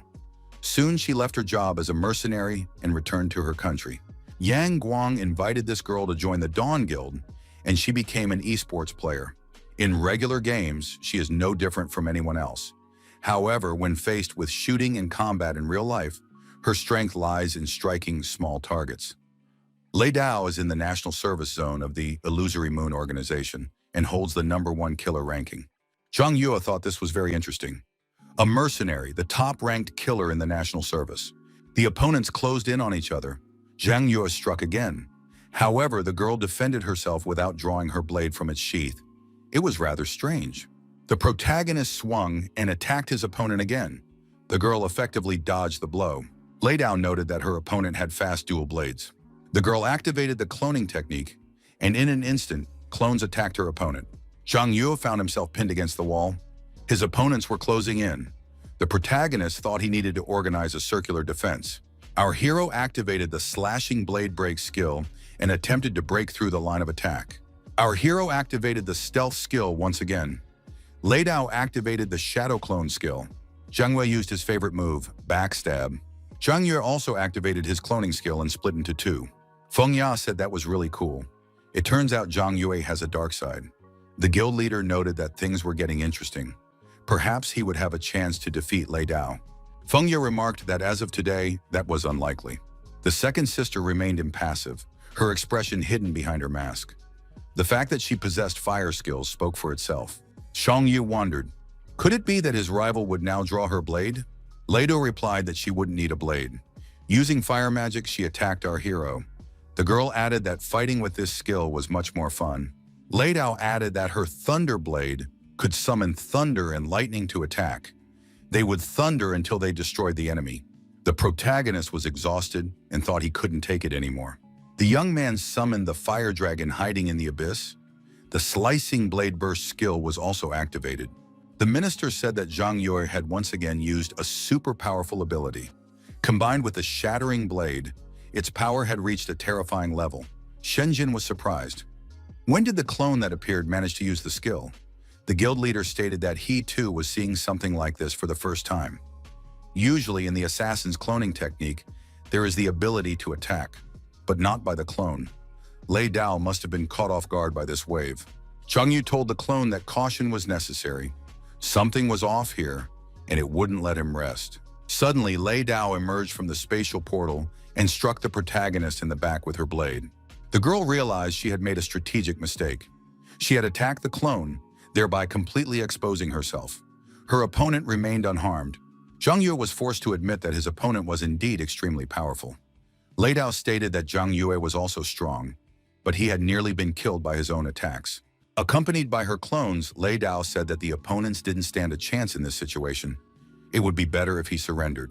Suddenly, a stray bird appeared in the lightning-streaked sky. A powerful electrical charge from the heavens crashed down onto the arena. The bird was struck by the charge and instantly burned to ashes. The minister said that Lei Dao was using a thunder attack to strike his opponent. Zhang Yue continued to dodge relentlessly. Zhang Yue, truly utilizing her unique abilities, avoided direct hits time and again, maneuvering across the arena. The protagonist was surprised. After all, Lei Dao had been using her weapon for a very long time. Could it be that she had no recoil? Fi began to doubt. Could this be cheating? Even his boundless firepower has recoil. How can she land so many consecutive strikes? Huazhou noted that they had never encountered this type of weapon before. Feng Ye told his comrades that this guy was playing relatively well, but was already completely exhausted. Lei Dao had everything under control. The second sister of Dawn activated the mythical weapon, the Thunder Blade. Zhang Yue was surprised. How is that possible? After all, the boss's mythical weapon isn't available right now. Lei Dao agreed that this weapon is currently unavailable. The girl added that this weapon was from the beta test. Zhang Yue was surprised. Could Lei Dao be one of the testers? Our hero asked his rival if she knew a man named Han Yixiao. The young man added that he was his brother. Could Lei Dao share any news from the closed beta test? The girl agreed but set one condition. Zhang Yue must defeat her. Since they are brothers, Zhang Yue shouldn't be outmatched in strength. However, if he loses, he won't hear a single word in response. The protagonist said he agreed and rushed to attack Lei Dao and her clones. Zhang Yue leaped high into the air, swung both blades at once, and prepared to strike. Our hero fought aggressively, adopting an offensive stance. He used the skill Slicing Blade Rip. It was especially difficult for the young man, as he had to fight several opponents at once, each of whom was incredibly strong. Zhang Yue struck the one in front of him, but missed the blow from the opponent standing behind him. Zhang Yue stayed on his feet and continued the fight. By destroying the clones, our hero was able to restore the balance. Lei Dao said that her opponent didn't stand a chance of finding out the news about his brother. Zhang Yue became enraged and shouted that the battle wasn't over yet. Behind the Dawn Warrior, another opponent appeared, a clone of Zhang Yue. The girl realized that her opponent wanted to distract her with this clone. The whole point was that he wanted to hide in the shadows. However, she saw through his plan. Lei Dao turned around and began fending off both attackers at the same time. The girl noticed that such attacks were too primitive for her. Zhang Yue asked, "Who told you that the real one, not a clone, is behind all this?" The Slicing Blade Slash skill has been activated. The host stated that Zhang Yue is using his blade technique to create a vortex and destroy himself along with Lei Dao. In this way, he is attempting to cut off their escape routes. Could the final battle really take place behind closed doors? The girl declared that she has no intention of dying with him. Her opponent won't get his wish. Zhang Yue activated Asura mode and appeared in a new form. Now standing before Lei Dao was an assassin against the backdrop of his energy beast. The girl recalled the events of 2 years ago.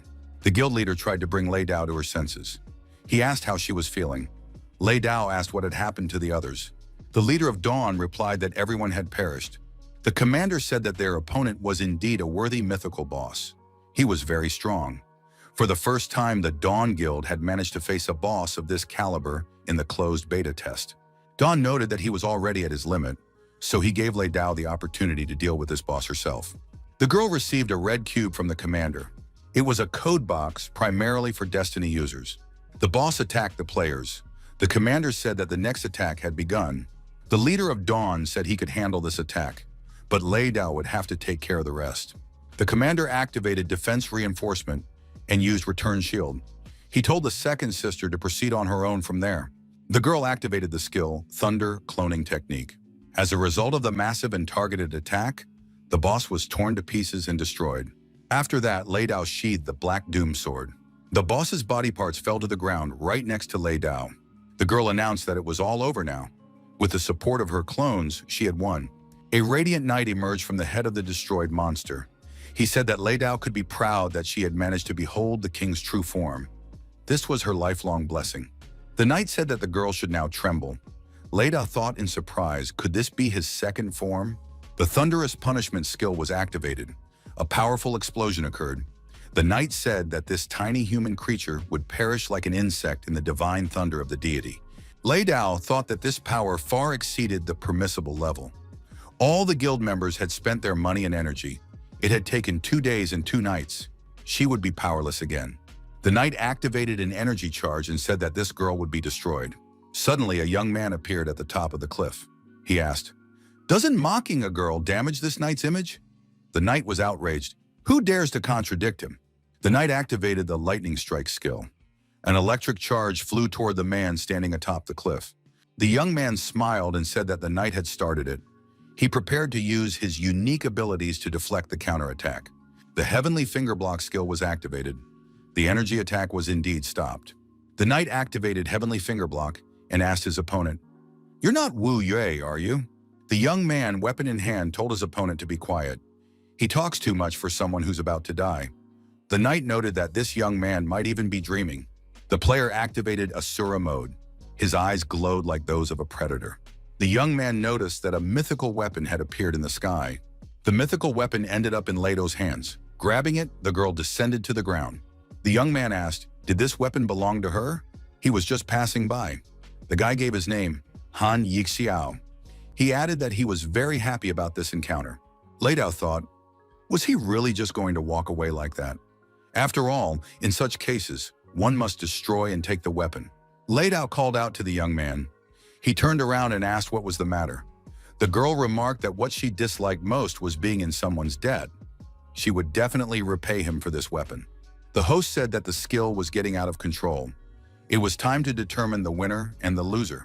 When visibility in the arena improved, everyone saw that Zhang Yue had emerged victorious. The girl's blade lay on the ground. The protagonist said that now he wanted to know the details about his brother. Lei Dao raised her head and looked at her opponent. At that moment, she saw Han Yixiao standing next to her brother. During that encounter, Han Yixiao reminded her that he had simply been passing by. This weapon belongs to her, he doesn't need it, and besides, it has nothing to do with him. Lei Dao noted that it was he who had dealt with the boss, yet he had given her this artifact. Therefore, she must repay him. Han Yixiao said that in that case, she could simply give him the blade, and they would be even. Then he would supposedly lose it, and she would find it again.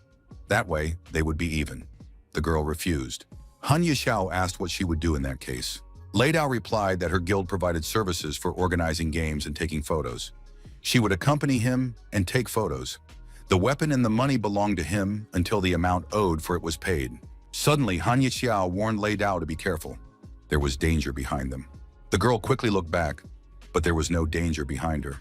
When Lei Dao looked back at her companion, the young man was already far away. He was quickly moving away from her. Lei Dao rushed after him and told him to stop and not run away. The young people ran for a long time and suddenly found themselves in a snow-covered area. At one point, they were attacked by a huge monster. They had to deal with this monster together. After the battle, Han Yixiao noticed that the two of them had finished much faster together. Suddenly, the girl pushed the young man aside and told him to watch out for the monster's tail. The blow came completely out of the blue. The girl took the hit herself. Han Yixiao said that today wasn't her day and activated Heavenly Finger Block, directing his fury at the dragon. Han Yixiao ran over to Lei Dao, who was lying in the snow, and asked how she was feeling. The girl sat up and said she was fine. Han Yixiao noted that he had greater resistance to attacks than she did, so he wouldn't let her shield him anymore. The young man handed his companion the mask she had dropped. The girl thanked him and said she needed to hide her face. Han Yixiao told the girl that she was very attractive. Was she afraid that someone would chase after her, which was why she wore a mask? Lei Dao replied that he shouldn't try to comfort her. In fact, she also has a scar on her face. Han Yixiao added that that was even cooler. He truly believed she was very beautiful and didn't need the mask at all. Lei Dao replied that in that case, as long as she's with Han Yixiao, she won't wear the mask. Now in the arena, Lei Dao told the protagonist that she and his brother had been teammates for a while. He's really good and is one of the best players in the beta test. Zhang Yue guessed that this girl and his older brother are indeed friends. The protagonist asked when Lei Dao had last seen Han Yixiao. Had he said anything about his plans? Lei Dao recalled the very last time she had seen Han Yixiao. They had been lying by the campfire under the open sky. Han Yixiao told the girl that he might have to leave for a while. Lei Dao wondered why. The young man replied that there was a problem in this game. Someone had opened a gate that shouldn't have been touched. He wanted to close it. Lei Dao suggested they go together. Han Yixiao refused. He was the only one who could get in there.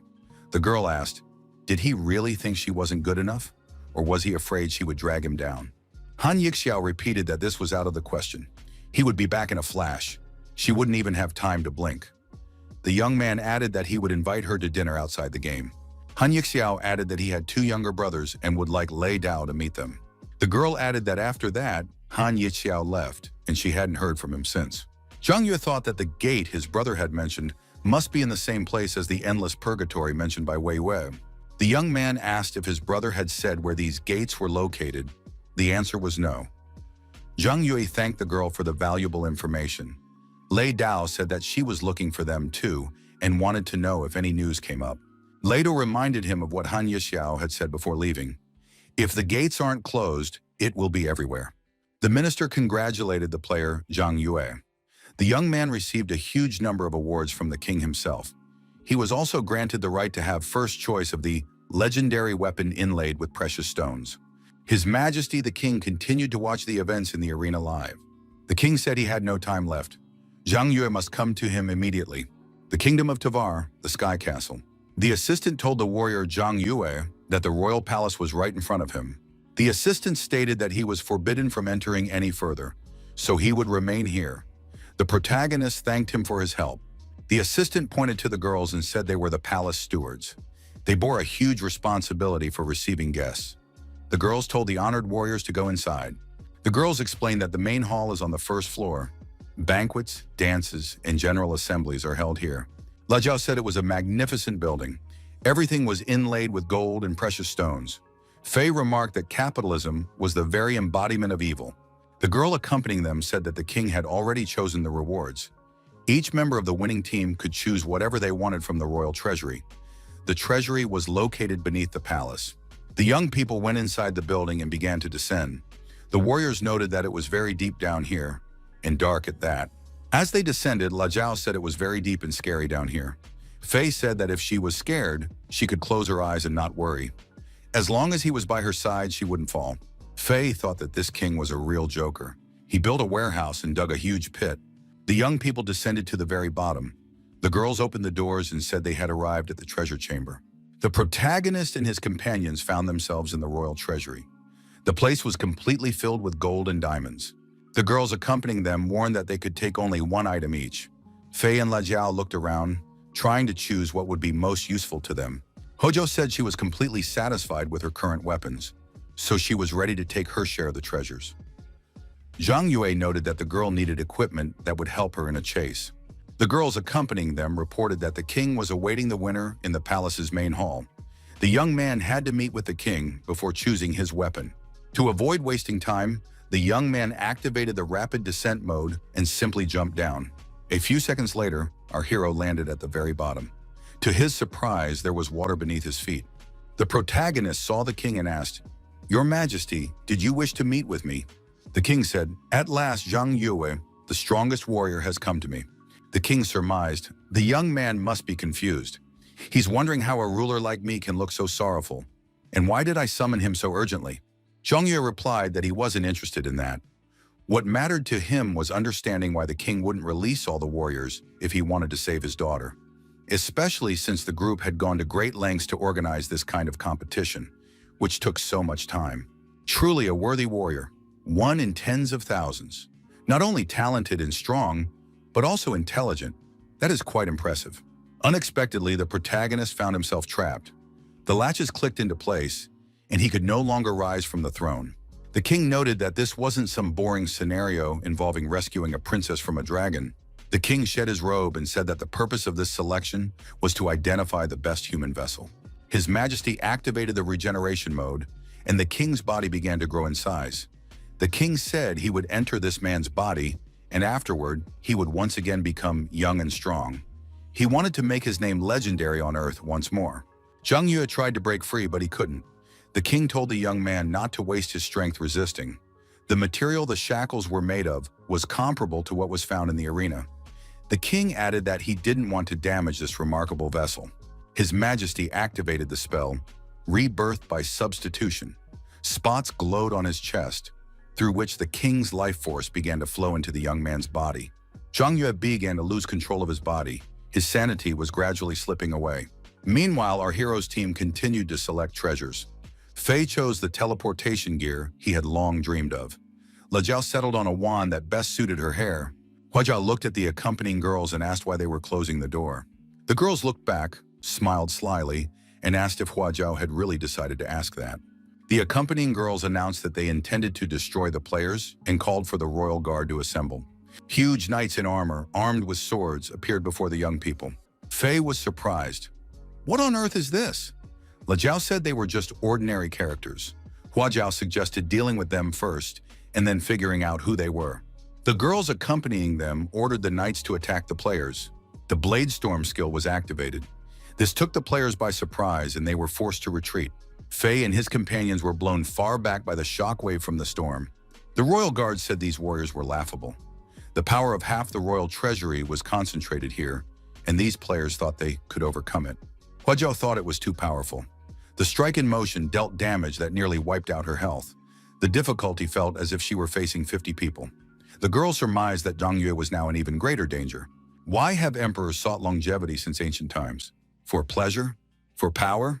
Or simply out of fear of death? These are greedy and vain people who do not deserve the title of emperor. The king strives for longevity, for public opinion, for the will of the times, and even for the will of God. From the moment he opened his eyes, the world appeared to him as a filthy and stinking chopping block. There was no justice. There was only strength and the power of strength. Every person is a fish that needs to be filleted on this cutting board. Cannibal monsters were appearing everywhere. Mountains, rivers, and lakes were devouring people as well. In the end, people began to eat one another. Perhaps even the heavens could no longer bear to watch this, so they chose him. The young man could no longer bear it and destroyed the overseer. This marked the beginning of his journey forward. People chose him to change the world. The War of Independence began. The young man rose through the ranks in this war, eventually becoming a leader. The war was against demons who were also destroyed. The leader increased the variety of provisions, and the region began to prosper. Thus, the king built his own country, rich and powerful. His bloodline also began to be passed down. A daughter was born. Just as his great achievements were beginning, a group of quack doctors announced that his life would soon end. The king flew into a rage. He believed that the sun shone in this world only because of him. People cannot survive without their sun. The kingdom of Tabor cannot exist without its king. The king shouted that he was the one chosen for this position. Why are they abandoning me at a time like this, he asked. The king believed he could not die. He was ready to give up everything he had. The heavens were bound to hear him. The princess was horrified by her father's actions. She said he had gone mad. The king declared that he was now more level-headed than ever. He was acting for the sake of lofty ideals. Everyone must become his sustenance so that he could achieve the highest glory. His daughter must not grieve. She would turn into light and return to the sun. The king told the protagonist that this young man was his final step on the path to success. Zhang Yue should be proud of this. Suddenly, there was a burst of energy, and the throne was empty. The king squinted against the bright flash. When the king opened his eyes slightly, he couldn't understand what had happened. Why did the young man disappear, he wondered. Zhang Yue, standing on the upper floor, said he had just listened to a very boring story. The king was surprised. Could it have been a clone? The protagonist told his majesty not to pretend to be a virtuous man. He was no different from those greedy and vain people he had spoken of at the very beginning. The king replied that he wasn't surprised. Ignorant people are incapable of understanding his greatness. His Majesty summoned the royal guards who were on duty in the treasury. The royal guards appeared at His Majesty's first command. Zhang Yu recognized the guards' voices. Could it be those two accompanying girls? The guards said that 3 of his companions had already fallen easily at their hands. Zhang Yu flew into a rage and said that the royal guards had brought this trouble upon themselves.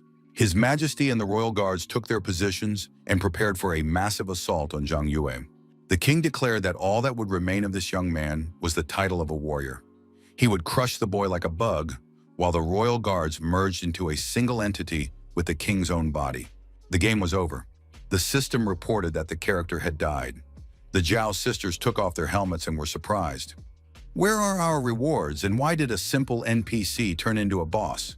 They wondered. Hua suggested that a hidden mission had begun. The boss was too strong. After all, you can't just destroy someone with a single blow. Huozhou said her assumption was wrong. These two bosses must be designed for 100 players. What on earth is Xiangyue going to do there all alone? She wondered. Hana wondered how long would it take for them to respawn. La Jiao noted that at best they'd spend half an hour here. Clouds hung over the evening city, and lightning flashed every now and then. Fei, looking out the window, said it would rain soon. The young man thought that he hadn't even been able to help his brother. Fei put on his suit, sat down in the gaming chair, and said he was going to help his brother. Meanwhile, Zhang Yue continued to battle the aggressive king. The protagonist attacked his opponent vigorously, but the king seemed invulnerable. Our hero used his favorite and effective move, the backstab. After that, the shattering blade skill was activated. The king lost his balance and was thrown aside. The king steadied himself and asked, "Is that all the young man is capable of?" In response, Whirlwind of Blades was activated. All the water beneath his feet froze, and the young man found himself surrounded by sharp icicles. The king said he had avoided this attack only because he did not want to damage his new vessel. The young man must realize the difference in their powers and humbly accept that he is merely a vessel. The king added that none of them had faced real difficulties. Do the players think that just because they've killed a few monsters and won a few battles, they can compete with him? He is a king who has walked through a sea of blood and mountains of slain enemies. Zhang Yue realized that this king was on a completely different level of power, but he couldn't give up. If he kept fighting, he still wouldn't stand a chance of winning. The young man activated the White Shadow skill and tried to escape from the king by changing locations. The protagonist decided to stall for time and hide until reinforcements arrived. Fighting such an opponent was far too dangerous. The king asked, "Does the young man really want to play cat and mouse with me?" His Majesty noted that in this situation, he was not a cat, but a real tiger. The king activated a telepathic storm and began to control gravity. The protagonist felt immense pressure. The force of gravity had increased several times over. Zhang Yue was forced to descend again. The king said, "Finally, this guy has shown up." Zhang Yue activated the mirror split skill. Our hero and his clone simultaneously attacked the king, catching him off guard. The king acknowledged that this was a rather interesting cloning technique. "Once I'm in my new body, I'll definitely try it myself," he thought. Zhang Yue went on the offensive again, taking the current situation into account. The king left himself open and the young man attacked, but the king blocked the blade with his bare hands. The king said that when fighting the young man, he was never alone. The royal guards always helped him. The gravity control skill was activated once more. Zhang Yue thought, could it be that my opponent has turned his servants into weapons? Now they can act on their own. It's like facing 3 bosses of different levels in a single battle. The royal guards, communicating among themselves, were checking to see if the vessel had been injured during the fight with him. Suddenly, someone rushed past. The royal guards said that His Majesty must be careful. The king noted that his new vessel still had a way of surprising him. Zhang Yue reappeared on the water's surface. The young man revised his strategy and decided to attack the king in a new way. Our hero decided to use the Ring of the God of Illusions. It was a legendary item. Zhang Yue used the God of Illusions to transform himself into a mermaid. The king was outraged. How dare this guy change his body? Mermaid's passive ability is increased underwater movement speed and the ability to stay underwater twice as long.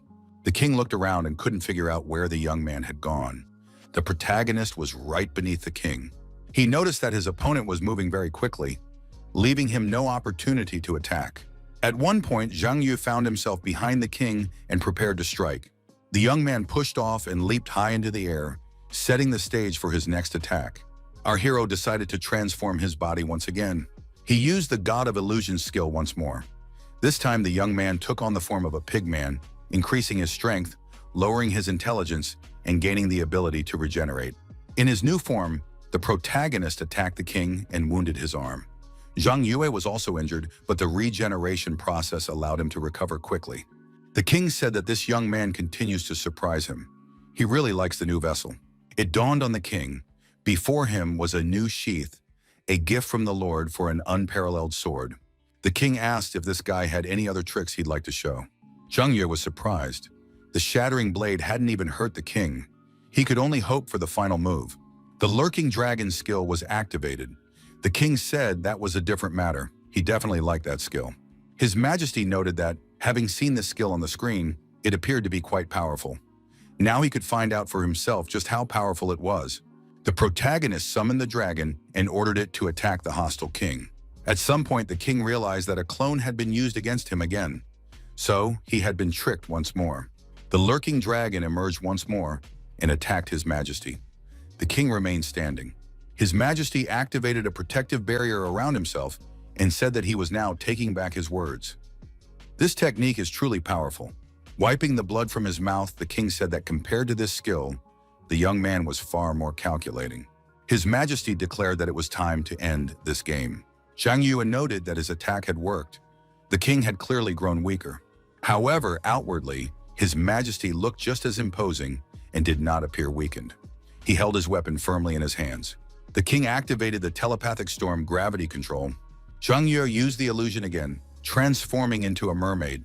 He sank to the bottom, but the king pulled him out from there as well. The king pulled his opponent out of the water and said that this boy would not escape him.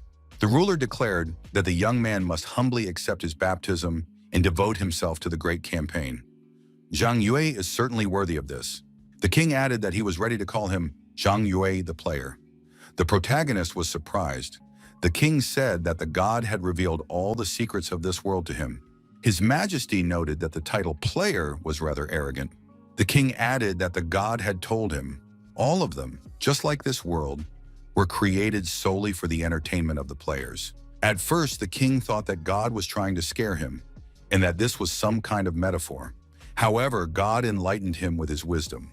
His Majesty realized the truth of this world. Everything around him was devoid of meaning.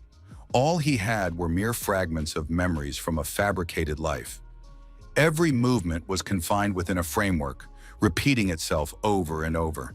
He was merely a pawn in the hands of the players. The king added that he refuses to accept such a fate. He is the chosen one of the heavens and was born for great deeds. The king declared that the players had invaded their world, and therefore he must banish every last one of them for the sake of the future and his descendants. Zhang Yue wondered how it was even possible for a dataset to think for itself. What heavens was he talking about? This was the source of all the oddities happening here. His Majesty asked where the players' souls go after they are destroyed. Zhang Yue said he had only one question. Did His Majesty know a man named Han Yixiao? The king replied that the name sounded familiar to him. The ruler declared that he would answer the young man and immediately send him to hell. The body seizure was activated. The next moment, the protagonist transformed into a pigman. The king was outraged. Those clones were being used again. Zhang Yue said it was a good thing he had taken the clone to a safe place beforehand. The substitution takes half an hour to restore, so we can't get caught again. God of Illusions. Lizard Man. The passive ability of lizardmen is the ability to crawl on walls. They also possess the ability to camouflage themselves.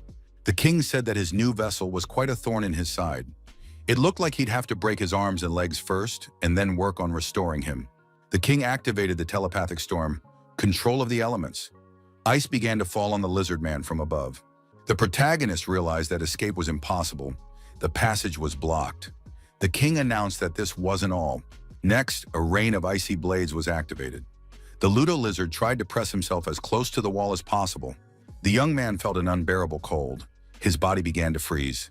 He just had to make sure he didn't slip and fall. Lizard men are cold-blooded animals. Their body temperature changes depending on the environment, so they cannot regulate it on their own. The lizard man lost his grip and, under the force of the icy blades, plummeted downward. The king declared that the young man could not escape him.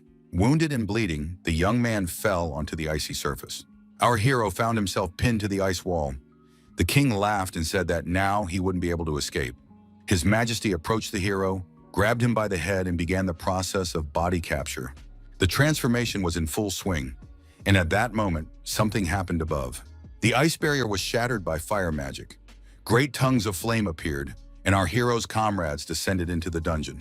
Huazhao immediately activated the mountain quake skill. Taking advantage of the king's confusion, the girl delivered a devastating kick below his waist. Fei, Huazhao, and her younger sister took up battle positions and prepared to defend Zhang Yue until he could free himself. The king was surprised. Had they really appeared again? The royal guards began to convince His Majesty that they had already destroyed these players with their own hands. Blade Whirlwind had been activated against them. The king said that this was precisely what made the player race so powerful. If he absorbed their bodies, he could destroy them completely and turn them into his future vessels. Zhang Yue warned his friends to be wary of the face on the king's chest. With its help, he could use an absorption ability that caused far more harm than simple damage to a character. Fei advised his brother to put his pride aside for the time being. First, they had to free him. La Jiao volunteered to help the protagonist. The king ordered his guards to get rid of these pesky players. The guards, in the form of weapons, rushed into the attack. The king's guards declared that they were ashamed before His Majesty, so they would grind the people into dust. Fei replied that they wouldn't succeed. The meteor shower skill was activated. Fei was the one who initiated it. This was followed by the gravity barrier skill. The royal guard was blocked. Fei and La Jiao decided to team up to deal maximum damage to the royal guards. The royal guard transformed back into the escort girl. She said that the royal ice had melted, and she couldn't see anything because of the fog. Huozhou approached the royal guards and activated the mountain breakthrough skill, striking continuously. The royal guard blocked Huozhou's attack and said she couldn't overpower him. The girl activated the skill, Mountain Explosion, 6 in a row. Hama Yu kept striking. The royal guard couldn't withstand such pressure and admitted that this girl was very fierce. He was forced to retreat. The king told the guard to be quiet. Now he would deal with this girl himself. The king asked how they dared to barge in here and waste his precious time. Huozhou sensed her opponent's powerful aura, but she did not back down. The Whirlwind of Blades verse skill was activated. The king flew into a rage once more. It was unexpected, but the Dawn Guild came to the rescue. The guild leader reminded them that even in the darkest hour, light would break with the rising sun. The squad commander immediately activated the parry skill. A massive attack on the king began. His Majesty was forced to retreat. The king began to lose a lot of blood. His body was weakening. Zhang Yue was surprised. Where had the members of Dawn come from? Fei explained that Dawn had arrived. The king had no way out. As soon as he logged back in, they decided they definitely couldn't handle this boss on their own. So they contacted friends who happened to be nearby. The leader of Dawn noted that they hadn't known each other before, but now they would definitely become friends. He suggested splitting the reward for this boss 50-50. Zhang Yue agreed. Fengya suggested they stop talking so much about the future. First, they needed to deal with this boss, whom even Zhang Yue hadn't been able to defeat. The leader of Dawn assigned roles and told everyone which position they would take. As expected, Fengya took the offensive. He was the first to approach the king and began striking him. The king flew into a rage and knocked the attacker aside. Fengya said that wasn't bad, but it was just a clone. The player charged at the king again. His Majesty activated the gravity-shaking skill. The attackers felt a tremor in their legs. The king spun vigorously around his axis to prevent Lei Dao and Fengya, who were constantly trying to attack him, from getting close. The king's guards also took damage. The king and his minions were attacked by energy arrows. Shen Jian, the third brother of the Dawn Guild, continuously fired his bow and reported that the king had been successfully disarmed. At one point, vines that had emerged directly from the water entangled the king's legs. The attackers' summoned creatures were called in to assist them. Fengya activated the Misty Wolf skill and closed in on his opponent. Lei Dao activated the Thunderstorm Blade skill. The king felt unbearable pressure from the attackers. He realized this battle was unwinnable. Fengya and Lei Dao simultaneously closed in on His Majesty and delivered devastating blows in unison. Lei Dao said that something was wrong here. Fengya had to retreat to a safe distance. The king, though wounded, remained fully capable of fighting. He grabbed the attackers by the arms and lifted them off the ground. His Majesty swung his arm and hurled the players far to the side. They flew through the air and crashed into the dungeon walls. The third brother of Dawn, Shen Jian, drew his bow and fired a precise shot with energy arrows. The king dodged and caught the arrow. The king swung his arm and threw the arrow back at Shen Jian, saying that the young man could try to catch it if he could. The third brother of Dawn did not expect such a reaction from the king. He did not have time to dodge, and the arrow pierced his shoulder. Deng, standing behind the king, saw that her summoned creatures had been destroyed. The leader of Dawn engaged the king in hand-to-hand combat. Dawn told the girl to retreat and regroup. The king continued to strike. He He said that his opponent wouldn't be able to defend himself for long with that shield. The leader of Dawn said that his shield was created to protect his comrades. Anyone who dared to harm them would face more than just the shield. Dawn, showing aggression, said he would unleash the full fury of his sword upon the king. The leader of Dawn began to transform, changing his body and turning into an assassin. Zhang Yue, Fei, and the Zhao sisters said they would help. Today, the king must suffer a crushing defeat. La Zhao tried to pull the arrow out of the body of the third brother of Dawn. She told the young man to be patient for a moment. Fei came to the aid of the injured Feng Ya. Hua Jiao helped lay Dao to his feet. The guild leader activated the slicing Dawn skill. As a result, the king was thrown aside and slammed into the dungeon wall. The protagonist suddenly appeared behind the king. With a swift swing of his blade, he landed his signature strike to the opponent's back. The king managed to stay on his feet, but his body was covered in blood. He began to lose strength.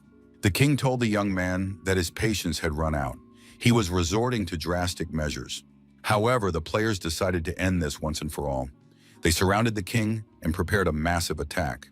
Even from a distance, it was clear that a powerful explosion had occurred in the castle, accompanied by a massive burst of energy into the atmosphere. The townspeople were startled by the explosion. What had happened in the king's castle? Guards must be sent there immediately. Everything in the dungeon was shrouded in fog. The king was nowhere to be seen, and the players didn't know if the enemy had been defeated. When the fog cleared, the players saw that the king was still standing. He was being protected by the royal guards. His Majesty said he was fine. His aides had done a good job protecting their lord. The king noted that the guards were indeed loyal to him, but not all of them were still weak. Therefore, he had to act on his own. As he did so, the king pierced the guards' bodies, impaling them on his hands. The players saw that the king was still alive because his guards had taken the brunt of the blow. In any case, the king must be stopped. The king said that, although he wanted to turn Zhang Yue into a new vessel, he was duty-bound to make the offenders pay for everything. The royal whirlwind skill was activated. An earthquake struck the city. The ground beneath the residents' feet was covered with cracks. The minister couldn't believe his eyes. How could this have happened? All the residents saw that the royal castle had been destroyed. The floating island was engulfed in flames. When the smoke cleared, the king was still standing. The ruins of the castle lay all around him. The players were nowhere to be seen. Only their weapons and scraps of clothing lay scattered here and there. Zhang Yue, bleeding profusely, lay among the debris and what remained of the castle. The king was surprised. Could this man really still be alive? That meant he was truly destined to become a vessel. Suddenly, the protagonist received a notification that the Book of Achievements had been activated. Now he must use his absolute power and force the king to beg for mercy. The king asked what other surprises might be in store. The young man replied that he had one last surprise left. The protagonist stood up and activated Asura mode. The king said that he was even beginning to admire this young man, since he had managed to maintain such a strong fighting spirit under these conditions. Zhang Yue was tired of this endless talk. He simply pounced on the king and began landing devastating blows. The king noticed that the young man's strength and speed had increased significantly, but it still wasn't enough. Zhang Yue knocked the king off his feet and pinned him against the wall. The king gathered his strength and fought back, pushing the young man away. The standoff continued. Their strength was roughly equal, so the opponents exchanged blows continuously. The king thought that, for some reason, this guy's strength kept growing. But what was that thing that had appeared behind him? In Asura mode, the young man was building up his fighting spirit to boost his stats. When his fighting spirit reached its peak, the player would be able to unleash the wrath of Asura. The king began to lose his balance while Zhang Yue continued to press his opponent. His Majesty activated a unique ability, generated an electromagnetic pulse, and sent this madman flying away from him. Zhang Yue landed on the ground and immediately rushed at the king again. The young man closed in on his opponent and continued to land devastating blows. The king still had plenty of strength left. So with a precise strike, he gained the upper hand for a moment, sending the young man flying to the side. The king said he had already broken all of his opponent's ribs and the bones in his arms. However, this guy became even more persistent. It was simply madness. The townspeople continued to watch in horror as the castle and the Sky Island continued to crumble. Debris was falling directly onto the town's buildings. The minister said that the teleportation device in the Sky Castle had been damaged. What on earth is going on there? Most likely a dragon has attacked His Majesty. The minister saw a tournament participant falling from the island onto the city. He must be rescued as quickly as possible. The king decided he could no longer hold back. In this state, he would be unable to claim the young man's body. That meant he would have to destroy him. His Majesty activated the destruction skill. He used the maximum possible impulse and unleashed all his accumulated energy. His Majesty directed the royal whirlwind at his opponent, intending to destroy him with a single blow. However, the protagonist remained standing, as if the attack hadn't bothered him at all. The king was surprised. How was this possible? Zhang Yue used Asura's wrath to deal with his king. The king's body was damaged, his strength had finally left him, and he turned back into an old sick man. The king cried out that he could not die, not now. After all, he had another destiny. The king said he was ready to give his soul to the young man and swore allegiance until the very end. His Majesty asked that purgatory protect his servant. After these words, an unusual glow appeared above the king's body, along with a blurry, pixelated figure. Soldiers lay in the town square. The townspeople said they were most likely casualties who had tried to protect the king. Judging by the roar, a real bloodbath was taking place there. His Majesty was in danger. Something had to be done immediately. A pixelated cross appeared above the burning island. The minister suggested that it looked like the end of the world. The king raised his hands to the sky and said that the heavens had answered him. Purgatory had opened. With tears in his eyes, His Majesty declared that he truly was the chosen one of the heavens. Now he had seen proof of it. The protagonist felt very tired. He wanted to sleep. The young man wondered, was his older brother living in purgatory? Would he be able to see him there? How would she judge his life? Zhang Yue looked up and saw a pixelated cross above him with a dark spot in the center. Could this really be the entrance to purgatory? Without a moment's hesitation, the protagonist pushed off the ground and shot upward. He had to find the answer to the question. Would he see his missing brother? At some point, the young man froze in place. He didn't understand what was happening. Why couldn't he move when purgatory was right in front of him? Our hero heard someone calling his name. Who was behind him? Zhang Yue couldn't even move an eyelid. The glowing spot behind the young man asked, does Zhang Yue want to enter purgatory to find a man named Han Yixiao? That's impossible because Han Yixiao is already dead. The voice laughed and said it was a joke. In reality, it's almost the same as death, or even worse. Could Zhang Yixiao take a quick peek? Nothing bad would come of it. The protagonist didn't understand anything, but decided he needed to get out of there as quickly as possible. A winged creature appeared above the young man. It said that the young man must die. After these words, the hero's body was damaged. A hole formed in the young man's chest. The players in their helmets remained motionless in their gaming chairs. The system issued a warning. A sharp drop in the player's blood pressure has been detected. There is a threat to his life. He must be disconnected immediately. The winged creature said that before Zhang Yue died, he would be allowed to watch the opening ceremony. The opening ceremony that his brother had tried to prevent until the very end. The girls marveled at the incredible beauty and scenery of the surrounding area. However, for some reason, it suddenly grew dark. It seemed very strange. The girls looked up and saw that the sky had cracked. What could this mean? The players, seeing the pixelated cross, decided it was a sign of a special event. But what was happening there? Even in the northern regions, a pixelated cross was spotted in the sky. This phenomenon foreshadowed danger. It felt as though two worlds were merging. Could this be real? The players were frightened, but a theory emerged that this might be a sign of a legendary treasure. Although it seemed more likely to be a new portal, monsters and warriors assumed this was the player's world. Had they finally waited long enough? The warrior's eyes flashed. He said they must destroy them all. A winged creature, resembling a dark angel, informed the players that the game was now entering a whole new level. False Moon 2.0, Purgatory, has been launched. The system reported that the player was showing no signs of life. The players fighting their opponents were surprised. Why is this bot so strong? Do they really have such good gear? The leader's assistant was surprised. Could these really be players? Why are they so weak? Earth's breakthrough was activated. The players decided they had to flee since they couldn't defeat these monsters. The monster appeared before the players completely out of the blue. He asked where they were planning to run. The Ripping Claws skill was activated, and the players were destroyed. The master of the Northern Blood Moon Hall, Zhuanghui, and his minions coldly awaited the approach of the Peak and Dynasty guild members. Zhuanghui activated a unique skill, and the advancing players were hurled beyond the horizon. The minions said that the boss was extremely cool and incredibly strong. Zhuanghui ordered his minions to destroy the players and collect their fallen souls. They would be able to return with the souls to the city of the Blood Moon and exchange them for anything. Strength, money, power. All of this lay ahead of them. The minions rushed at the players. They were possessed by a thirst for profit and destruction. There was a knock at the door.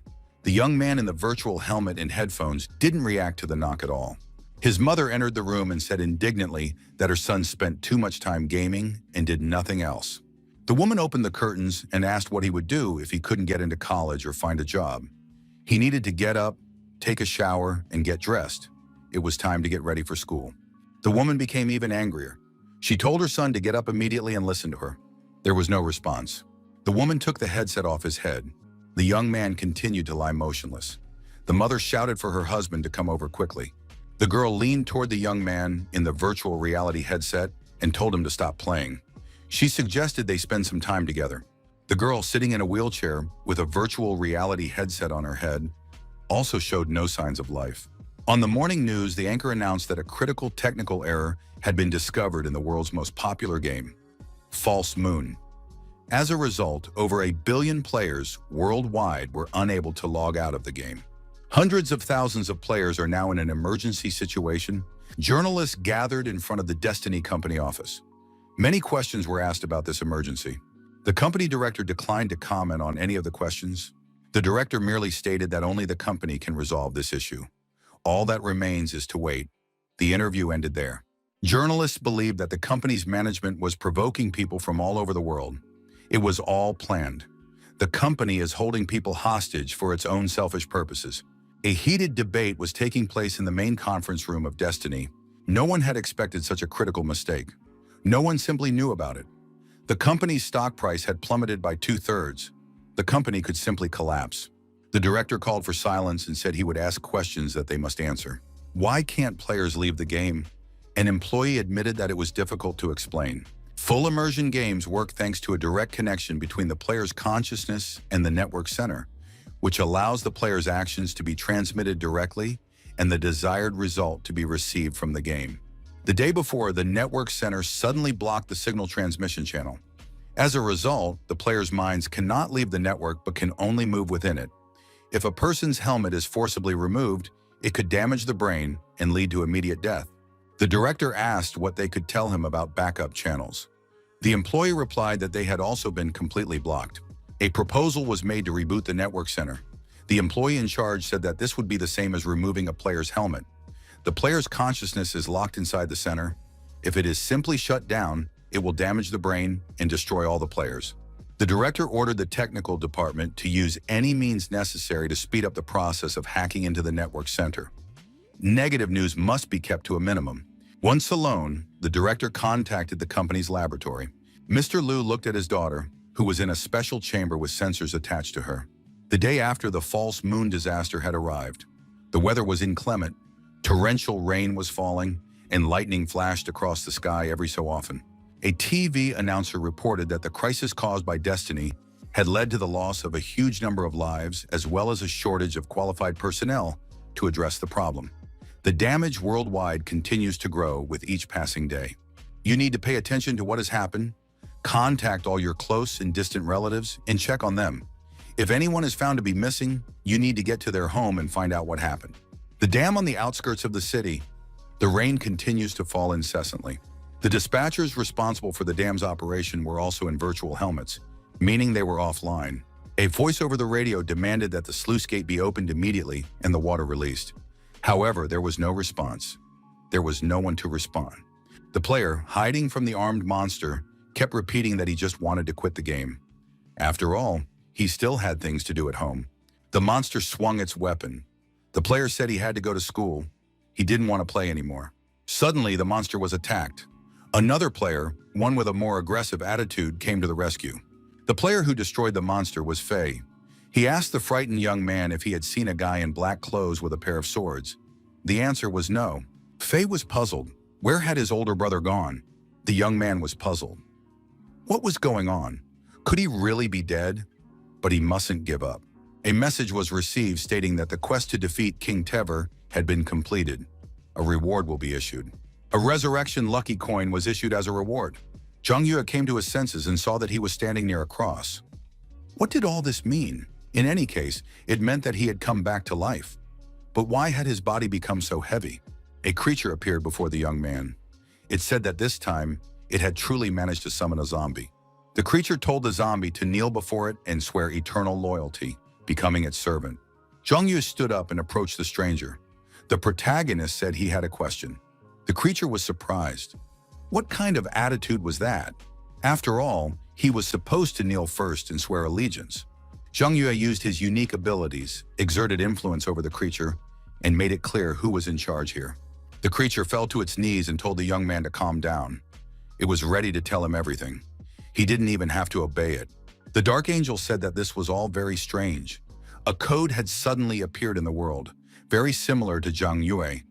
But that was impossible, since he had been destroyed. However, there was no time for that. He needed to focus on the teleportation channel. But what if it really was Zhang Yue? This code appeared in the territory of the Blood Moon boss's city. That means this boss must be the one to deal with it. Blood Moon City, the boss's dungeon. The glowing spot transmitted a message from the moon deity. The boss said he understood everything. The boss told his blood slave to go there. The monster that rose from the blood liquid said it would carry out its master's orders. The frightened creature said that if the human had no further questions, it was ready to leave this location. Zhang Yue remained standing amidst the crosses. The protagonist thought, now that the worlds of monsters and humans have merged, the former can move back and forth without any trouble, destroying players. They reap their souls, robbing them of their lives. The source of all humans turned out to be the girl. Is she human or something else? Zhang Yue realized that his brother was still alive, and that was the main thing. He was being held captive by this entity. The protagonist decided he had to find this entity and force answers to all his questions out of it. Zhang Yue looked up and noticed that someone had just been at the top of the cliff. The next moment, a horseman appeared near the hero. This was definitely not a player. Zhang Yue realized that this guy was faster than all of his previous opponents. The monster held a blood spear in its hand. The monster attacked the hero with the spear, and the young man began to defend himself with his dual blades. Zhang Yue activated the skills Mirror Split and Shattering Blade. The monster said he was the blood slave. By order of the city lord, he had come to take this player's life. Zhang Yue realized that his opponent was powerful. He was several levels higher than King Tiver. On top of that, the young man's body hadn't had time to recover yet. The odds were extremely uneven. The protagonist decided it would be wiser to retreat. The blood slave declared that he would destroy this player. Zhang Yue dodged the horseman's attack, turned, and ran. The young man's arm was injured and his opponent was too fast to simply outrun. The young man decided to try using the power of the Shattering Blade to speed up his legs. The Shattering Lightning skill was activated, and the protagonist dashed far ahead. The chase continued. The horseman began to catch up to the young man again. Zhang Yue thought that his speed was now sufficient, but the strain on his legs was immense. He was losing feeling in them. He couldn't hold out this long with blood loss. Eventually, his strength would run out, and the horseman would finish him off. To buy some time, Zhang Yue decided to use the terrain to his advantage. The protagonist pushed off and threw himself down the cliff. The pursuer's attack was unsuccessful. At the bottom of the gorge was a body of water, into which the hero plunged. He activated the God of Illusion skill and transformed into a mermaid. The horseman looked down and assessed the situation. In any case, the order must be carried out. The blood slave gripped his spear tightly and activated the all-encompassing meat grinder. The entire gorge filled with absorbing energy, which the blood slave used to track the player's movements. The horseman spotted the fleeing player and said that the smell of blood was wonderful. The blood slave rushed in the right direction and declared that this man would not escape him. The horseman descended to the bottom of the gorge and set off along the riverbed in search of the young man. The young man's body lay on the bank. He raised his spear and said the hunt was over. The young man's life was coming to an end. Zhang Yue thought it was ironic. He would be destroyed immediately after his resurrection. Was the Lord mocking him? The monster saw a shooting star high in the sky. Many decided to make a wish. Suddenly, a cross and Master Wu Yui appeared near the young man's body. The blood slave was destroyed by the woman. Only one question could be read in his eyes. Why? Wu Yui asked the protagonist why he looked so lousy every time they met. The woman reminded him that he could simply call her his mentor. As he vanished, the defeated blood slave said that he was merely following the city lord's orders. Winged guards appeared in the sky. They announced that the city lord of Blood Moon, Lord Wei He, had arrived. The boss asked how the master of the Eastern Hall dared to interfere with his plans and destroy his blood slave. Wu Yue said that she was not Lord Shu He at all. Zhang Yu sensed a powerful aura emanating from the city lord. It was even hard for him to breathe. Could this really be boss Wu Yue? Shu He asked, "Does Master Wu Yue really want me to do it again?" The woman replied that even after that, he still wouldn't understand her. The monsters flying high in the sky decided it would be best to flee from here. The monsters on the ground nearby also decided to leave this location. Shu He reminded her that he, the Lord of Blood Moon City, was the master of everything that happened in the city. Wu Yue was the master of the Eastern Blood Moon Hall. Her duties were to allocate resources and guard the dungeon. She was obligated to obey him. Wu Yue must not think that just because his father brought her back to life, she can behave so arrogantly in his presence. She noted that it was time to raise taxes on the city officials. Wu Yue reminded him that she was physically stronger than Yue He. The woman added that spending on military campaigns into the player's world must also be cut. Shu He was outraged and said that Wu Yue was behaving in the most unscrupulous manner. The woman explained that the Eastern Blood Moon Hall was responsible for distributing the city's resources, as the lords themselves had established. Why should she be unscrupulous? If Lord Shu He had no business with her, she would leave him and take this man. Shu He was furious and declared that this man would stay here. The moon deity wants him dead. Wu Yue was surprised and stared intently at the protagonist. What could he possibly have done wrong? The woman attacked the player and cut off his head. Zhu He was surprised. Wu Yue took Zhang Yue's head and said that since it was an order from the moon deity, she had no right to disobey it. However, she liked the look of the head, so she kept it for herself as an ornament. She hoped Shui He wouldn't mind. The city lord's guards said that no matter how insolent Wei Yue was, she still had to obey the city. She had a pitiful expression on her face when she had to destroy the young man. It was simply wonderful. Shu He told the guards to shut up immediately and struck them. The city lord was furious. He said that Wei Yue had obeyed the moon deity's order, but not his. Shu He added that this woman didn't take him seriously at all, but he was the city lord. Sooner or later, he would break Wu Yue and turn her into an obedient dog. The dungeon of Blood Moon City, the Lake of Blood.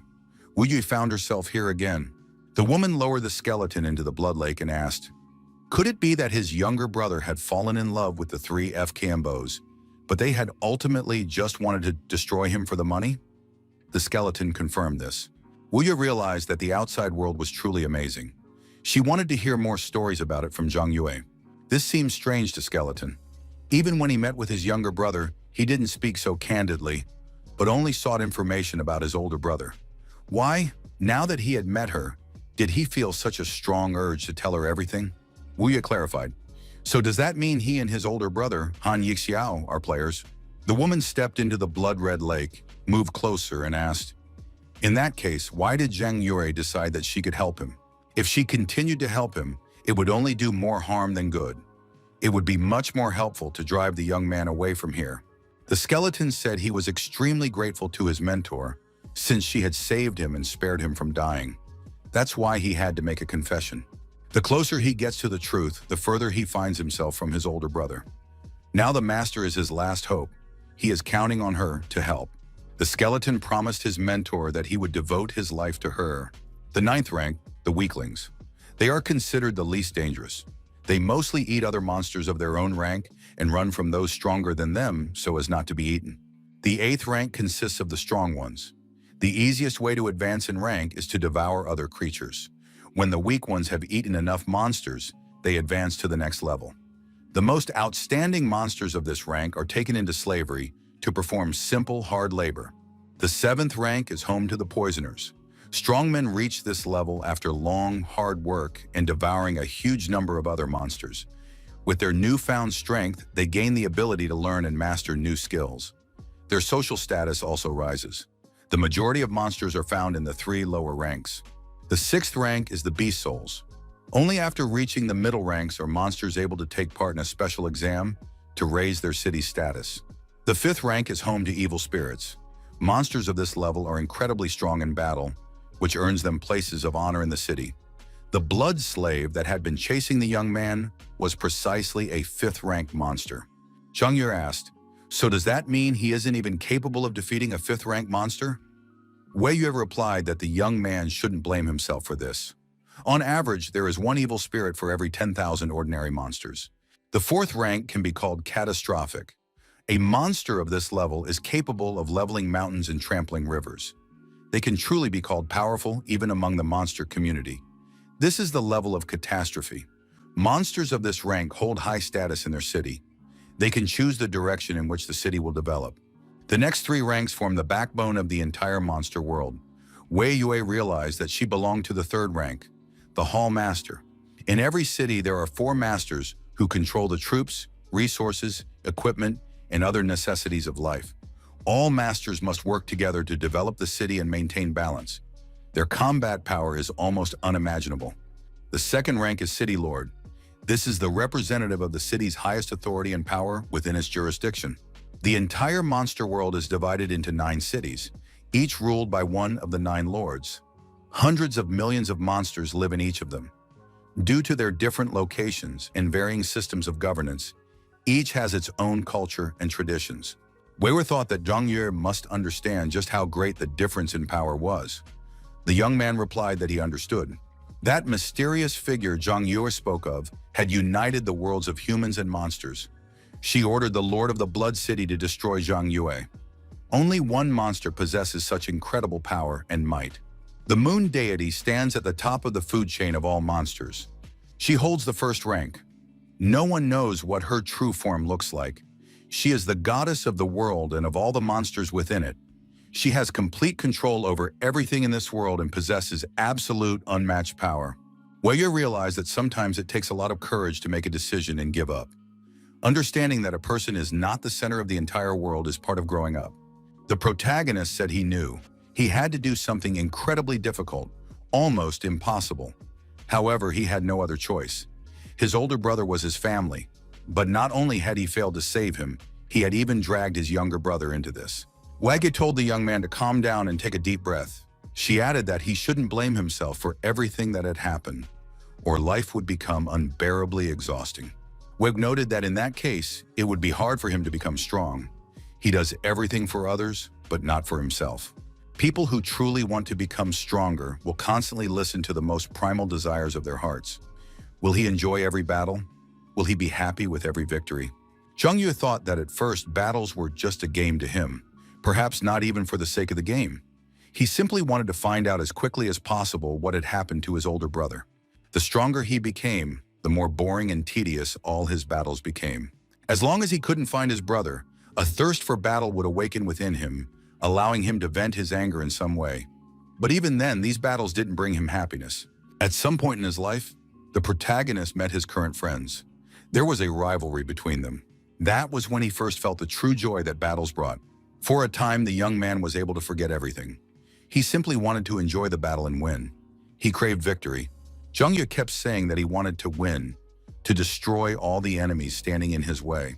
Wu Yu said that she had apparently awakened a true monster. On her lap was no longer a man, but a wild beast. Wu Yue remembered how Zhang Yue had said he was ready to devote his life to her. The woman stretched out her leg and said that in that case, the young man should lick it first. No action followed. The woman added that then he should lift his butt and wiggle it in front of her. He should also call her his mistress. Again, nothing happened. Wei Yue was surprised. Did he really have the audacity to promise to give his life? Yet he couldn't carry out such a simple task. The young man did as he was told. The woman blushed and turned away. Zhang Yue moved aside and submerged himself in the pool of blood, leaving only his head above the surface. Wu Yue said she was convinced of his resolve. However, the gap between him and the power he sought to attain was still vast. Zhang Yue asked how great it was. The woman reminded him that in their world, monsters are divided into 9 ranks. Wu Yue told her student, if he understood everything, he should get up. Her legs were already numb. Zhang Yue stood up and apologized. The mentor said that now that the young man had sorted himself out, it would be easier for him. The boy asked what he should do next. Wu Yue was surprised. Why then, was he asking? The protagonist suggested that the mentor herself didn't know the answer to this question. Wu Yue thought that a teacher couldn't possibly not know this. After all, she was born a monster and grew stronger with every breath.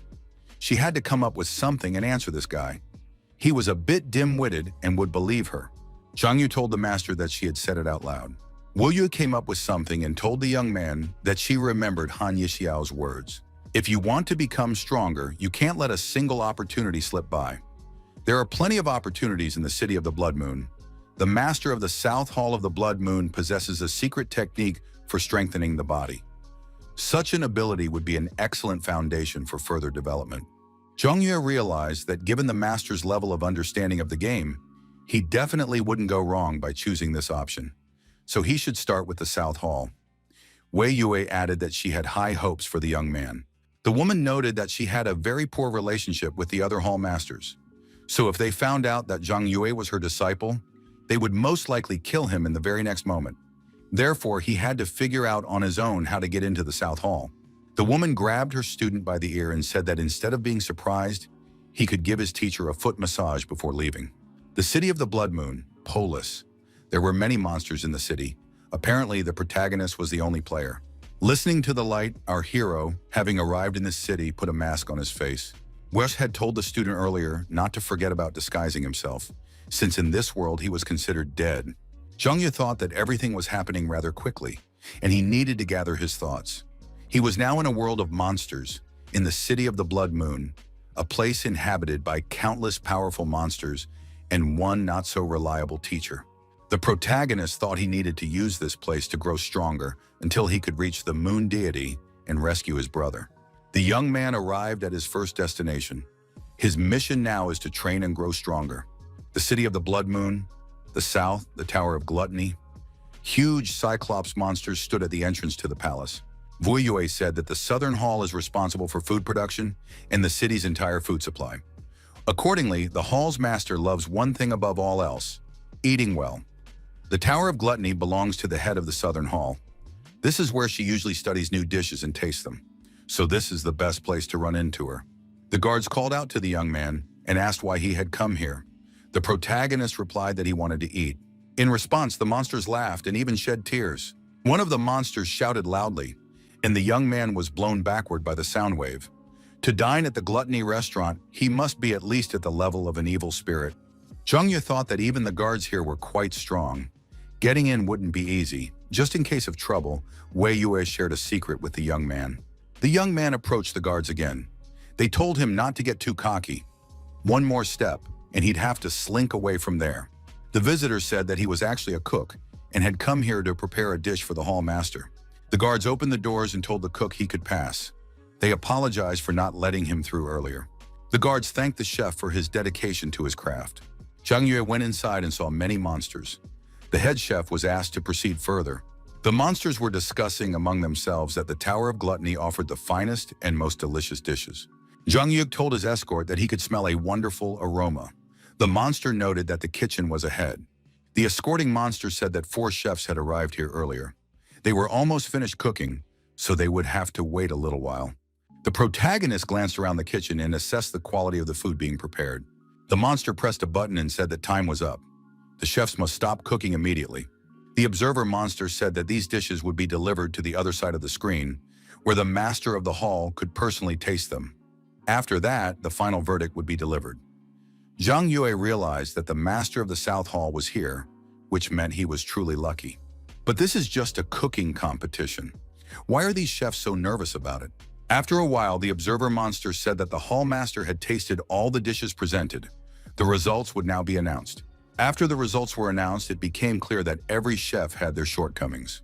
The staff thanked the chefs for their dedication. After these words, all the chefs were destroyed. The accompanying monster told the protagonist that it was now his turn to cook a dish. The young man was asked to go to the changing room first and change his clothes. Zhang Yu thought he just needed to cook a meal. Wei Yu had tricked him again. The protagonist entered the changing room of the Tower of Gluttony. Besides him, there were other people there. One of the chefs asked the young man, "So, is he his 4th rival?" The chef said that you could tell by the smell that this guy was still a complete novice. Real chefs give off smoke and flames. It's simply insulting to have such a loser compete alongside them. Another chef looked at the protagonist and said that this guy had excellent composure. He was clearly not as simple as he seemed. It was a shame that only one of them would survive. He hoped that by the end of his life, this guy would be able to achieve the best aroma of them all. Zhang Yue was surprised.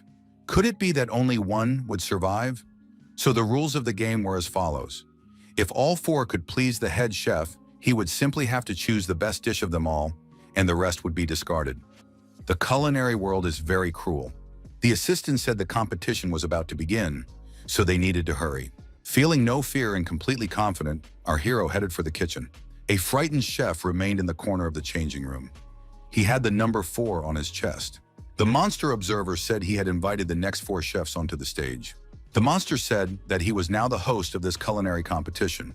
The chefs would be provided with the necessary ingredients. All that remained was to improvise and prepare any dish of their choice. Exactly 1 hour would be allotted, after which the master of ceremonies would deliver the verdict. No complaints or protests would be accepted. The protagonist thought that he hadn't cooked anything in a long time. When was the last time? Zhang Yue recalled when he had cooked for his brothers. Fei had admitted that the braised pork was simply wonderful. Han Yixiao had added that there was already enough food, so the middle brother could sit down and eat with them. The host said that all the chefs here were confident in their skills. That's why a set of random ingredients had been prepared so the contestants could fully demonstrate their ability to adapt and improvise. They had 2 minutes to come up with a recipe. Zhang Yue picked up the tablecloth covering the ingredients. He thought, random ingredients, that sounds pretty good. When the young man removed the tablecloth, he saw that the remains of the previous contestant were lying before him.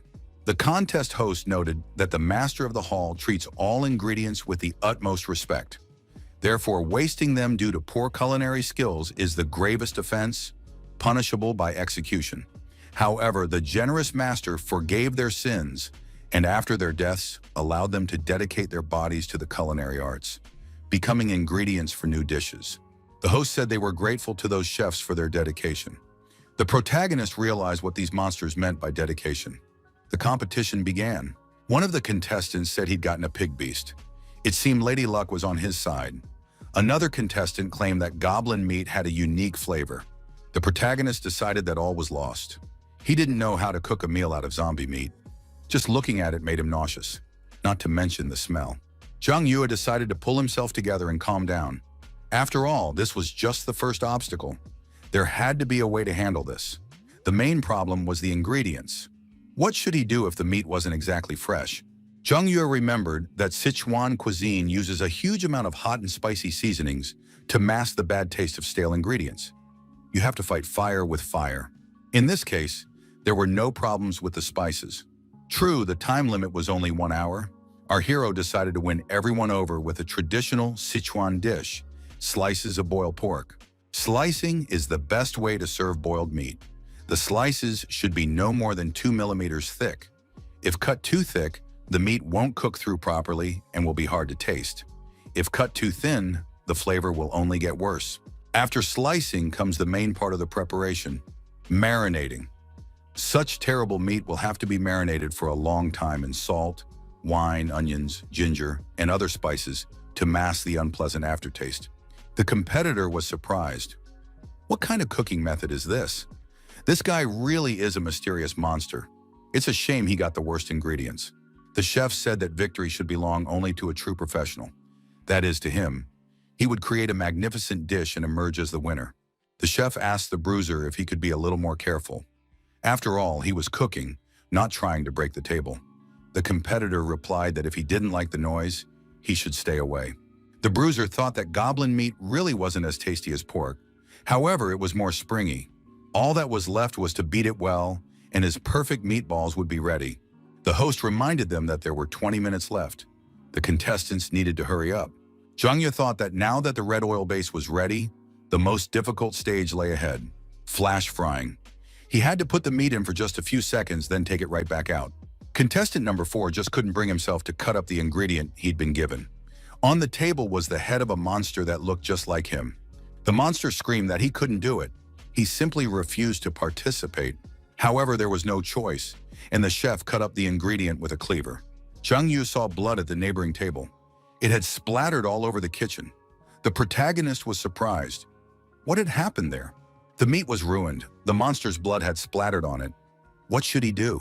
The bruiser looked at his competitor lying in a pool of blood and said he was just another weakling. Another chef thought that because of the blood, his clothes were now stained. Zhang Yu told the judge that his meat was ruined. What should he do in such an emergency? The observer contacted the hallmaster, and after a while, reported that the master regretted the fate of contestant number 4. The hallmaster wanted to make it clear that the competition was continuing. Zhang Yu was surprised. What did that mean? The observer replied that the chefs had 15 minutes left, after which the results would be announced. The protagonist thought that the spoiled meat was now only good for the trash.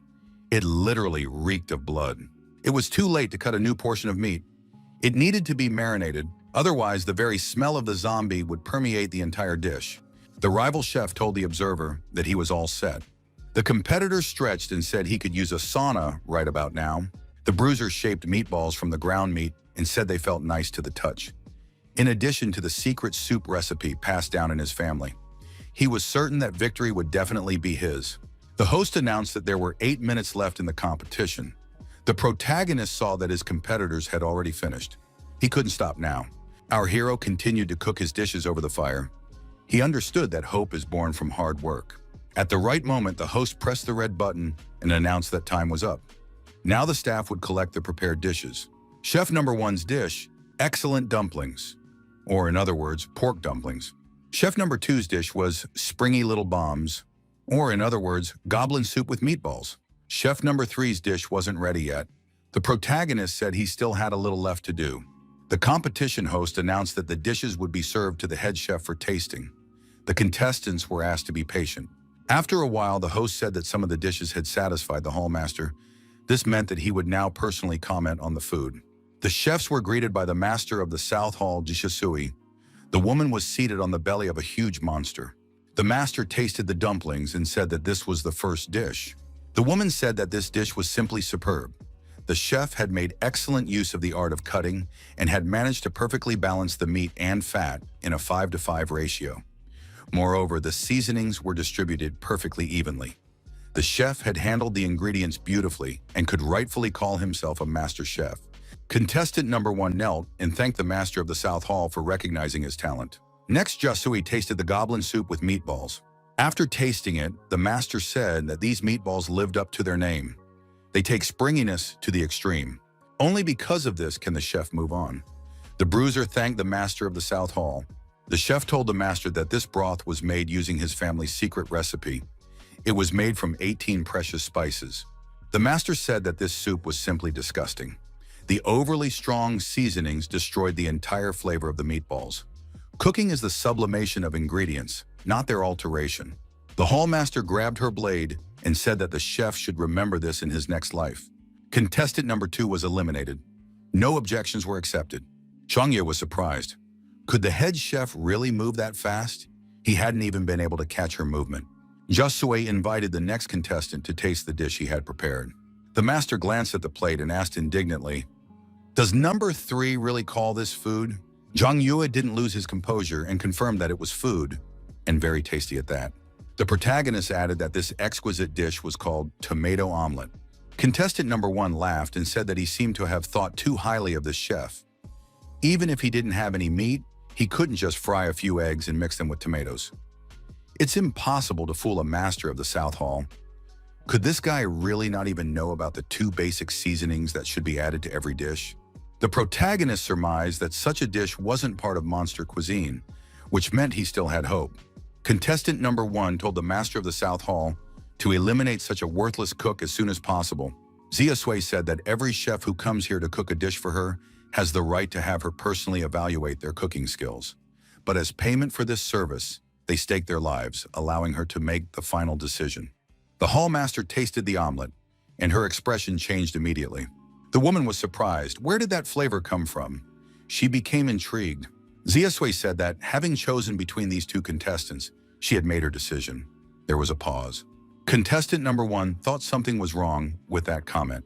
The situation was clearly not going in his favor. The 3rd contestant's dish was so good that the head chef ate several pieces. Chef number 1 told the head judge that there was clearly something wrong with his competitor's dish. He hadn't used the ingredients provided to him, which meant he had cheated. Chef number 1 added that in that case, he should be the winner. The head judge must announce the fair results of the competition. Zia Sui swung her sword and contestant number 1 was cut to pieces. The hall master reminded everyone that she had warned Chef Number 1 to keep his mouth shut. Now she would continue with the announcement of the results. The winner was indeed Number 1.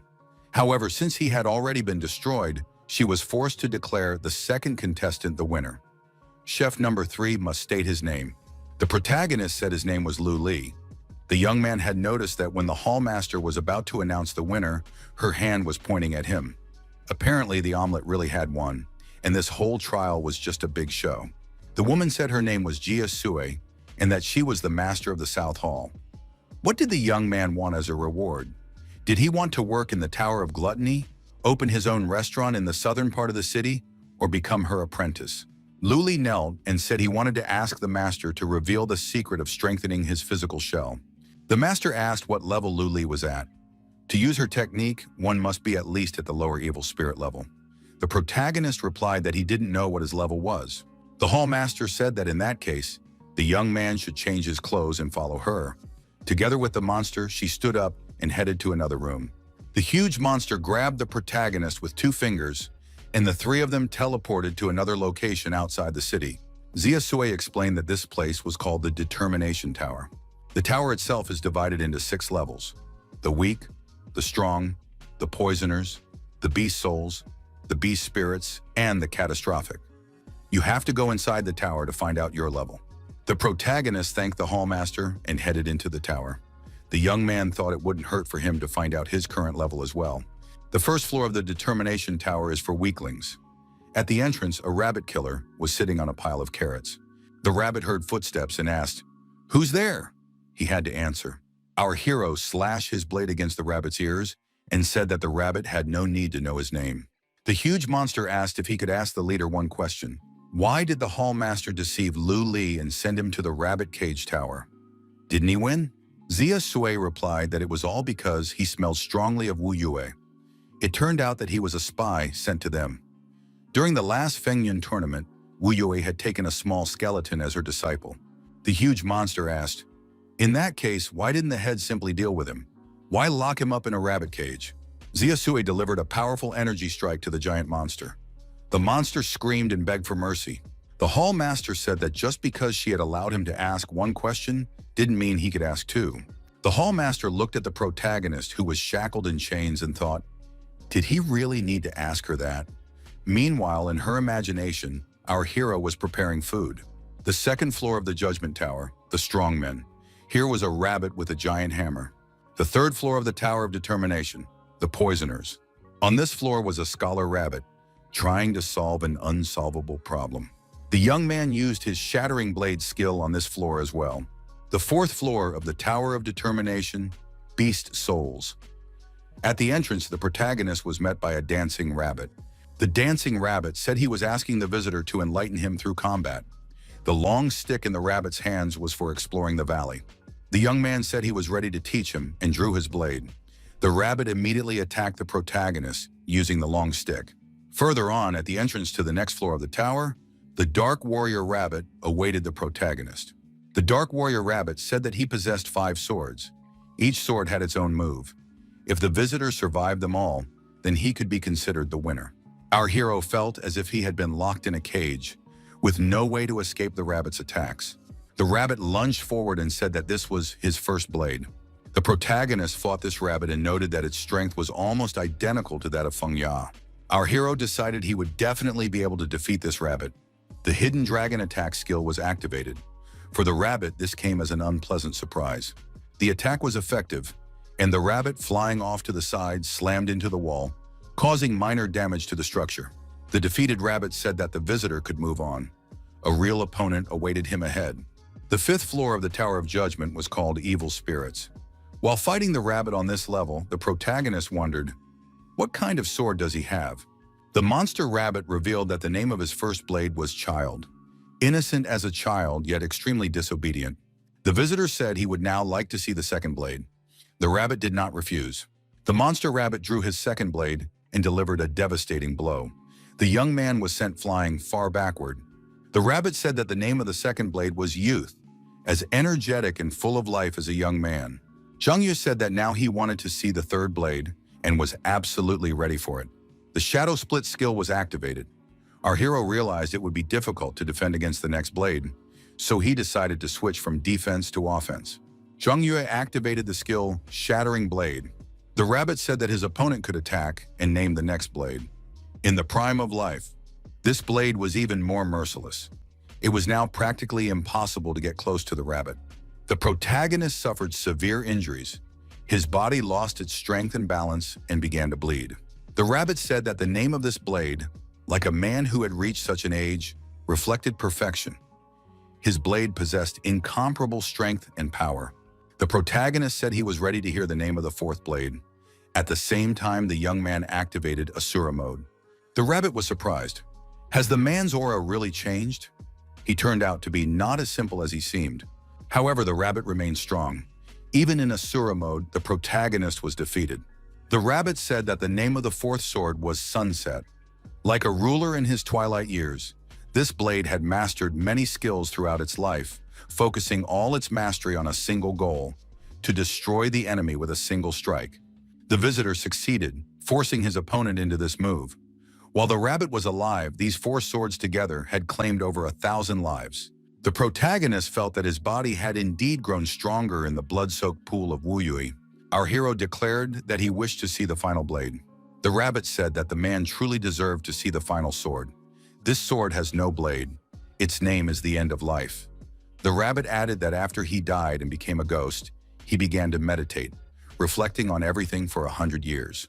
All of the rabbit's previous blades were capable of cutting through an enemy's flesh. This blade, however, can strike at the very soul. The rabbit said he was attacking and wielded the end-of-life blade. The protagonist realized it was a spiritual attack. The scales of life are now in balance. The rabbit asked, "What is the meaning of life?" and immediately answered his own question. There is none. The rabbit noted that there is far more bitterness in life than sweetness. So why suffer for a few morsels of something sweet? After these words, the scale with the rabbit on it tipped downward. The protagonist realized that the rabbit's spiritual attack was the discussion itself. The scale had tipped in his favor while he was speaking. The young man said that bitterness and sweetness go hand in hand. Without one, there would be no other. The scales balanced out. The rabbit said he had lost. He thought that over the course of these 100 years, he would be able to grasp the meaning of existence, but it turned out he had simply been blinded. The young man said that everyone has their own opinion on this matter. It is simply impossible to reduce the answer to a single point of view. The rabbit said he understood everything, and the young man could move on. The old man was waiting for him. Zhang Yue thanked the rabbit for a good fight. The rabbit added that they would meet again soon. The sixth floor of the Tower of Determination was called Catastrophe. The young man wasn't sure if, with his current level of power, he could handle a catastrophic monster, but he decided to at least see how far he could go. The rabbit declared that balance was the foundation of the universe. Didn't that mean there should be as much happiness in life as there was sorrow? Human life is short. Many simply live day by day, trapped in an endless cycle, slaves to their own pursuit of happiness, striving to achieve it until they turn to dust. Zhang Yue said that was true. Life is short and unfair, but as long as they are alive, there is meaning in it all. The rabbit asked what the point of it all was. A single life is just a drop in the ocean, a grain of sand in an endless desert. The scale with the rabbit on it tipped downward. Zhang Yue replied that a single drop can create a huge wave, and a grain of sand, a whole sandstorm. The scales balanced out. Each of the interlocutors had their own opinion about life and death. At the end of winter, green plants pushed through the snow. The protagonist met the old rabbit. The rabbit asked the young man if he knew how to play 5 in a row. Zhang Yue activated Asura mode and struck the rabbit with his blade. However, the rabbit appeared completely unharmed after the blow. The young man was surprised. Could this be a clone? I definitely hit the target. The rabbit said that the young man was in pretty good shape. Zhang Yue was surprised. After all, the old rabbit had merely touched him with his hand. The protagonist struck again and again, trying to deal with the rabbit. The rabbit said he was moving very quickly, but it still wasn't enough. The old man directed an energy beam at the young man and told him to go and train some more. Struck by the beam, the young man lost his balance and began to stumble backward. The boy woke up and saw that he was sitting on the ground in front of the rabbit, which was at the entrance to the first floor. The rabbit held out a carrot to the young man. The rabbit saw that the man had woken up, got scared, and hid behind a pile of carrots. The protagonist was puzzled. Why had he returned to the first floor? Even if he hadn't managed to get past the sixth floor, didn't that mean the test was over? It was time for him to leave. The rabbit said that this was not the Tower of Judgment. The hall master had tricked the man. This was the Rabbit Cage Tower, a special prison for holding criminals sentenced to death. There was no escaping from here. The Hall of the Eastern Moon. Weyu stretched, sitting in her chair. In front of her were stacks of books spread out on the table. The woman was troubled. What was wrong with these accounts? Why were they piling up all the time? How was Zhang Yue doing now? She thought she shouldn't spoil him too often. He needed to handle everything on his own. It would be best to take a short nap now. The False Moon Crisis. Day 5. People are asking doctors to help their son. The doctors approaching the ambulance said they would do everything possible. Central City Hospital. The staff is working in emergency mode. In the ward, the doctor reported that the patient's heart had just stopped. The nurse requested that the operating room be prepared immediately. The nurse reported to Dr. Zhang that the operating room was already occupied. There were 40 more people waiting. The doctor said they couldn't wait. In that case, he would use a defibrillator. Cardiopulmonary resuscitation must be performed immediately. The defibrillator was charged and applied. The shock jolted through the patient's body. After several intense attempts, the doctor said it hadn't worked. He confirmed the patient's death. The nurse said this wasn't the first death today. The young woman burst into tears. She didn't understand why they couldn't save even one person. The doctor said that he had cured many patients in his lifetime. Who would have thought that technology would prove more terrifying than any virus? The nurse asked if there was really no way to save them. The doctor stated that the only thing they could do was to sustain life in the body using a nutrient solution. The players said that the devourer was in front of them. They needed to quickly form a defensive line. The players scattered in terror in all directions. The devourer pursued them. The devourer caught up to the player, destroyed him, and said that the player's souls were truly a unique delicacy. Player A. Fei was lying in a hospital bed. The doctor said that the rest depended entirely on these players. City of Hope Parkside. The neutral city park, a peaceful zone where fights among players are prohibited. Here, people from all regions can gather to socialize or trade. Now it was engulfed in flames. The day before, City of Hope had been attacked by one of the largest monster cities. City of the Best Moon. The players were surrounded and defeated. The number of casualties was incalculable. The players barricaded themselves inside the building, hoping the danger would pass them by. After a while, silence fell outside. That meant the monsters had left. One of the players said he was tired of all this. When would they be able to log out of the game? Was it all because of destiny? The players said that complaining now was useless. All they could do was help each other. They had to try to survive and wait for help from the real world. Now they were brothers in arms. The player added that if they work together and help each other, they'll be able to survive this whole nightmare. The wall of the building was destroyed, and a monster appeared before them. The Devourer. The monster possessed the level of an evil spirit. It was a devouring snake. The players said they needed to split up.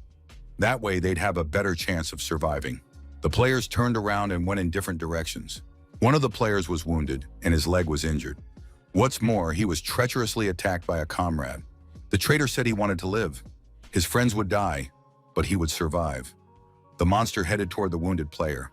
The Devourer said that no one would escape. She attacked the wounded player, spraying green liquid at him. It was a corrosive spit. The player stopped and said he didn't want to die. The Devourer declared that the players were also nothing more than ruthless and cold-blooded beasts. Two more players in dark cloaks appeared in the square. The Devourer said that it turns out there are more players here. They're walking right into her trap. One of the players asked if the Devourer had seen a man in black clothing with twin daggers. The monster smirked and asked why he thought she would answer that question. The player suddenly leaped forward and, using fire magic, attacked the Devourer. The player threw his cloak back from his head, and it became clear that it was a Fei. He activated Boundless Power. Next, Fei used Thousand Shock Strike. The Devourer suffered critical damage incompatible with life. Fei stepped closer, grabbed the monster by the throat, and repeated his question. Fei began beating the monster and demanding an answer. Lajiao stepped closer and told him to stop. The monster was already destroyed. Fei set the Devourer on fire and told the girl that in that case they would go look for another monster. Lajiao said that Fei needed to rest. If he kept this up, he wouldn't last long. The young man replied that it didn't matter. Liao declared that people needed them, but Faye was more important to her than anyone else.